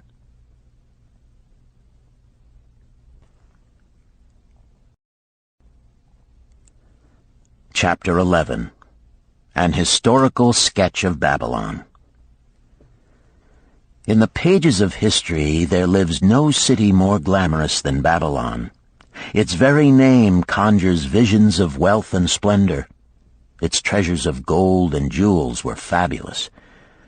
One naturally pictures such a wealthy city as located in a suitable setting of tropical luxury, surrounded by rich natural resources of forests and mines. Such was not the case. It was located beside the Euphrates River in a flat, arid valley. It had no forests, no mines, not even stone for building. It was not even located upon a natural trade route. The rainfall was insufficient to raise crops. Babylon is an outstanding example of man's ability to achieve great objectives using whatever means are at his disposal. All of the resources supporting this large city were man-developed. All of its riches were man-made. Babylon possessed just two natural resources: a fertile soil and water in the river. With one of the greatest engineering accomplishments of this or any other day, Babylonian engineers diverted the waters from the river by means of dams and immense irrigation canals. Far out across that arid valley went these canals to pour the life-giving waters over the fertile soil. This ranks among the first engineering feats known to history.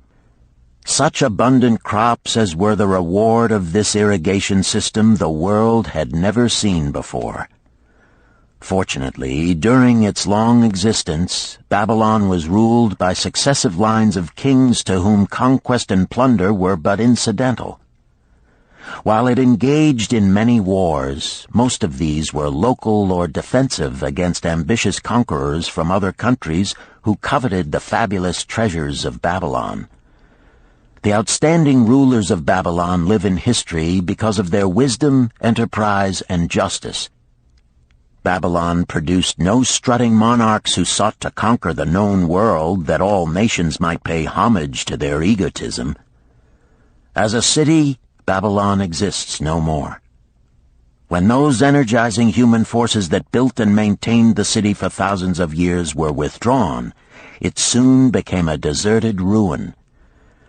The site of the city is in Asia, about 600 miles east of the Suez Canal, just north of the Persian Gulf. The latitude is about 30 degrees above the equator, practically the same as that of Yuma, Arizona. It possessed a climate similar to that of this American city, hot and dry. Today, this valley of the Euphrates, once a populous irrigated farming district, is again a windswept arid waste. Scant grass and desert shrubs strive for existence against the wind-blown sands. Gone are the fertile fields, the mammoth cities, and the long caravans of rich merchandise. Nomadic bands of Arabs, securing a scant living by tending small herds, are the only inhabitants. Such it has been since about the beginning of the Christian era. Dotting this valley are earthen hills. For centuries they were considered by travelers to be nothing else.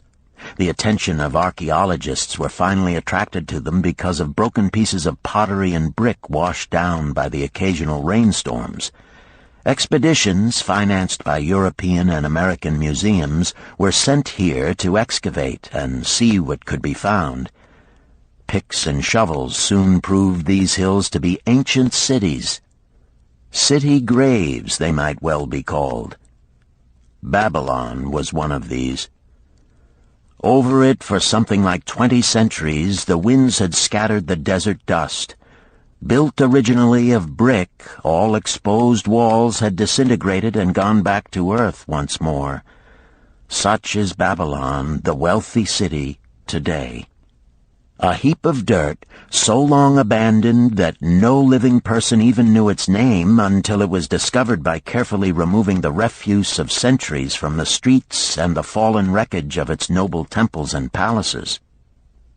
Many scientists considered the civilization of Babylon and other cities in this valley to be the oldest of which there is a definite record. Positive dates have been proved reaching back 8,000 years. An interesting fact in this connection is the means used to determine these dates. Uncovered in the ruins of Babylon were descriptions of an eclipse of the sun. Modern astronomers readily computed the time when such an eclipse, visible in Babylon, occurred, and thus established a known relationship between their calendar and our own.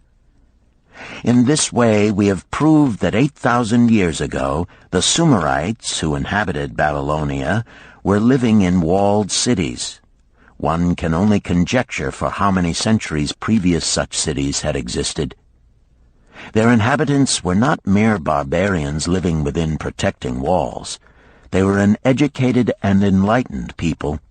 So far as written history goes, they were the first engineers, the first astronomers, the first mathematicians, the first financiers, and the first people to have a written language.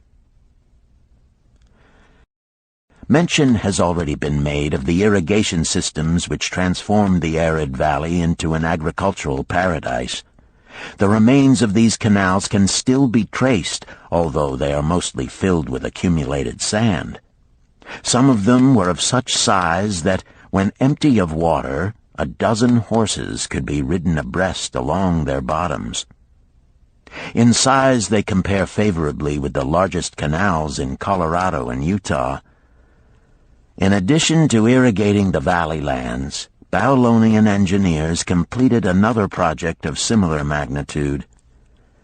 By means of an elaborate drainage system, they reclaimed an immense area of swampland at the mouths of the Euphrates and Tigris rivers and put this also under cultivation.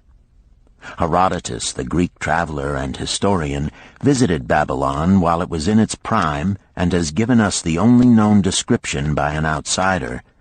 His writings give a graphic description of the city and some of the unusual customs of its people.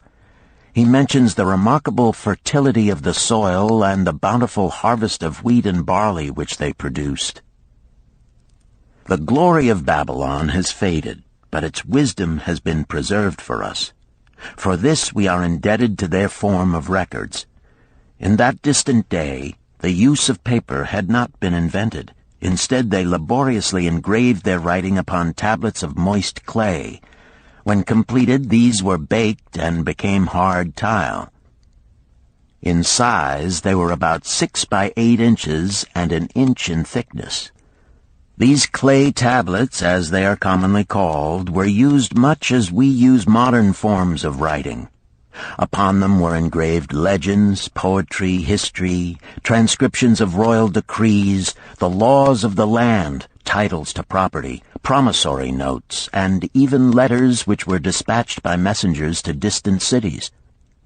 From these clay tablets we are permitted an insight into the intimate personal affairs of the people. For example, one tablet, evidently from the records of a country storekeeper, relates that upon the given date, a certain named customer brought in a cow and exchanged it for 7 sacks of wheat, 3 being delivered at the time, and the other 4 to await the customer's pleasure. Safely buried in the wrecked cities, archaeologists have recovered entire libraries of these tablets, hundreds of thousands of them. One of the outstanding wonders of Babylon was the immense walls surrounding the city. The ancients ranked them with the Great Pyramid of Egypt as belonging to the 7 wonders of the world. Queen Semiramis is credited with having erected the first walls during the early history of the city. Modern excavators have been unable to find any trace of the original walls, nor is their exact height known. From mention made by early writers, it is estimated they were about 50 to 60 feet high, faced on the outer side with burnt brick, and further protected by a deep moat of water. The later and more famous walls were started about 600 years before the time of Christ by King Nabopolassar. Upon such a gigantic scale did he plan the rebuilding, he did not live to see the work finished. This was left to his son Nebuchadnezzar, whose name is familiar in biblical history. The height and length of these later walls staggers belief. They are reported upon reliable authority to have been about 160 feet high, the equivalent of the height of a modern 15-story office building. The total length is estimated as between 9 and 11 miles. So wide was the top that a 6-horse chariot could be driven around them. Of this tremendous structure, little now remains except portions of the foundations and the moat. In addition to the ravages of the elements, the Arabs completed the destruction by quarrying the brick for building purposes elsewhere. Against the walls of Babylon marched, in turn, the victorious armies of almost every conqueror of that age of wars of conquest. A host of kings laid siege to Babylon, but always in vain. Invading armies of that day were not to be considered lightly. Historians speak of such units as 10,000 horsemen, 25,000 chariots, 1,200 regiments of foot soldiers with 1,000 men to the regiment. Often 2 or 3 years of preparation would be required to assemble war materials and depots of food along the proposed line of march. The city of Babylon was organized much like a modern city. There were streets and shops. Peddlers offered their wares through residential districts. Priests officiated in magnificent temples. Within the city was an inner enclosure for the royal palaces. The walls about this were said to have been higher than those about the city. The Babylonians were skilled in the arts. These included sculpture, painting, weaving, gold working, and the manufacture of metal weapons and agricultural implements. Their jewelers created most artistic jewelry. Many samples have been recovered from the graves of its wealthy citizens and are now on exhibition in the leading museums of the world. At a very early period, when the rest of the world was still hacking at trees with stone-headed axes, or hunting and fighting with flint-pointed spears and arrows, the Babylonians were using axes, spears, and arrows with metal heads. The Babylonians were clever financiers and traders. So far as we know, they were the original inventors of money as a means of exchange, of promissory notes, and written titles to property. Babylon was never entered by hostile armies until about 540 years before the birth of Christ. Even then, the walls were not captured. The story of the fall of Babylon is most unusual. Cyrus, one of the great conquerors of that period, intended to attack the city and hoped to take its impregnable walls. Advisors of Nabonidus, the king of Babylon, persuaded him to go forth to meet Cyrus and give him battle without waiting for the city to be besieged. In the succeeding defeat to the Babylonian army, it fled away from the city. Cyrus thereupon entered the open gates and took possession without resistance. Thereafter, the power and prestige of the city gradually waned until, in the course of a few hundred years, it was eventually abandoned, deserted, left for the winds and storms to level once again to that desert earth from which its grandeur had originally been built. Babylon had fallen, never to rise again. But to it, civilization owes much. The eons of time have crumbled to dust the proud walls of its temples, but the wisdom of Babylon endures. The End. You've been listening to The Richest Man in Babylon by George S. Clason, narrated by Richard Ferrone, and directed by Ben Ruggiero.